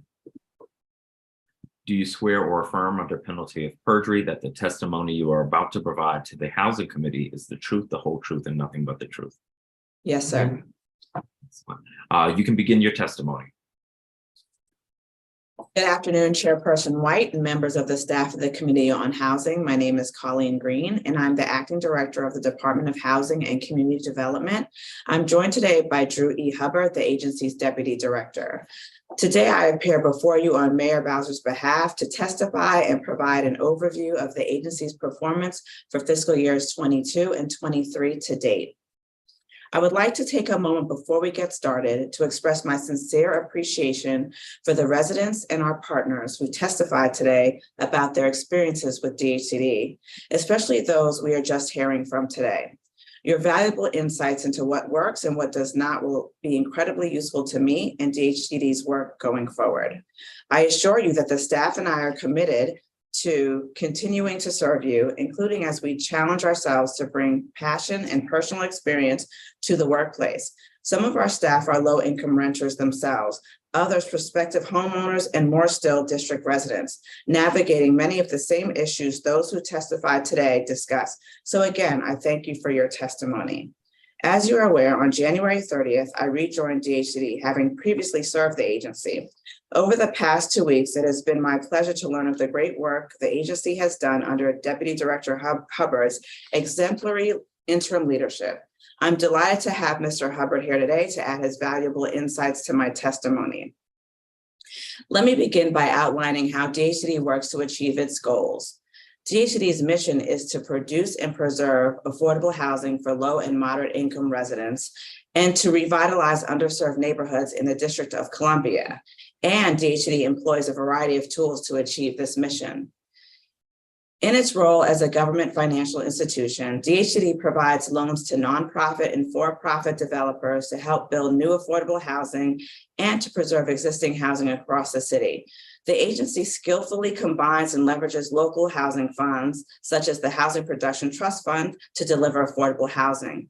Other funds include federal dollars like the Community Development Block Grant, Section 108, and home funds from the U.S. Department of Housing and Urban Development, tax credits issued by the U.S. Treasury, and bonds issued by DC Housing Finance Agency. DHCD also uses operating and services assistance from the DC Housing Authority, Department of Human Services, and Department of Behavioral Health. In addition, DHCD deploys an array of sustainable development financing in coordination with the Department of Energy and Environment. In addition to creating new affordable units, DHCD also has a leadership role in the preservation of our existing assisted and unassisted affordable units. Ensuring Washingtonians are not displaced from their homes due to factors outside of their control is fundamental to our mission. DHCD's Housing Preservation Fund, Single Family Residential Rehabilitation Program, the Homeowner Assistance Fund, and the soon-to-be implemented DC Heirs Assistance Program are all examples of programs designed to keep people safely and affordably in their current homes. Owning one's home can be an important path to wealth building and intergenerational success. Becoming a homeowner is an important goal for many Washingtonians. To help them reach this milestone, DHCD oversees the district's premier home buyer programs, the Home Purchase Assistance Program, the Employer Assisted Housing Program, and the Negotiated Employee Affordable Home Purchase Program. Furthermore, through our community-based organizations, DHCD provides housing counseling services to our residents to help get them on the path to becoming first-time home buyers. DHCD also has a regulatory role in administering the Rental Housing Act, the Condominium Conversion and Sales Act, and inclusionary zoning. As a regulator, the agency balances the needs of tenants and the interests of housing providers, aiming to create a more transparent and stable housing market as provided by law. The inclusionary zoning program also assists households in matching with affordable units that are mandated in many newly constructed housing developments. As noted in our mission statement, DHCD also supports community stabilization and development. This includes transforming vacant and abandoned properties into home ownership opportunities through our Property Acquisition and Disposition Division. Residents can use HPTF and other down payment and mortgage assistance programs to achieve the dream of home ownership by purchasing these properties. Other sites become affordable rental or managed green space opportunities for district residents. All contribute to neighborhood stability by returning the properties to active use. Using our CDBG funds, the agency also helps small businesses through its small business technical assistance and facade programs. CDBG can also assist in the development of community facilities, including 2 facilities not far from our offices in downtown historic Anacostia. Finally, to fulfill these duties, DHCD has a portfolio and asset management division, an office of program monitoring, and a general counsel's office to assure district residents, the agency, and our development and service partners are adhering to the law and meeting the expectations of district residents. DHCD's management of its $1.6 billion loan portfolio aims to ensure that historic investments in affordable housing can remain a sustainable and productive program for years to come. For the remainder of my testimony, I'll provide an overview of some of DHCD's accomplishments in meeting its priorities over the past year. In 2019, Mayor Bowser set a goal for the city to produce 36,000 new units of housing for district residents at every income level. She also set the goal of 12,000 new units of affordable housing, both through new construction and existing buildings that currently do not have affordable housing protections. As of the end of calendar year 22, over 22,500 new units have been built overall, which is almost 75% of the 36,000 goal. Almost 5,000 of these newly constructed units counted toward the affordable housing goal. Another over 1,500 new rent and income restricted affordable units were established within existing properties that did not previously have affordability requirements. So, thus, with a total net increase of almost 6,500 affordable units, we are now 54% of the way towards meeting our affordable housing goal. As we are all aware, the Housing Production Trust Fund, which DHCD manages, has been the star performer in our progress to date. Since the start of the Bowser administration in 2015, the fund has provided gap financing to projects that have produced and preserved over 8,000 affordable housing units. In fiscal year 22 alone, the agency closed $129 million in Housing Production Trust Fund loans in 7 projects. This funding will create over 700 affordable units in wards 4, 6, 7, and 8. 71% of which will be affordable to households earning less than 50% AMI, or $71,150 for a family of 4. When Mayor Bowser committed to funding the Housing Production Trust Fund at a minimum of $100 million annually, DHCD and our housing agency partners swiftly and effectively deployed funding at that level. If you visit our quarterly Housing Production Trust Fund reports and annual audits posted on our website, it will be clear that DHCD has done a remarkable job of committing and expending the Housing Production Trust Fund on important affordable housing projects in all 8 wards. DHCD's efficiency in allocating the Housing Production Trust Fund was enhanced by efforts in cooperation with this committee and the full council to allow DHCD to forward commit expected Housing Production Trust Fund resources once an annual budget is passed. This allows us to keep our affordable housing pipeline moving as we waited for budgeted funds to become available at the start of the fiscal year. This is especially important because it means that despite Mayor Bowser's and the council's unprecedented commitment to the Housing Production Trust Fund, which has resulted in over $1 billion in local investments since 2015, the Housing Production Trust Fund and our other affordable housing resources are quickly committed, and we need to continue to find ways to improve the efficiency with which we allocate our resources to maximize the return for district residents. Recognizing this, last fall, DHCD worked with the Housing Finance Agency and the Deputy Mayor's Office to implement a new process for our consolidated RFP and private activity bond allocations. This new process, announced recently, will provide set funding opportunities in January and July each year. This will provide predictability to the market and keep our pipeline of affordable projects fresh with projects that are ready to develop. Increasing efficiency is only part of the answer. As we continue to see costs both in construction and operation go up and our federal funding allocations remain relatively flat, we know the district will also need to continue to make significant contributions of its own through the Housing Production Trust Fund and other local programs to be successful in meeting our affordable housing goals. The agency has also made changes to invest its resources better. We are now implementing a new project-based local rent supplement program budgeting process specifically designed to efficiently deliver homes to extremely low-income households, those earning 30% of AMI or less. Through its first year, we expect this proactive budget planning tool to deliver more deeply affordable units for this population within the next few years than we previously thought possible. Along with allowing agencies to better plan the delivery of LRSP assisted units, it is also a more transparent process that allows us, along with our partners, to be held more accountable for our performance in delivering these units. Similarly, we thank the Council for working with us to pass the Housing Production Trust Fund Accountability and Transparency Amendment Act of 2022. With these updated reporting requirements, we will now be able to more clearly show and discuss with you our efforts to meet the Housing Production Trust Fund goals. New affordable housing is not delivered through government financing alone. For example, as part of the inclusionary zoning program, affordable housing is set aside as part of the zoning process is in new private market rate development with more than 10 units. This housing is affordable to low-income households earning from 50% to 80% AMI, and the units remain affordable for as long as the building is being used for residential purposes. In fiscal year 22, the IZ program brought 380 new affordable units to market, raising the program's total to 2,000 units. At this point, I want to emphasize the mayor's recently released comeback plan for the revitalization of the district's economy after COVID, providing new housing for a range of district residents across the entire city, including downtown, is not only a human service imperative, it is also central to the economic growth and prosperity of our city.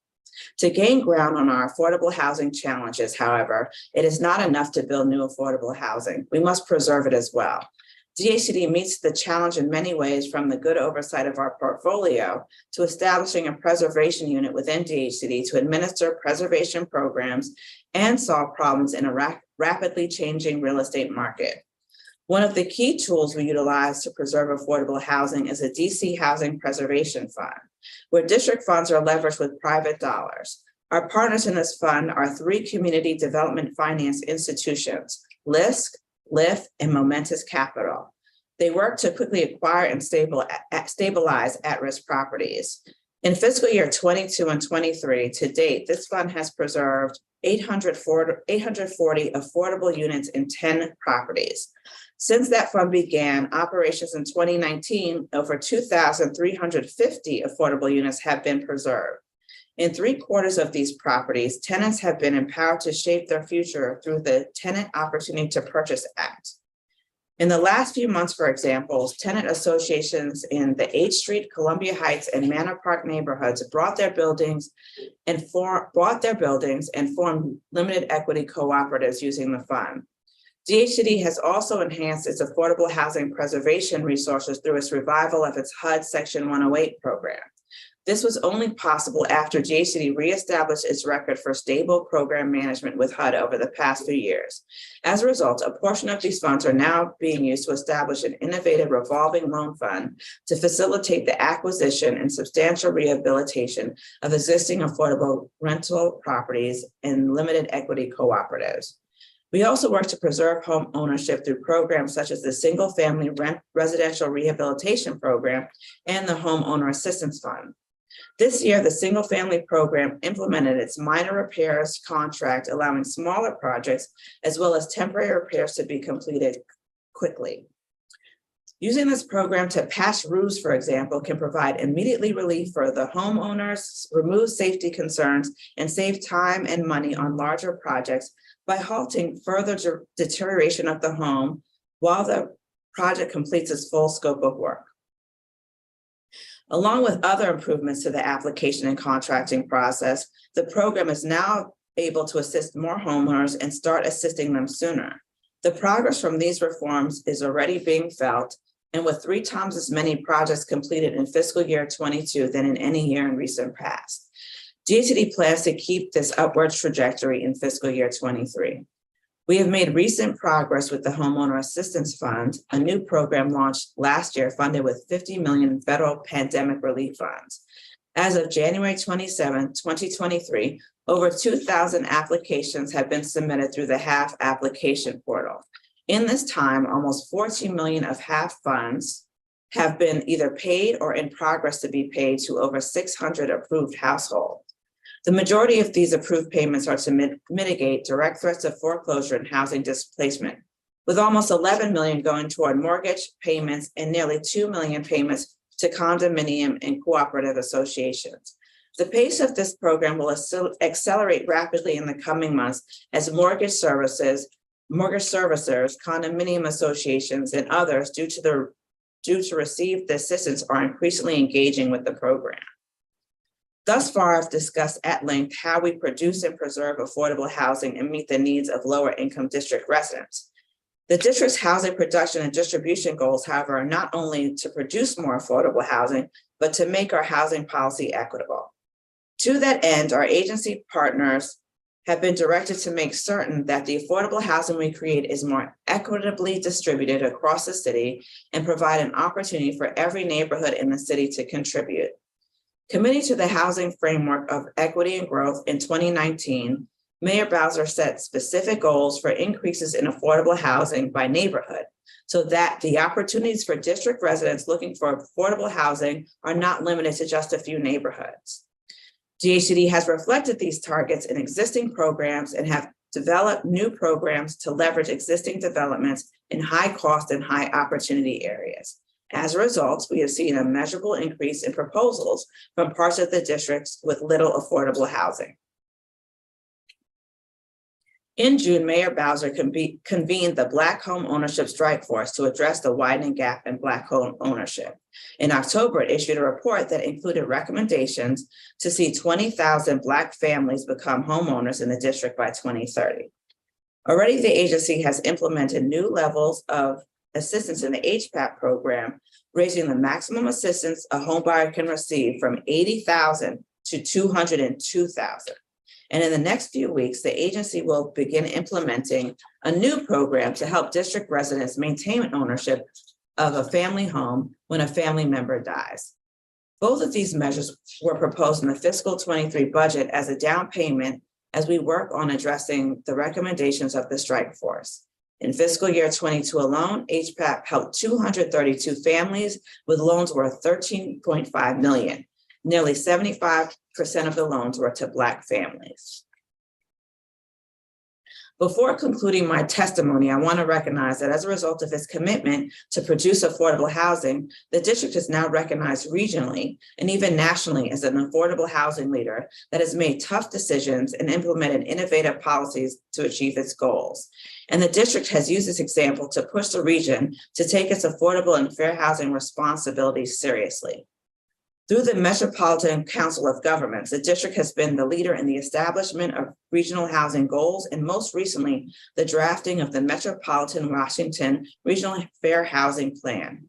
I am proud to say DHCD staffed this multi-year effort on behalf of the district, and I encourage district residents to read the draft plan and submit comments to move not just the district, but our entire region forward. In 2023, we will continue to lead. As acting director of DHCD, I am grateful to be able to have this opportunity to share the agency's accomplishments, and I look forward to continuing and improving this work and returning next year to share with the committee even greater achievements. I have touched on some of the top priorities for the district, for DHCD for the fiscal year 2022. As I laid out at the beginning, DHCD's responsibilities and activities encompass much more than I've been able to highlight here. I am confident that DHCD will continue to fulfill our mission by creating and preserving affordable housing, supporting economic development, and promoting strong communities for all district residents. I look forward to working with the community, get to know the agency and all of its offerings better. I would like to thank my predecessors, and in particular, Drew Hubbard, who served as interim director, for providing me with such a strong foundation and dynamic agency with which to carry out the mayor's vision for a prosperous and welcoming DC, in which everyone has a fair shot, whether they have been here for 5 generations or 5 minutes. Most of all, I would like to thank the mayor for her leadership and her trust. Finally, I would like to thank the staff of DHCD, on whom all the accomplishments I have reviewed and all our future accomplishments depend. Going forward, we are committed to being responsive to district residents and our partners' concerns and policy suggestions in a timely way. There's an expectation of good service each time constituents and partners contact the agency. Thank you. I'm available to answer any questions you may have. Thank you very much, Director Green. I appreciate your testimony, and I'm aware, and will remind the public, as you said at the beginning, you've been on the job for about 10 days. So I expect that Mr. Hubbard will probably answer a lot of questions, which is not an issue for us. The other thing I will mention is, between fresh eyes, I know you worked at the agency in the past, but you come back with fresh eyes, in between that and Mr. Hubbard's deep experience, I think there's a lot of potential for some great growth over the next years. What I heard from public witnesses today, if I had to characterize it overall, was we have some really good programs coming through DHCD. No surprise, it's may need to modernize or further evolve some of them. I think that's always going to be the case. So I'm looking forward to working through that. Let me start with some questions on the Housing Production Trust Fund, and there, starting with the board. It looks like the board by statute is supposed to be comprised of 9 members. They again advise DHCD on the administration of the trust fund. I think there are currently only 5 members of the board. Is that right? Yes, I believe there are only currently 5 members of the board. Okay. Do either of you know how long the 4 positions have been vacant? Not 100% sure, but we can look that up and forward it to you, Councilman. I appreciate it. When you do that, would you also let us know which positions each member fills? For the public's context, the statute requires that 1 member is a representative of the financial services industry, 1 representative of the nonprofit housing production community, 1 is a representative representative of the for-profit housing production industry. One is advocate for production, preservation, and rehabilitation of housing. One is a low-income tenant. One represents an organization that advocates for people with disabilities. The remaining three shall have significant knowledge of an area related to the production, preservation, and rehabilitation of affordable housing. That context is more for the public. I would like to understand who of the people on the board, which of those positions they fill. And council member, if I just may add, we're always looking for great members to contribute to this, I will call it this challenge of providing affordable housing for all. And we would welcome applications to the office of the Mayor's Office of Talent and Appointments. Anyone that feels that they would be able to contribute and are qualified, we would love to have them submit their application to join the advisory board. Excellent. And there are a lot of witnesses testified today. They are good people. They know good people. So please do send those recommendations. So the DHCD, it looks like you have not selected any new HPTF projects so far in fiscal year 23. We're about 4.5 months into the fiscal year. Why is that? So there is an application that I think I mentioned in my testimony. The next application deadline will be in July, and going forward, all applications will happen in January and July. So that was announced, I don't know exactly when, but previously that the new process of accepting application, I think it was announced in November. So the next time that the projects can submit is in July of 2023. Okay. Is that timeline? So you're going to do it, you're going to have a consistent timeline yes. for this? Okay. So the consolidated RFPs will now be coming out in January and July every year. Excellent, which addresses one of the consistency issues that was raised earlier. And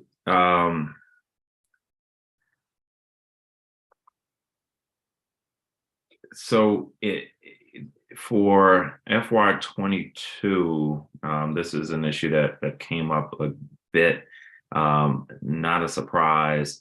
DHCD produced more units for people making 80% of the area median income, or AMI, than your goal. Underproduced units for people making 30% of AMI. This has been the trend over the past several years. Why are we not producing more units for people in the 0 to 30% AMI range?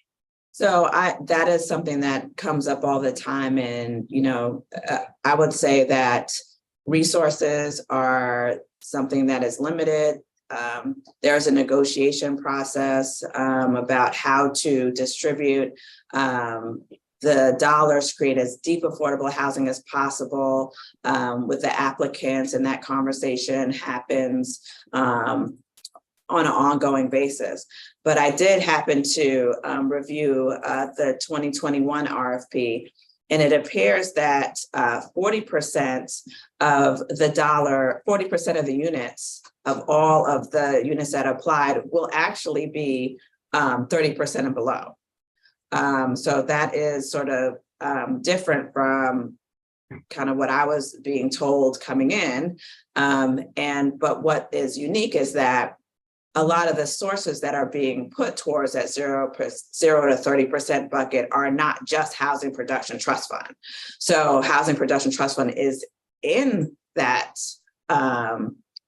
is part of the capital stack there, but there's other resources that are being deployed to that sort of bucket, we'll call it, to be able to create that affordability level. So again, 40% of the selection, 40% of the units that came into the application process will be 0 to 30%.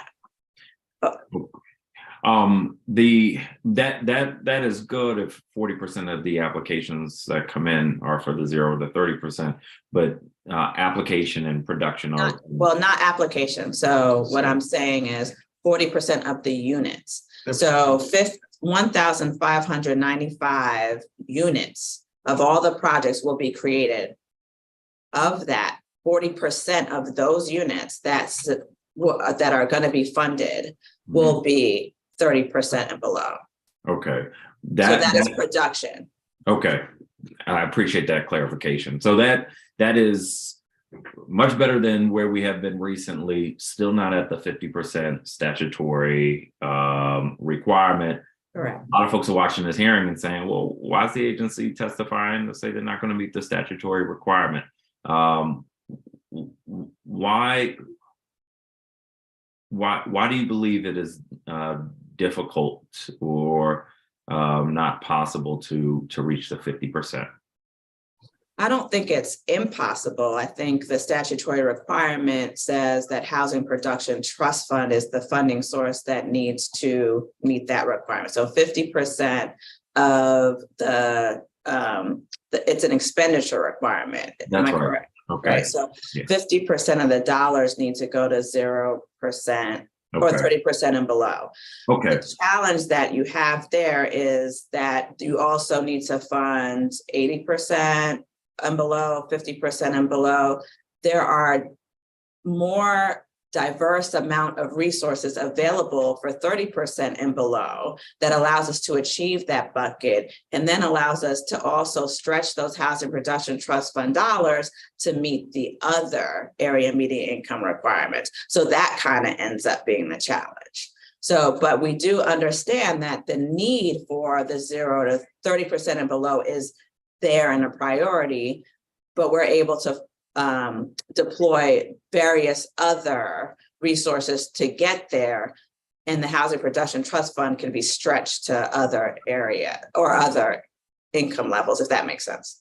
It does make sense. Since it's a limited resource.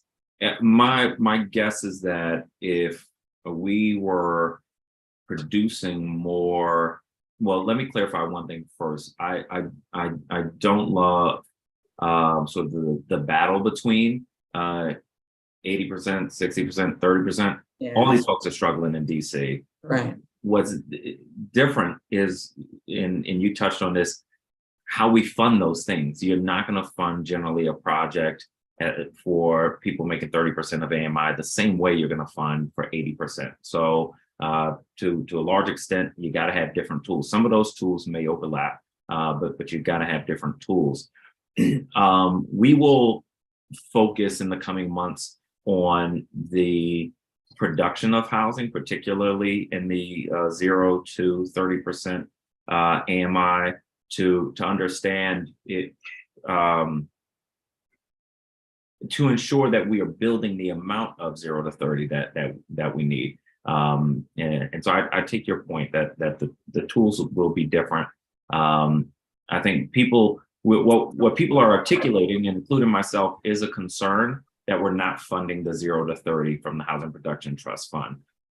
The actual concern, and I'm sorry if this isn't as clear as I want it to be, is the amount of housing that we're producing. I think people care less about how we're producing it and more about the fact that we produce this housing. Chairman White, if I could throw in one more point on that too. Of these projects we selected, we are only funding new construction at 50% and below. Okay. I'll pick up there in a minute. Let me see if Councilmember Fruman has a question or a series of questions. Thank you very much, Chairman White. And thank you for testifying today, Director Green and Mr. Hubbard. I was involved in a Housing Production Trust Fund project before coming onto the council. I was chair of the board at the Listener Home, and very, very grateful for the program and the fact that it was going to make it a possibility for the home to build 93 units of deeply affordable senior housing. I'm no longer affiliated. I put in my resignation letter in December, but I still take pride in having been a part of bringing the first Housing Production Trust Fund project to Ward 3 ever. And I'll hope others can carry it through.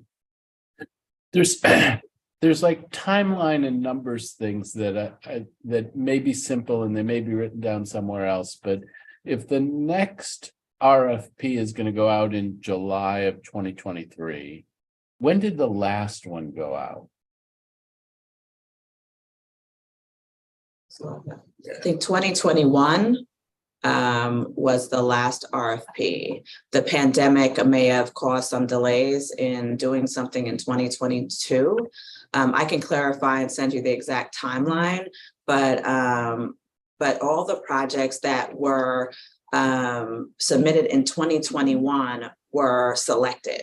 So nobody, typically that doesn't happen or hasn't happened, but everyone that did apply was selected to move forward in the 2021 RFP and pass the threshold. So, okay, and that was the one that the Lisner project was a part of, I suspect. Yeah. I think so. Well, I took pride until I heard that everybody who applied got there. But that's a good thing. That's absolutely a good thing. It's all the viable projects that met threshold were funded. I see. Thank you very much. And there's been contributions to the Housing Production Trust Fund in each of the fiscal years. And there is often confusion. People will say, oh, they have hundreds of millions of dollars that haven't been spent. And can you explain to me how much of the money that is in the Housing Production Trust Fund is not spoken for either because it's associated with a project that's under contract, or it's associated with a project on which you're on the path to closing?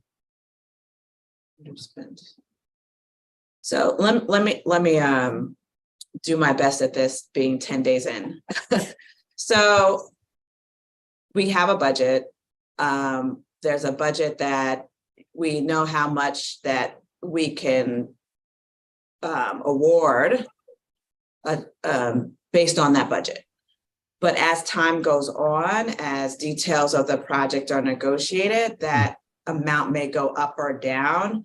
I will say it usually trends up, but things have gone to get more expensive. So there becomes a timing thing about where you are in the process, the availability of funding, and when you need the money, right? I guess I liken it to a bad family sort of budgeting process. Like I might put something on my credit card that I hope I have enough money coming in the door to pay for later. But I'm pretty sure I'll have a job, hopefully, to pay for the credit card. So I kind of liken it to that. It's all about timing and when the funding comes in, when it's needed, and being able to pay it as the draws happen. I hope that answers your question. So it's not really, it's not ever having enough money for a project that has been selected. We always have enough money for the projects that have been selected, and the mayor has made sure of that.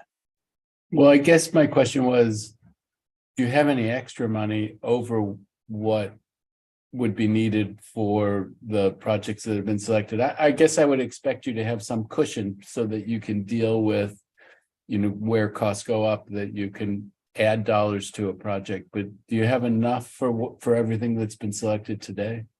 We have enough for everything that's been selected today, but the demand on affordable housing overall is always there. So could we develop 3,000 units? Potentially, given the resources and the land, et cetera, like that. But for the projects that we have in the pipeline currently, we have enough money. Yeah, but there's never extra money. There's no extra money. No, there's never extra money. So when we see on your balance sheet, a large number, that might be because it's associated with a project that's been selected. Right. and the money hasn't been drawn down at that point. Okay, So and it's, so it's in some stage of development. okay, But and we're so, happy to like go through like the whole process with you so that, you know, it's more understandable, but it is a timing thing. It's over like with each requisition, they will get money paid down and that money will come out of the fund. So if a project takes 2 years to build, then over time, the money that's committed to that project will be drawn down according to the requisitions. But it might be committed in year 1, but it's not completed until 2024 or 25. So then in the July RFP, will that be using FY23 contributions to the Housing Production Trust Fund? Yes. And then the January 24, I guess I'm assuming would be FY24 contributions to the Housing Production Trust Fund, or is that different? And we can also, as the director mentioned before, we can front allocate money from 24 once the budget is proposed and passed. We can look at putting 24 resources into the July round, and then to your point, there'll be 24 money in the January 24 round also. And I mean, I guess part of what I'm trying to get at, I mean, a lot of money was contributed in FY23. When you think about a July 23 RFP, is that going to be the biggest RFP we've seen in a long time, given the amount of dollars that was put in FY23? If I can, and again, we worked with the committee in the last council period to allow us to front this budget. So actually, some of the 22 projects from the 21 RFP are using the 23 funds already. I see. So, but and do you have a sense of how much is left over from the FY23 funds that you can still use in the July RFP? We're going through the analysis now. And I think to your other point, you know, with the market conditions, and I think you mentioned in your testimony, projects are coming back to us with larger and larger gaps. So it's going to be incumbent upon us to really pin down what's already been selected, to know what that amount we have for the next round is, but we'll share that as we get closer to it. Okay, yeah, I mean, it is, and it may be that we should set up a separate meeting, because walking through it so that I understand exactly where all the numbers are. I like to think of myself as a numbers person, but it's a tricky world that you guys are in. So help me get educated. Be happy to do that. And I guess I don't have enough time to really explore this issue in this round, but I'm going to wait for the next round. But I'll just give a preview that some folks in Ward 3 have proposed a thing called a fund to purchase commercial properties and be in a position to convert them to residential. And there are some funds that you have now. There's the Property Acquisition and Development Fund that is used to purchase different things, not commercial properties. These are abandoned vacant residential properties, and then, you know, to convert them, to bring them into the housing inventory in a meaningful way. And there was $31 million, I think, in the budget for it, and none of that appears to have been spent. Can you explain why it is that none of that was spent, and why I shouldn't think of it as a pot of money that might be used in another way in order to achieve similar goals? So the quick answer is, for me, that I can get back to you on that. But I know that in terms of just spending money, there's not ever an extra pot of money. We should never consider that. But I think that money may have come from, if I remember correctly, ARPA, which was just like a one-time infusion of money from the federal government for the pandemic. And so that wasn't specific money for the Property Acquisition Disposition Division. But I will get more details on that 30 million that you're talking about. But I'm right that none of it was spent. Yes, you're correct. Yeah. Okay, well, I've used my time, but I'll come back to you on the other issues. Thank you very much. Really appreciate it. Thank you, Councilmember Fruman. I'm glad you asked about that. We were debating whether we were going to get into that issue. So let me go back to Housing Production Trust Fund, and this is something else that came up in testimonies. HPTF funds both production and preservation projects, right? Yes. Okay, and do production and preservation projects compete against each other for funding?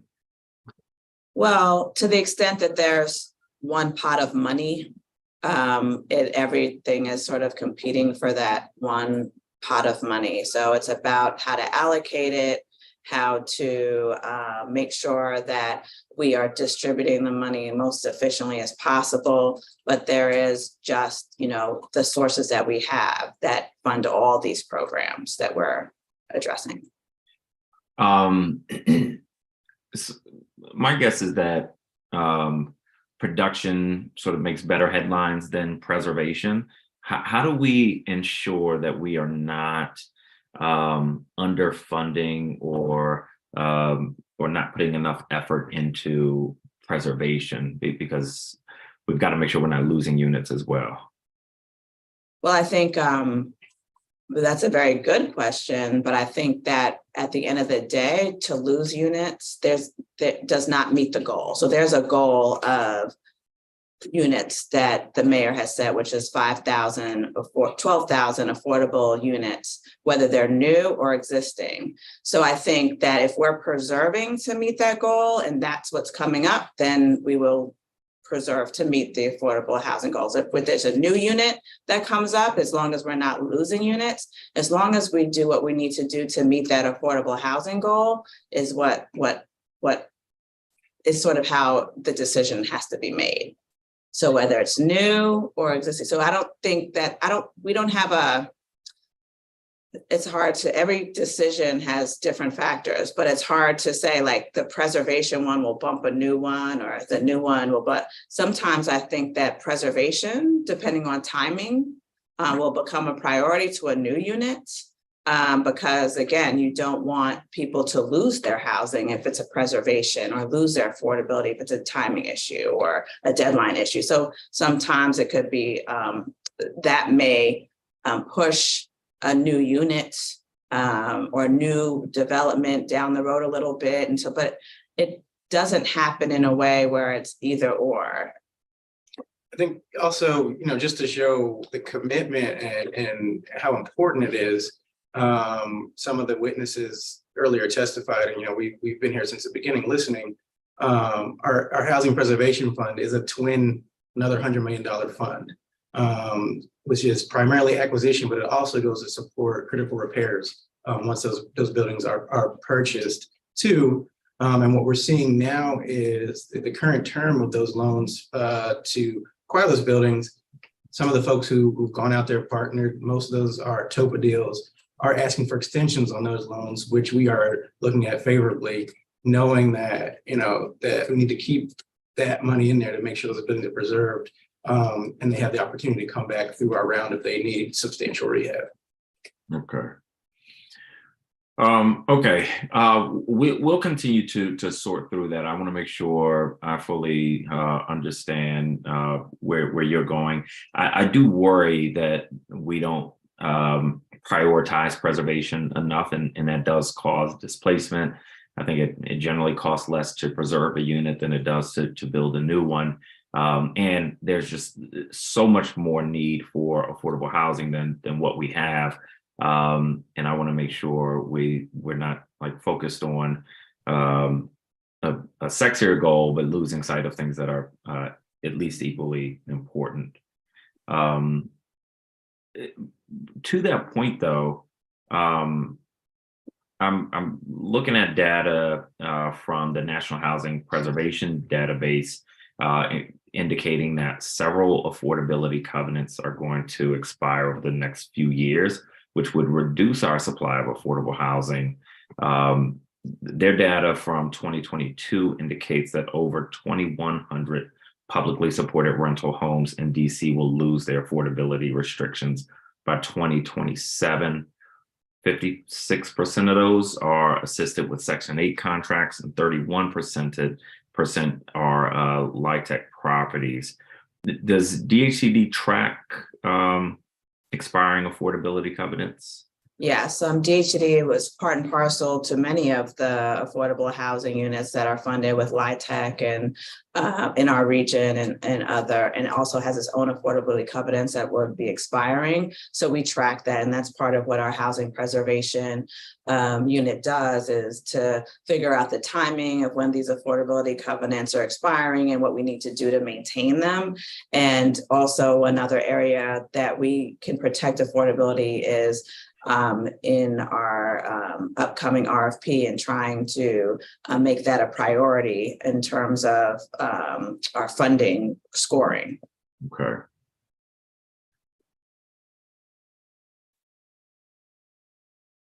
And are there for ownership, affordable ownership units, do we track the expiration of those covenants? I can't remember how long we require affordability for affordable. I believe under Housing Protection Trust Fund, Drew, you can remind me, it's like 40, 50 years, 15 years. And then there's the extended affordability that goes out to 30 years. There are a number of them that will be looking for additional funding to maintain their affordability. Okay. In the past, in the district, and I'm sure this happens across government still, but sometimes we focus on creating programs and funding, and we attach requirements, and then we focus on the front end stuff, but lose sight of the back end stuff. So you're saying DHCD, you're tracking the affordability covenants, when things are expiring and how it's going to affect the amount of affordable housing that we have in the future. We actually have a division that focuses on that specifically. It's our asset management division in our portfolio. What's it? PAMD, and I forget what the acronyms mean right now. But only 10 days. Right. So there are two divisions, portfolio and asset management division. And we also have a compliance division as well. And they are tracking the affordability covenants, the covenants that come with the funding sources that require, these affordabilities of these units and all the things that we do. So those two divisions are consistently, that's what they're existing to do. Okay, I have a couple questions about the compliance division a little bit later, but the DHCD's preservation unit, do they play a role here? Yes. Go ahead. Yes. So the Preservation Strike Force, which was impaneled several years ago, this was one of the recommendations that we create a preservation unit. So part of the proactive tracking of these covenants happens through the staff in the preservation unit. That unit has been stood up and actually fully staffed over the last couple of years, as well as the asset management division has doubled in the amount of staff over the last couple of years. So take very seriously about, and once we put the money out, that it is in the proper use that it was intended for over the duration of whatever the affordability period or covenant is. Okay. And one of the things that's really important to note as we talked about resources is that as the affordability covenants come due, that means more investment that is required to keep the projects affordable. And Councilmember White, you mentioned new housing versus keeping the affordability of existing housing, just it's increased demand on the resources that we have. Right. Housing production and preservation in fiscal year 22, I understand that no affordable homeownership units were produced were preserved despite a goal of 30 units. This is down from 42 units in fiscal year 21. And I'm looking, this information is coming from, I can't remember what it was titled. One of the attachments was key performance indicators. So this would have been attachment 7 from the pre-hearing questions. And again, from that chart, it looks like we didn't produce any affordable home ownership units in fiscal year 22. Again, down from 42 units produced in fiscal year 21. Why that drop in production?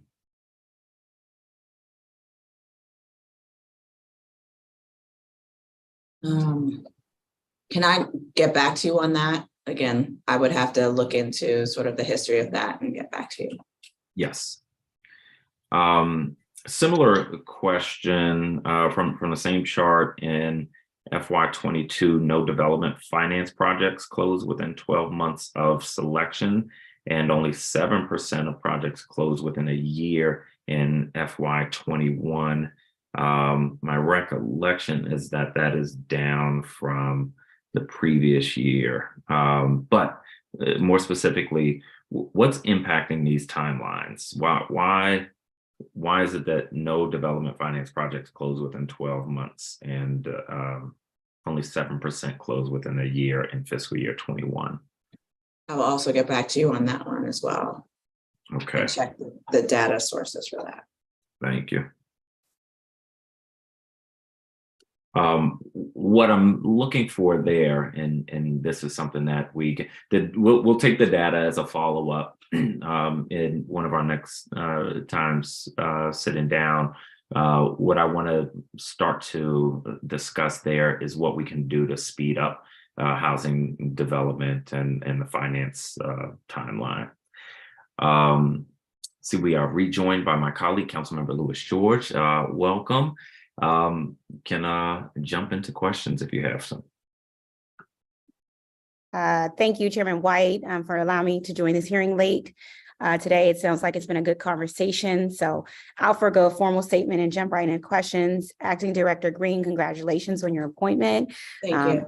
And thank you for joining us. And also good to see you, Mr. Hubbard, as well. Looking forward to hearing more about DHCD's progress over the past year. And with that, I want to start with the DC Homeowner Assistance Fund, DCHAF, and just for public, the DC Homeowner Assistance Fund program uses funding from the American Rescue Plan to provide grants to district homeowners who have been affected by COVID-19 to help keep their homes. And we have the financial program is accessed via digital portal that serves as a one-stop shop to provide grants to district homeowners who were impacted, who are struggling with their mortgage payments and other property or housing expenses. So with that, the targeted condo pilot, which was the first part of this, which was in wards 5 and 7 and 8, launched in 2021. Director Green, how many pilot applications were received in total? And have all of those applications been fully paid out at this time? I would have to look into that. I don't know the answer to that at this time, but I will look into it and get back to you. Okay. And I know we had the pilot. Outside of the pilot, I wanted to get a sense of how many applications were received through the standard homeowner assistance fund program. So not the pilot before September 30th, 2022. So basically, how many completed applications were received between, I guess, October of 2022 and today? I believe it was approximately 2,300. Okay. And of the completed application, it was a little hard to tell from the oversight responses, but have any applications been denied for qualification or incomplete submission reasons? Yes, some of the applications, they have to do a determination of eligibility. And for that reason, if applications were incomplete or something was missing, they would have been, I guess, not determined to be eligible to move forward. But they got an opportunity to cure and then come back and resubmit the application. So for everyone that was able to do that, obviously they came right back into the process. once they were able to, whatever that issue is or point that they had to cure, they could just resubmit. Okay. And do you know how many denials have been issued? I can look into that.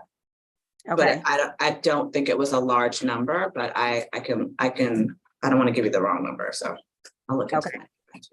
And then do we know sort of how many applications have been, I guess, fully paid out, that they've gone through the process? They're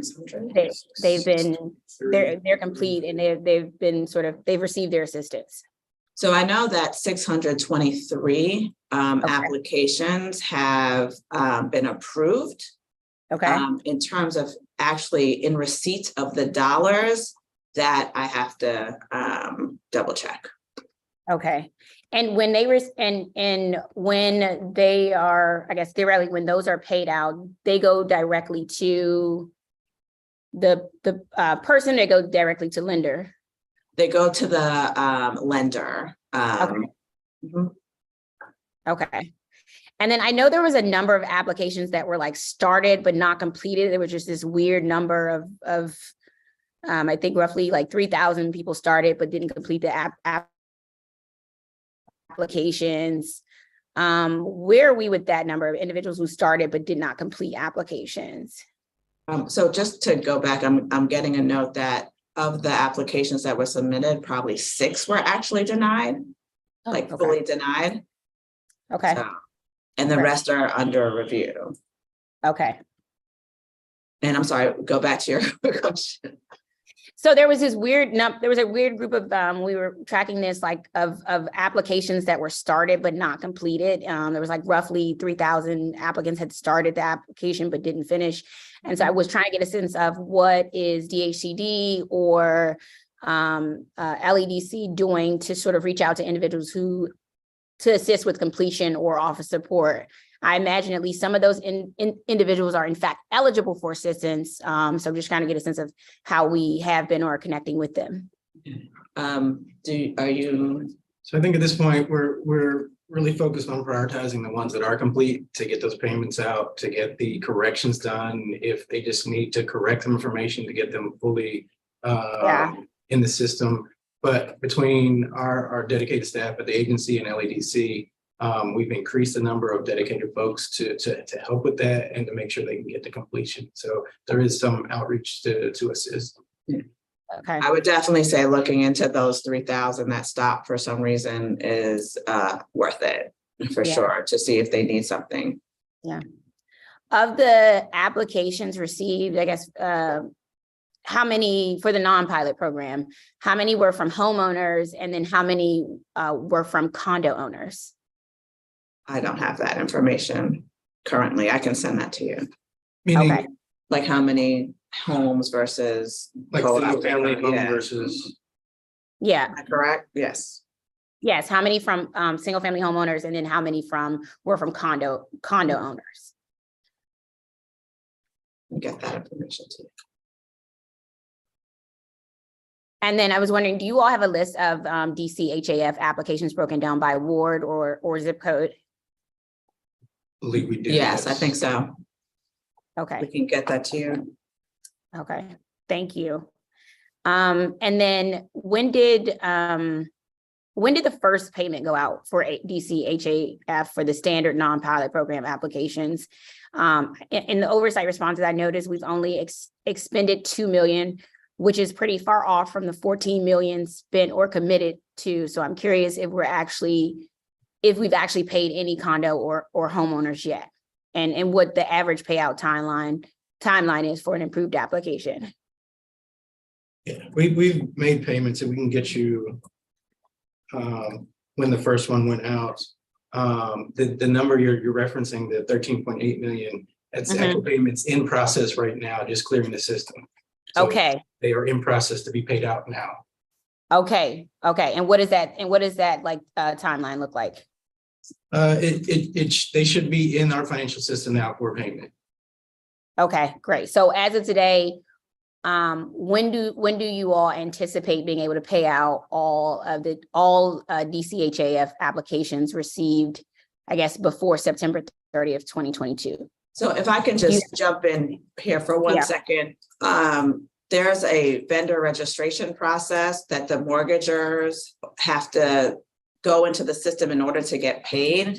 That unfortunately has been sort of a huge hurdle to getting the payments out the door.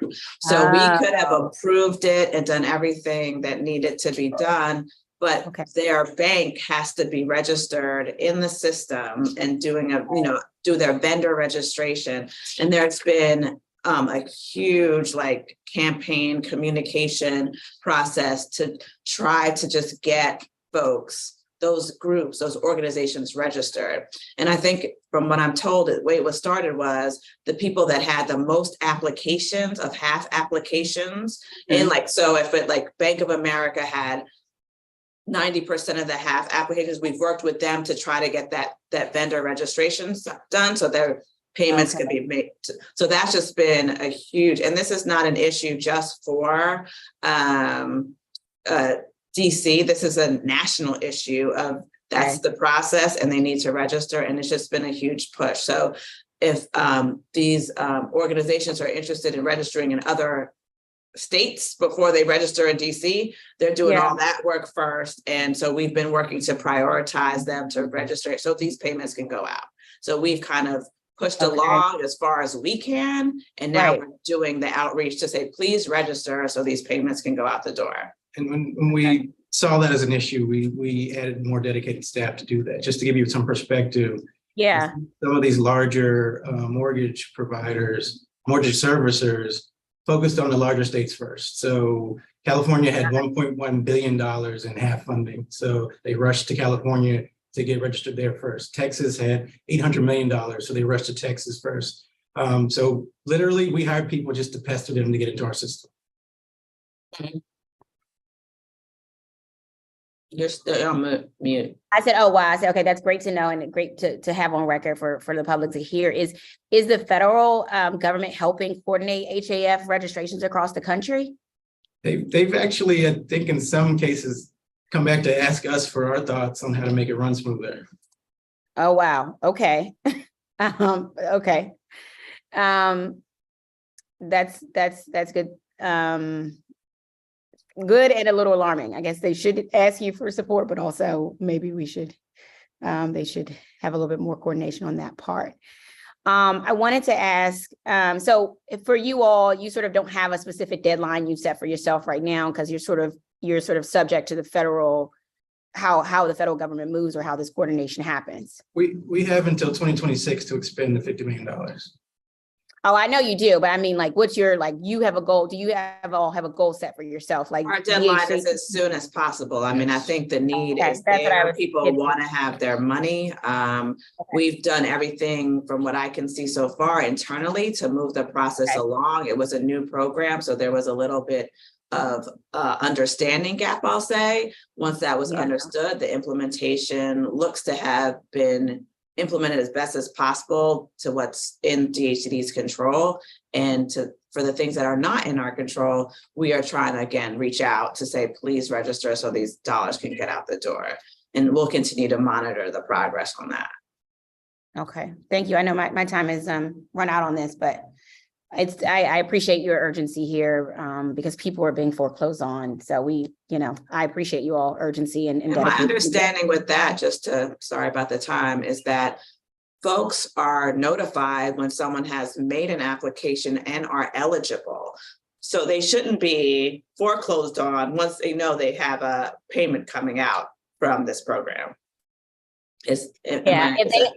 If they apply after September 30th, they're vulnerable because they applied after September 30th. So that's that particular group. That's why I was asking what your application numbers look like after September 30th, because however many applications that is, that's our group of vulnerable individuals who can be foreclosed on. And we're happy to reach out to let folks know that this payment is in process, and to the extent that we're contacted about that, we can try to help sort of bridge that gap. Prioritize if the applicants come to us and they have an active move towards foreclosure, we move them up as far as priority.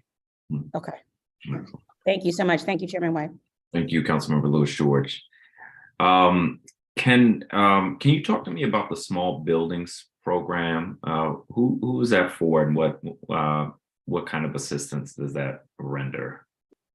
So there's the facade improvement program, and that is for any building that qualifies for it if they want to improve how their exterior looks and make their businesses more inviting. As far as how many people are in the program, was that the second part of your question? How many who it's for? It is buildings that are I'm guessing a certain number of units or fewer. Yeah, it's buildings with 50 units and less. I'm sorry.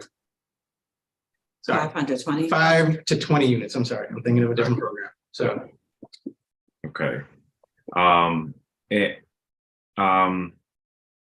I'm guessing the property owners applied for this. It looks like no units were repaired using this program in FY22.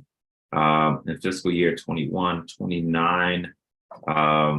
I'm not sure if this is buildings or units, but 29 units were repaired using this program in fiscal year 21. So I'm trying to understand what's happening with this program.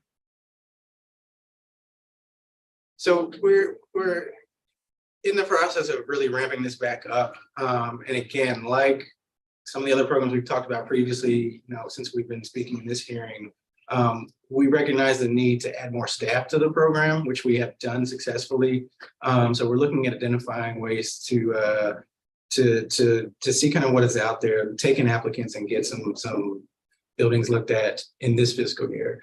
The kind of crux of what this program does is you're looking at buildings that have code violations and are in need of repair. So we put the outlay of the capital to make sure they can make those repairs, to make sure those buildings stay safe and habitable, for the folks that are currently living. Okay. If you would help us understand over the coming weeks, what the issues are so that we can understand what we need to do to help resolve them, or, if the program isn't viable anymore. Do you happen to know if there were applications for this program? It looks like, no units were repaired using it, but do you happen to know if there were applications?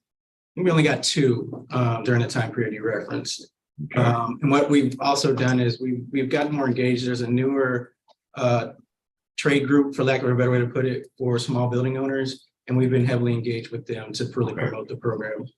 Okay. And I think there's currently 10 applications that we have received that we're in the process of reviewing now.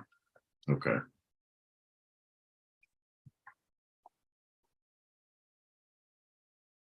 In your testimony, Director, you said that over 1,500 new rent and income restricted affordable units were established in existing properties that didn't previously have affordability requirements.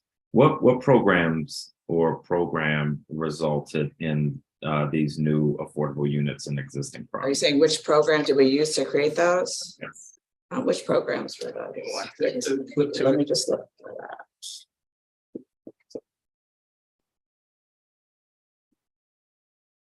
Can I get back to you on which program they used to create that?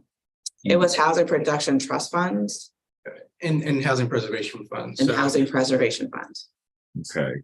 What I'm trying to understand there is what's different than before. I don't think we did this before, so I just want to understand. It seems like a good thing, and so I just want to understand what.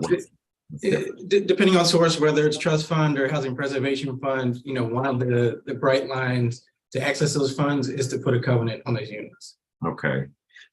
This is something I worked on a few years ago, a policy to put covenants on existing units. And I know the agency was looking at it. We put something in the budget, but I don't know how far it went. It's active now under the HANTA program. We've taken applications in, and we have identified buildings that have expressed interest, applied, and those funds will be applied to getting those new covenants. I'm sorry, the ARC program. Sorry, and it's sorry, I get messed up with the alphabet soup, but the ARC program is the existing use. HANTA would be on new construction. Which program? ARC, A-R-C. Okay, I appreciate it. Do you happen to rental covenants program? Okay, excellent. Do you happen to know how that program interacts with rent controlled units? Do we put covenants on rent control units, or do we focus on just market rate units? So there's a preference for these for ARC to look at buildings that are non-rent controlled. Okay, I think that's the right approach. And my hope is that we would learn some things from the covenant program. I'm really excited that you all are using it, and I'm excited to discussing it. Also in your testimony, Director, you shared that part of DHCD's mission is to produce and preserve affordable housing for low and moderate income residents. Low income and moderate income are terms of art that government uses quite a lot. HUD defines low income. This actually surprised me looking at HUD's definition. Defines low income as 80% median family income, MFI, which is $90,000 for a family of 4 under HUD's current metrics in DC. HUD does not list moderate income as a category.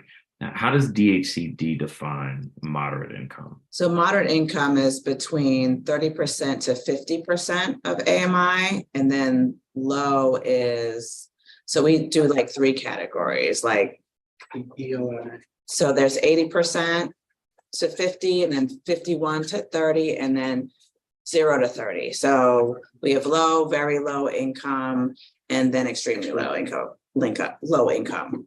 Okay, and which segment is moderate? Moderate would be for us 50 to 30. Okay. And then low would be, well, it's not a neat. It's not very neat. So everything is low under 80. Okay. Right. So as according to HUD, but then we have low 80, very low, extremely low. But if you would look at those striations for us, just if we're talking about low income, the moderate line would be 30 to 50, right? Which would be the very low. Okay, but there are you saying there's some overlap between these definitions and as DHCD uses? Exactly. What's the reason for the overlap? Well, the overlap is a definition by HUD, and then the definition that we have with the Housing Production Trust Fund in the district. And I think even some of the HUD terminology has changed. I think you're referencing some of the old CDBG definitions, which again have even been changed from looking at how we even titled it, which I know Director Green loves. Yes, talking about MFI. AMI versus MFI. Okay. Okay, so between HUD and maybe some laws and regulations from the council, maybe there's some internal definitions, but it does. There are the different percentage areas are defined slightly differently, and in the trust fund law and the different housing local statutes that we follow. Okay. I'm going to go in a different direction. So let me see if I saw Councilmember Fruman not too long ago. Let me see if he has questions for this round. Just so people know, not throwing shade to my colleague, Councilmember Lewis George. I go with committee members in the order in which they came, and then non-committee members. I don't want no smoke. All right, Councilmember Lewis George. Thank you, Chairman White. I have adopted this policy in my committee because I thought it was such a good policy. So appreciate that. Director, I want to ask you, can you provide me sort of a rundown of DHCD's role and processes around vacant and blighted buildings? how does the property acquisition and disposition division identify and acquire these buildings? And I'm asking because there are, a number of blighted properties in different areas of my ward, namely 14th Street, Kennedy, Georgia, that pose safety hazards to the community and are simply just unsightly. I've engaged the Department of Buildings, the Tax Office, Department of Public Works, and the Attorney General's Nuisance Division. But acquisition now appears, I think, a necessary next step. So help me understand you all's role in this piece and what can be done. So I will say primarily we have focused on disposing of the buildings, not so much acquiring the buildings for the program. And we had a number of buildings in our portfolio that DHCD came to hold as a result, I think, of just if different government agencies acquired it through different reasons, whether it was OTR foreclosed or there was a violation or there was just different agencies that came to hold the properties. And then they were submitted to the Department of Housing and Community Development to dispose of them. So they come to us through a variety of different resources that the district has. That coordination probably could be a little better and is an opportunity to focus on buildings that are in different levels of blight and repair and to try to get them into our portfolio than to dispose of them. But primarily we've been focused on disposition because we had a number, but that is something that is an opportunity to work on for sure. Okay, yeah, because I noticed we haven't acquired any properties in the past 3 years through the vacant and blighted pad program.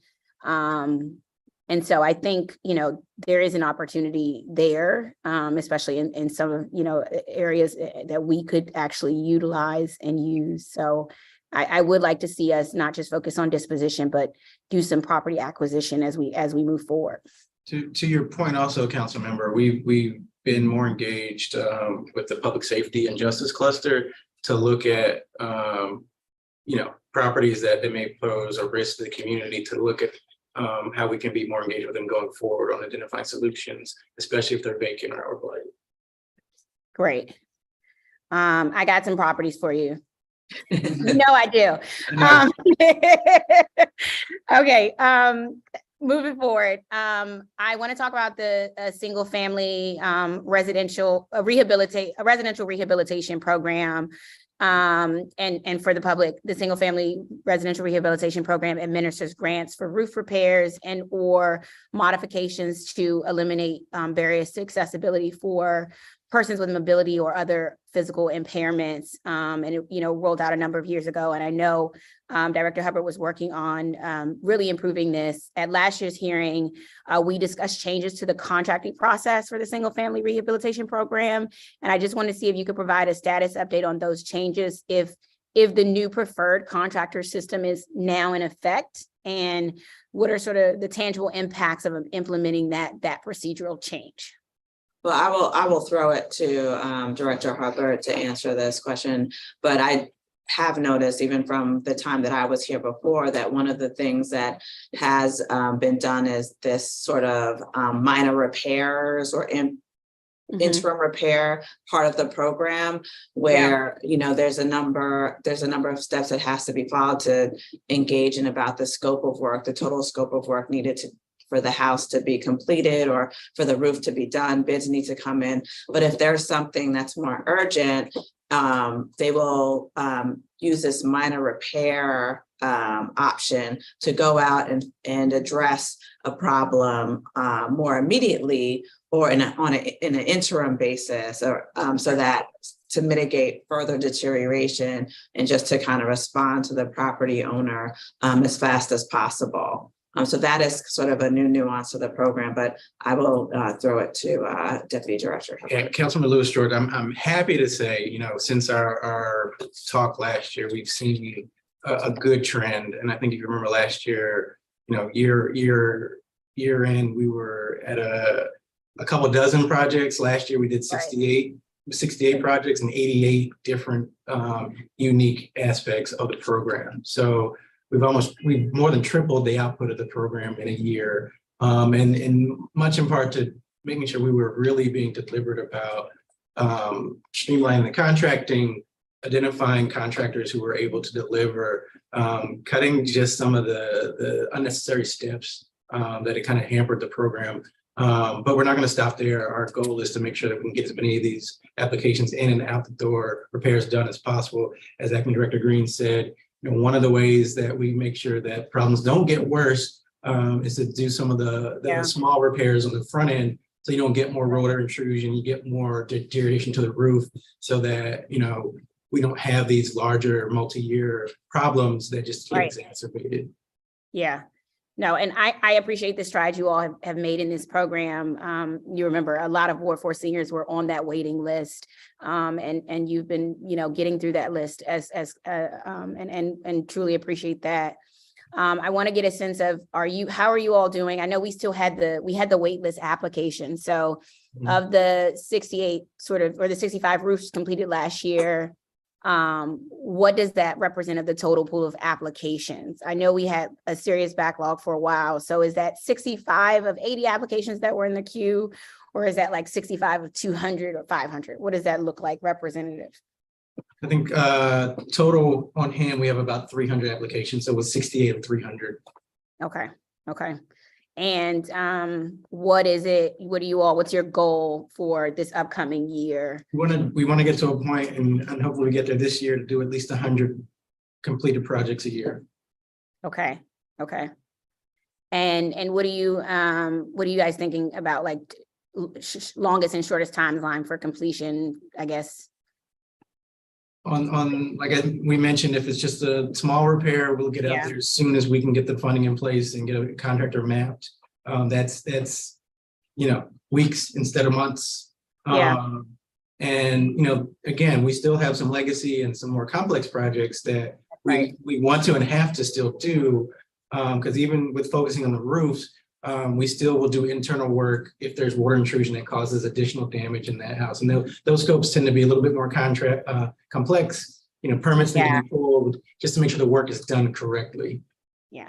And are you all, because I know Department of Aging and Community Living promotes different programs for seniors specifically. Are we still only doing repairs for the roofs of homes, and are we not addressing mobility issues in a home? We coordinate with the Department of Aging and Community Living to, sometimes we may be on property at the same time. Same goes with DOEE, where we can bring more government resources on a single home. We try to coordinate and do that work all at once. Because I'm just thinking if one of my seniors need their roof fixed, but then they might need like the stair thing put in place in the living room, or the outdoor piece. Does that funding still come through from the single family rehabilitation, or is a different pot of money from another program? I believe the Department of Aging and Community Development has gotten their own appropriation for the program at this point. And DOEE for a lot of their program gets federal funding. Okay. And then last thing on this is we talked a little bit about the communication piece. Seniors want updates a little bit more than maybe, I can wait, not hear from somebody for 6 months, but I know seniors sometimes call and say, hey, when am I up? When am I up? How we improve that communication with the seniors who are on the waiting list, sort of just letting them know that you're getting to them, that, we'll let you know in the coming months, but just improving that communication window for our seniors there. We try to overshare. We have a new manager of the program, and he's emphasized making sure that we touch the applicants and the folks in the process as often as we can to give them updates. Okay, great. All right. Well, Director Green, I truly believe in this program, and our seniors in Ward 4 really do rely on it. They want to age in place. So I appreciate the strides that Director Hubbard made, and I hope that you both will continue to work out the kinks in the program, but also help our seniors age in place through it. I appreciate it. So, Council Member, I just want to let you know, a personal point of interest is that my grandmother's a 105-year-old senior in your ward. So, this is near and dear to my heart as well. So I'll keep looking out for the improvements as well. Wonderful. Thank you. Thank you. Thank you, Chairman White. Thank you. So Councilmember Lewis George was not a member of my committee in the last council period. She came to so many hearings and asked so many questions that Chairman Mendelson made her chair of that committee. So always glad to have you, Councilmember Lewis George. I appreciate you. I want to talk about and hello to your grandmother if she's watching. She's probably not. Okay, good. We can get rough then. I don't want grandma to think bad of me. No, but in all seriousness, I want to move to another program, the home program. Was looking at data in preparation for this hearing, and in fiscal year 22, DHCD only spent $436,000 of the $5.5 million the agency received from HUD. The home program. First, how does this program work? It's an entitlement grant from HUD. So, based on formula, we get a certain amount, just like every other jurisdiction, every state. Okay. And why isn't the money getting out the door? Well, home is similar to CDBG, and I have to refresh my memory on this, but a lot of it has to go through something that's called a CHOTO. And so you have to be registered as a CHOTO to get the home funding. And so having eligible CHOTOs to commit the funds to tends to be part of the hurdle of that, of getting the money out the door. What's a CHOTO? It's a community house development organization that HUD certifies. Okay. And Councilmember, it goes into the whole pot of our development finance activity too.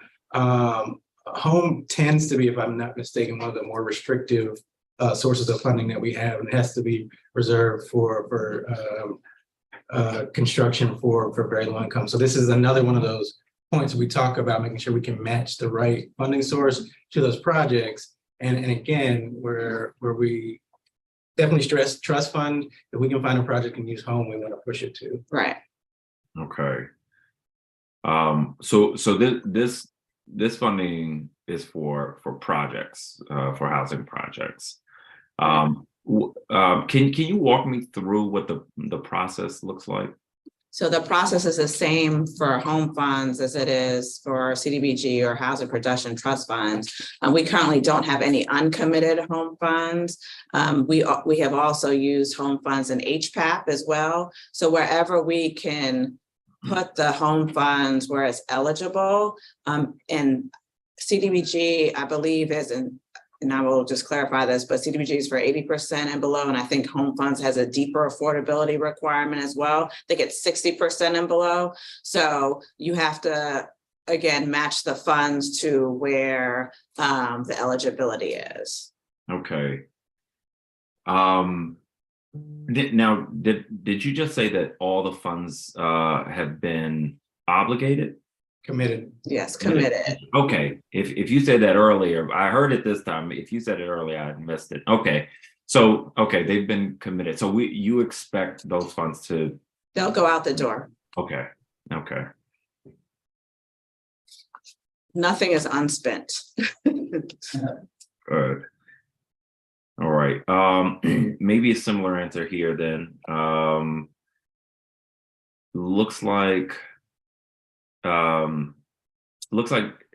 from the data I looked at, it looks like DHCD only expended $584,000 out of $3.1 million from HUD for the National Housing Trust grant to expand and preserve the supply of housing that for extremely low income and very low income households. What's happening here? The same as that. It's a matter of timing and getting the money out the door. That funding is also committed. Okay. And is the issue of timing and money getting out the door, is any of that our process holding things up, or is that just the cycle of the projects that we're funding? the majority of the problem is the cycle of the funding and when the draws are being requested and timing of just construction, underwriting, the closing with our private partners, but it's all committed.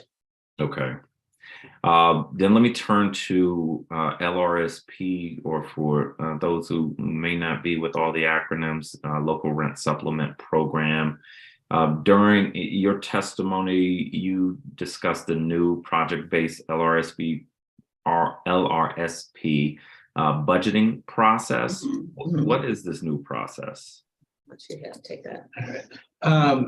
To start kind of at the high level, LRSP has and will still be administered by the by DCHA.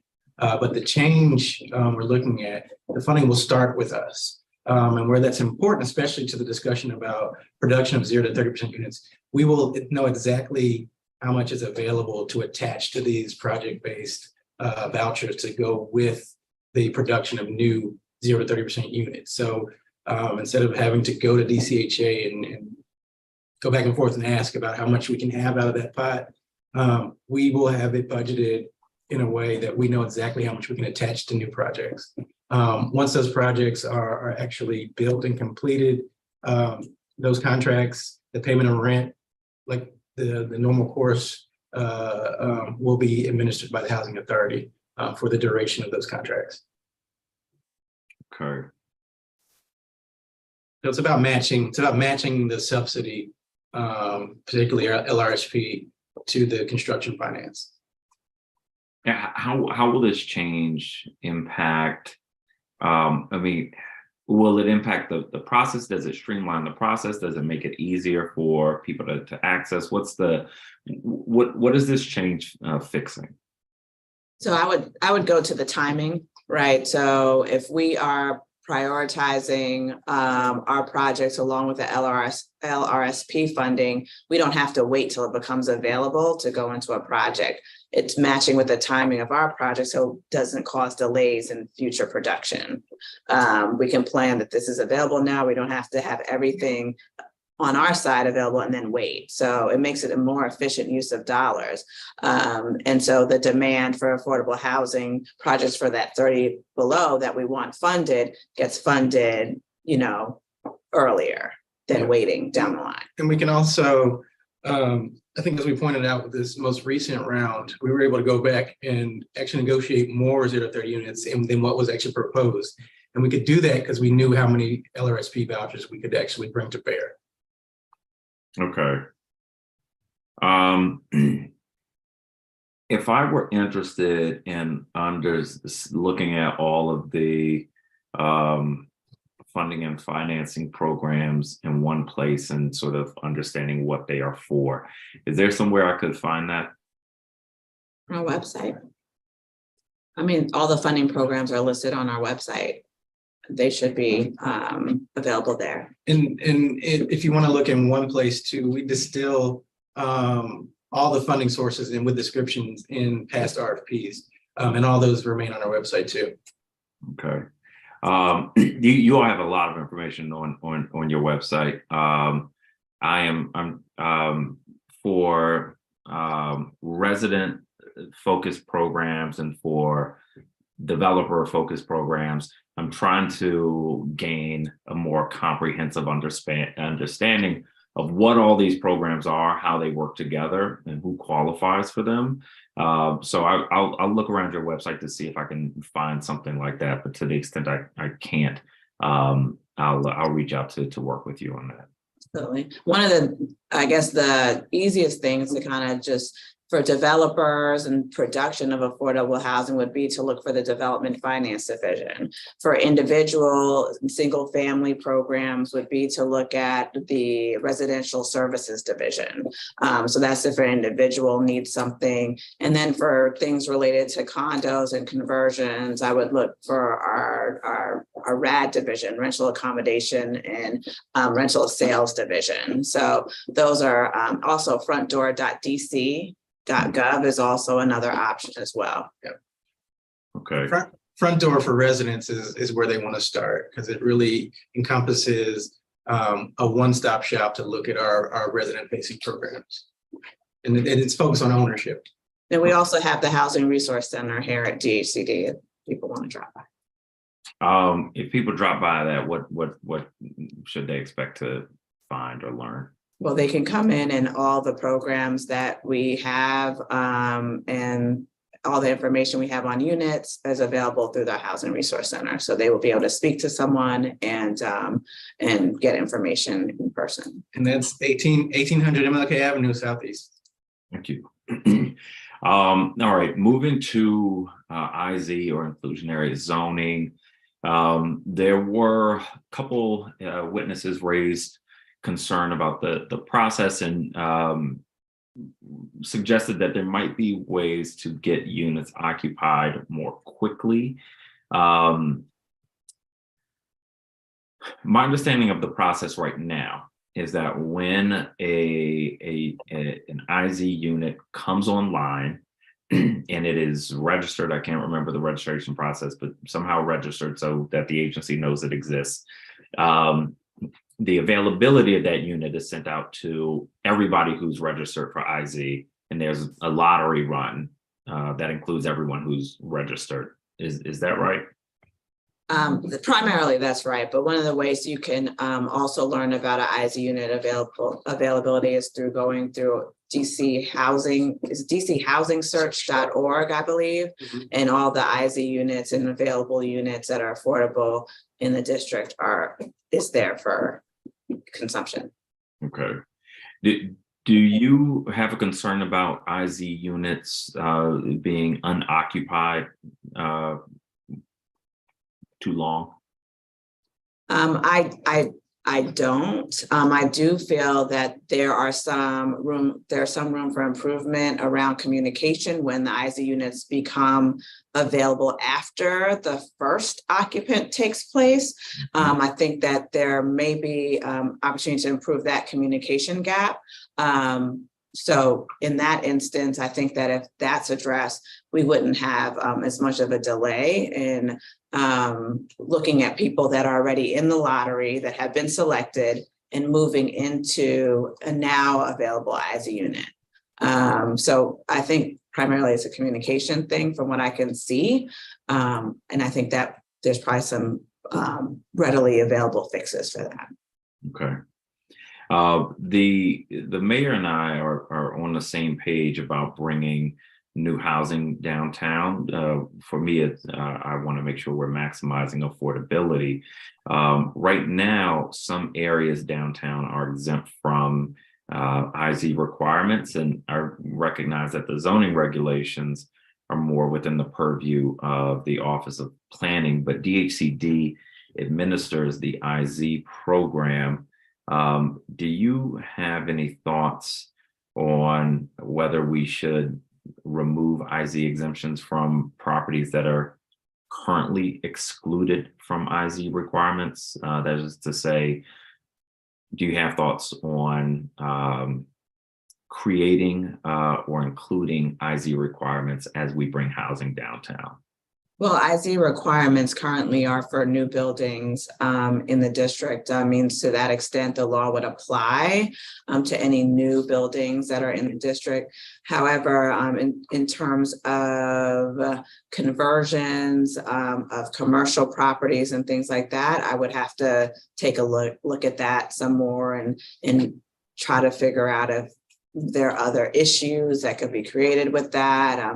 But I agree that creating housing in downtown is an amazing idea. Council member, and if I can jump in and just add to that, I think the kind of sub question that you're saying, right now, the one carve out for IZ is the central business district, but not misunderstood.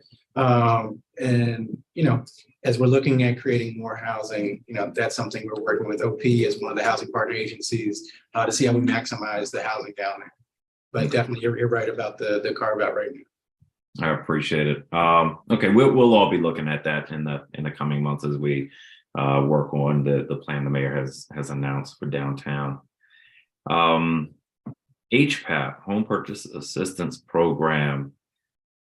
As you all are well aware, several residents who purchased condos on Talbot Street with the support of DHCD's first-time homebuyer program lost their homes and have been displaced due to faulty construction.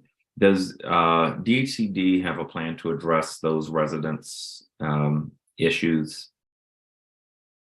Yes. It's been one of my main focuses over the last year. I think I was in front of the majority of the owners 2 weeks ago. There's a set of potential recommendations that have been developed. I've committed to keeping them updated as we move towards a final solution with the building.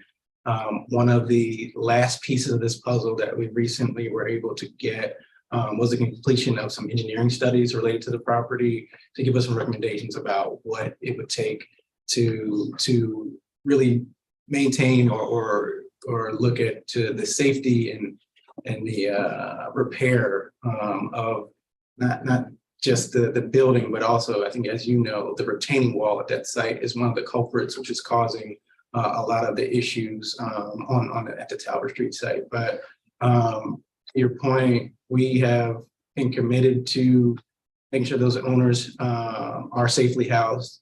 We've provided rent support for an initial 12-month period.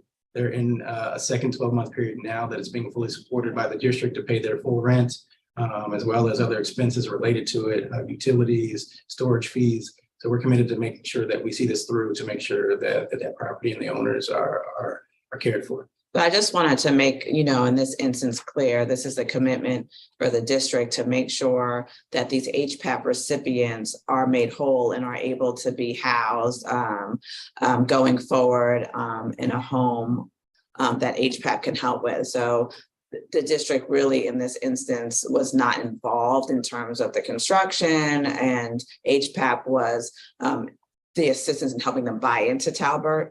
Other than that, but we are committed to making sure that they are housed and can move on to housing of their choice. And Councilmember Chair White, I think ultimately and hopefully in the near future, we'll probably be coming to you to try to look at a legislative package to make sure that we get these resources needed to them.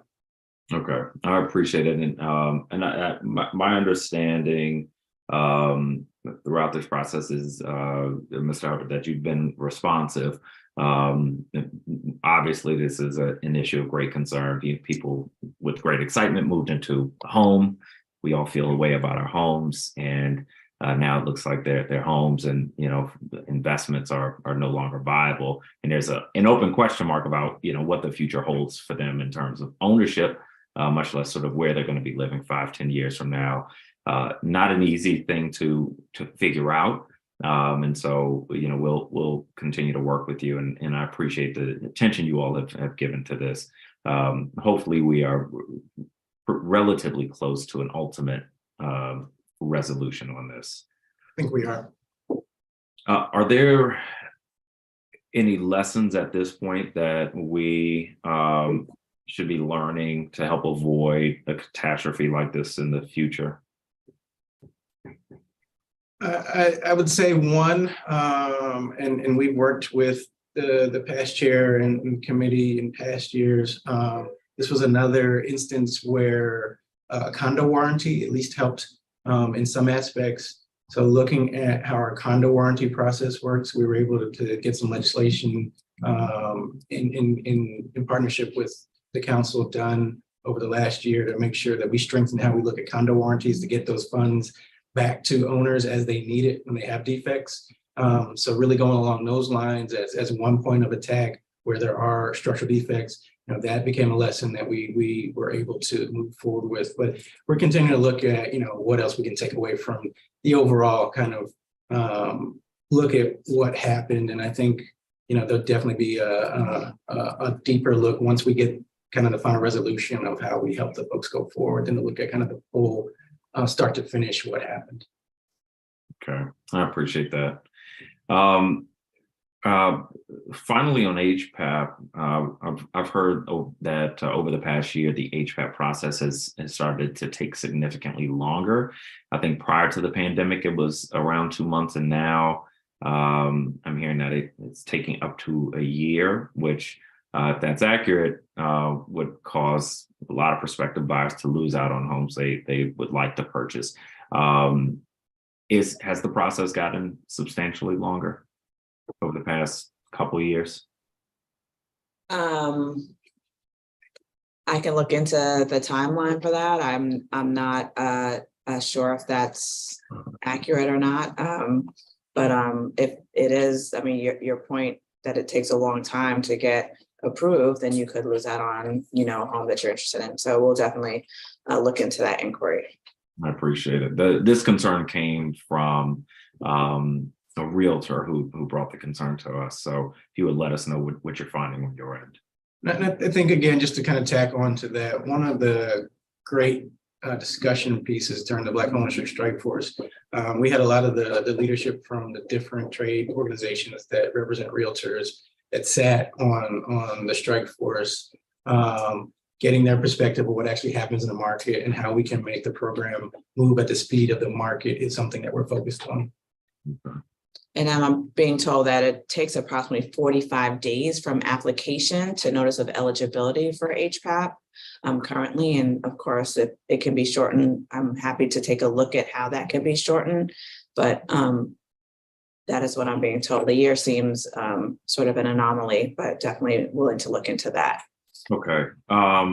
But after, so if it's 45 days from application to notice of eligibility. Notice of eligibility. After the notice of eligibility is when the required classes come into play. Is that right? No, that's part of the NOE process. Right. It's award. Okay. So there's classes. There's a 2-hour class, and then there's another 8-hour class. The 2 hours before the notice of eligibility. Okay. And it's only one class after. Yes. Okay. And that's an 8-hour class. Yeah. Okay. Okay.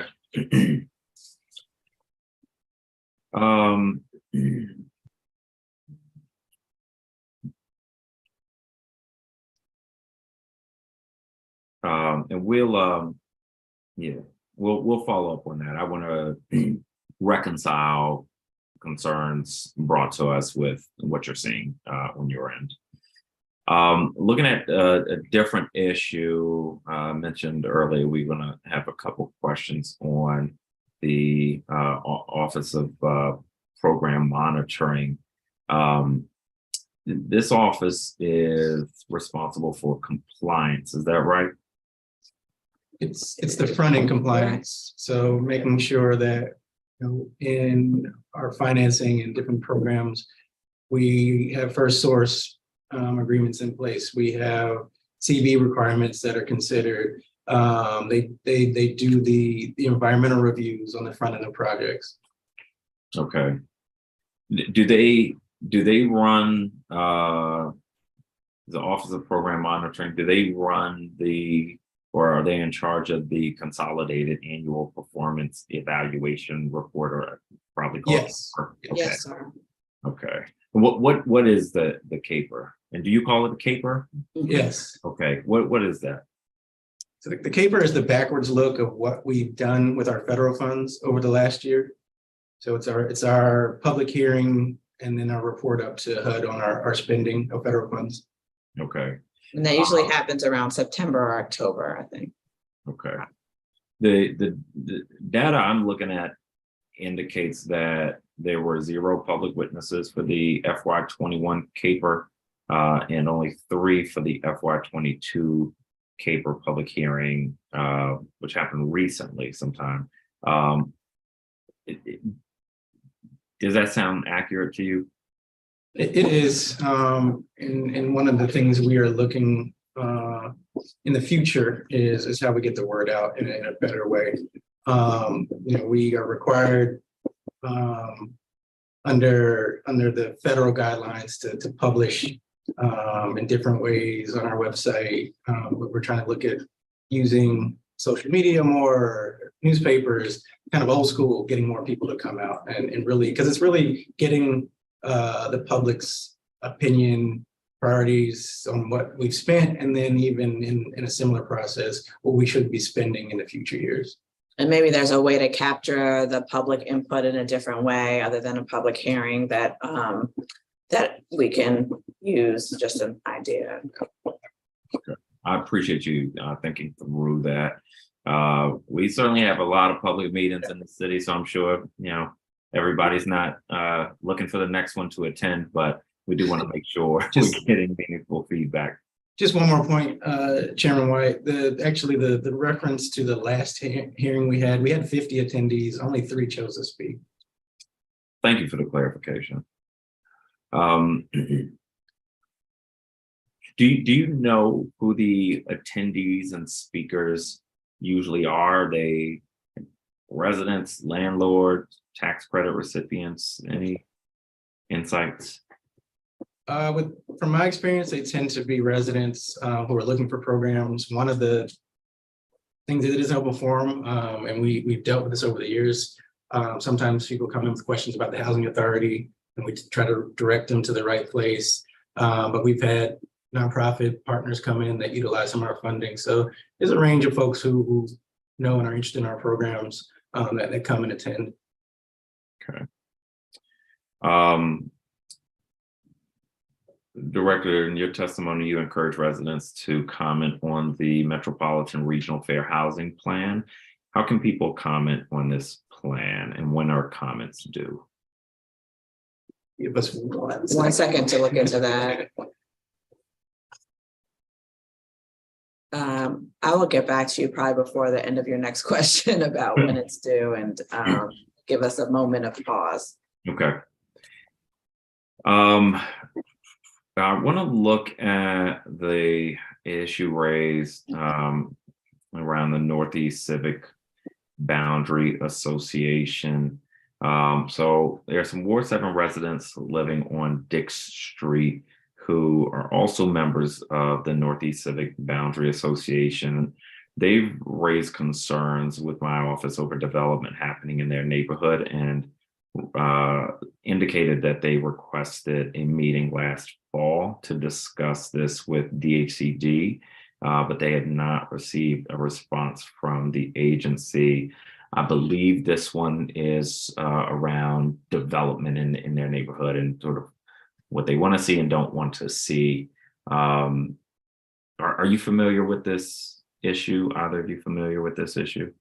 I will say that I have not heard a lot about someone wanting to come in as you're describing. I have heard about some development interest in the area, but if there's, individuals, groups that want to talk about the development, I'm happy to schedule that and coordinate with them. If it hasn't happened before, happy to do that.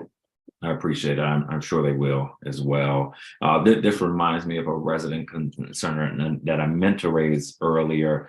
There was a Mr. Umene testified. I think it was him. Yes. Live in a building. What's standard protocol for that when a building gets HPTF funding for improvements? Is there an inspection on the back end, and then are there subsequent inspections down the road? So as part of the process of when the project is in development, we do inspections over the course of the construction process. And then we do inspections at the end of once it's getting its C of O. So we do an inspection. Then we also may even review the plans before we close on the project as well. Annually, we go out with our inspectors from the portfolio and asset management division to ensure that the units are habitable. I think that's done annually. So we do have ongoing inspections at least annually. We'll be happy to, reach out to Mr. Amene, I believe is how you pronounce it, and just kind of try to figure out what's going on there. Typically, from sort of what he's saying, that would be a code violation issue. We could raise that with our partners to make sure that something is in fact a violation, ask them to look at that, but we're happy to reach out and take the lead on his concerns. That'd be excellent. I appreciate that. Absolutely. And we have the So in terms of the Metropolitan Washington Council of Governments, the website is mwcog.org. The deadline to comment is March 31st. There's also a phone number, which is 202-962-3794, and an email address, fairhousing@mwcog.org. Thank you. And a few questions just to follow up from other agency oversight. Some of the things intersect with work that you all are doing. At our oversight hearing last week with the Office of the Tenant Advocate, OTA shared that they plan to give you the long delayed rent control database in the next few months. For the public's awareness, this database is intended to list all rent controlled units in the city. Once DHCD has this database, what do you need to absorb, administer, keep it updated? What will you do after you have the database? It's a good question. It would need to be populated. It probably needs to be a software program needs to be created that's acceptable to the public, and a way to interface with the public. There needs to be a way for property owners to maybe register their units. So we're going to need to figure out quickly an implementation process of this database, and then give a timeline that we can expect to have it online once we kind of look at what's needed, all the obvious requirements in terms of contracting and getting it out to the public. So that would be the next step, figuring out how to get it out the door. Excellent. I appreciate that. We had, I think it was the same day, the board of real estate appraisers with us. Does DHCD play any role in assisting homeowners who have concerns about residential property appraisals? Not at this time. Okay.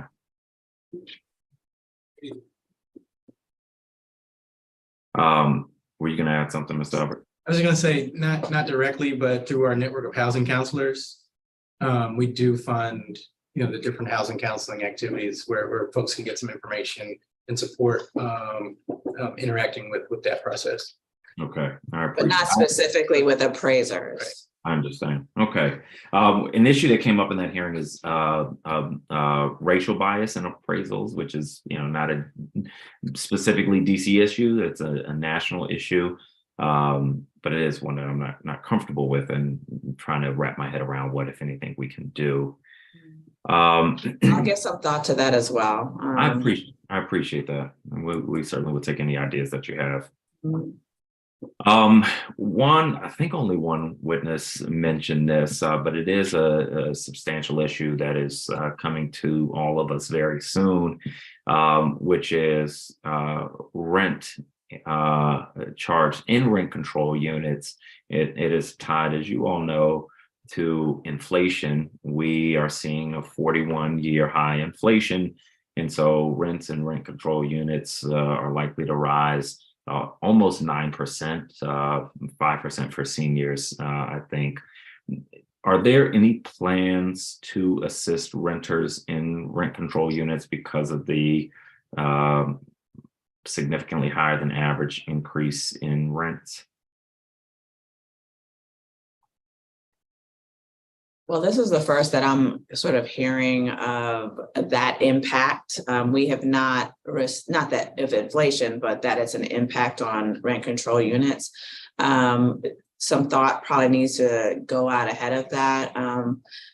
We have not had any sort of request or this is the first time someone has even council member, your thought is welcome. This is the first time we're hearing of that, but something to look into if that's an issue for folks going forward. I can see how it might be. I mean, there's issues, expenses are going up generally.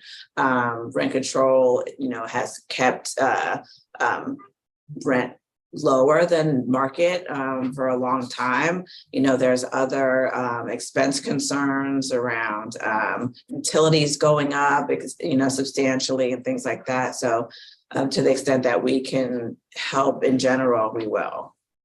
I'd appreciate that. I'm giving thought to it as well. I do think it's an issue that's going to come to our front doors probably pretty quickly, because I don't know how many people in their daily lives are thinking about this right now. What I realized in my conversation with the chief tenant advocate is that landlords filing for rent increases, that's going to start around, I think, May.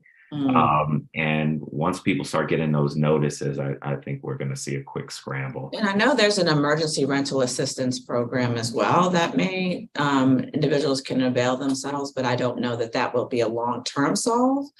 So definitely some thought needed in that. And just last point on that, just I'm sure I don't have to remind you, council member, but that provision is in statute, not regulation. So it's going to be tied based on how it's currently written in the code. You kicking that back to me? No, you're right about that. Last substantive question. It's still more theoretical, like the previous question. Last calendar year, I visited Marbury Plaza. This is a very large housing complex that has had substantial repair, maintenance, habitability issues for many years. We have a lot of programs that sort of assist with rehab and maintenance. But for properties that have seen these types of issues continue year after year, do you have thoughts on what we should be doing here? Talked about this yesterday or Friday. I will say that Marbury Plaza was a topic of discussion when I was here previously. It is a large resource question for that project. It's, how many is this, 500? At least 300, something's a huge project. And I think that is a project where a number of people really need to sit down and put our heads together on. Okay. It's unique. It is unique, and maybe for that reason, it's not the greatest example, sort of a more broad fix, but it is specifically a place that we are going to have to spend some time thinking through, so that we're not talking about this years later in different roles. Those are all the questions I have. Is there anything that we have not discussed that you think is important for the record? I think you were very comprehensive. So I appreciate that. I'm going to look to Deputy Director Drew to see if there's anything else, except that, continue to support in terms of housing and developing housing for all, and, support in the budget process. We could develop affordable housing everywhere as long as the resources are there, particularly in our high opportunity, high cost areas, and in creating more opportunity in downtown. So those are going to be some of the greatest challenges and greatest wins, and we're looking forward to working with you on that. I would just plug, not shamelessly, but I think necessarily, the different ways the public can really get to our programs. Again, they can come and walk in our door at 1800 MLK Avenue to our Housing Resource Center. As you mentioned, our website has a myriad amount of information. Again, to start, especially if you're looking for homeownership opportunities, look at frontdoor.dc.gov. And then for looking at a listing of the affordable units that we have helped to produce. Would urge people to go look at dchousingsearch.org, where you can search by ward, by monthly rent, by amenities, to really look at the different types of units and places where we've invested across the city. I appreciate that. Well, thank you again for being with us. I want to thank you all for the work you do, but also thank your teams, all the people who are not visible today, who make these programs go round. It is a lot of work. And I want to thank our public witnesses for joining us today, and also mention for anyone who was not able to join but would like to submit testimony. Written testimony will be made part of the official record. So if you're interested in submitting testimony, please email it to the Committee on Housing at housing@dccouncil.gov, housing@dccouncil.gov. The record for this hearing will close 1 week from today at the close of business on Monday, February 20th, 2023. If you're interested in learning more about the work of this committee, please sign up at robertwhiteatlarge.com so we can be in touch with updates. With that, the business before this committee is concluded. The time is now 3:54 p.m. and this performance oversight hearing of the committee is adjourned. Thank you both again. Thank you, sir.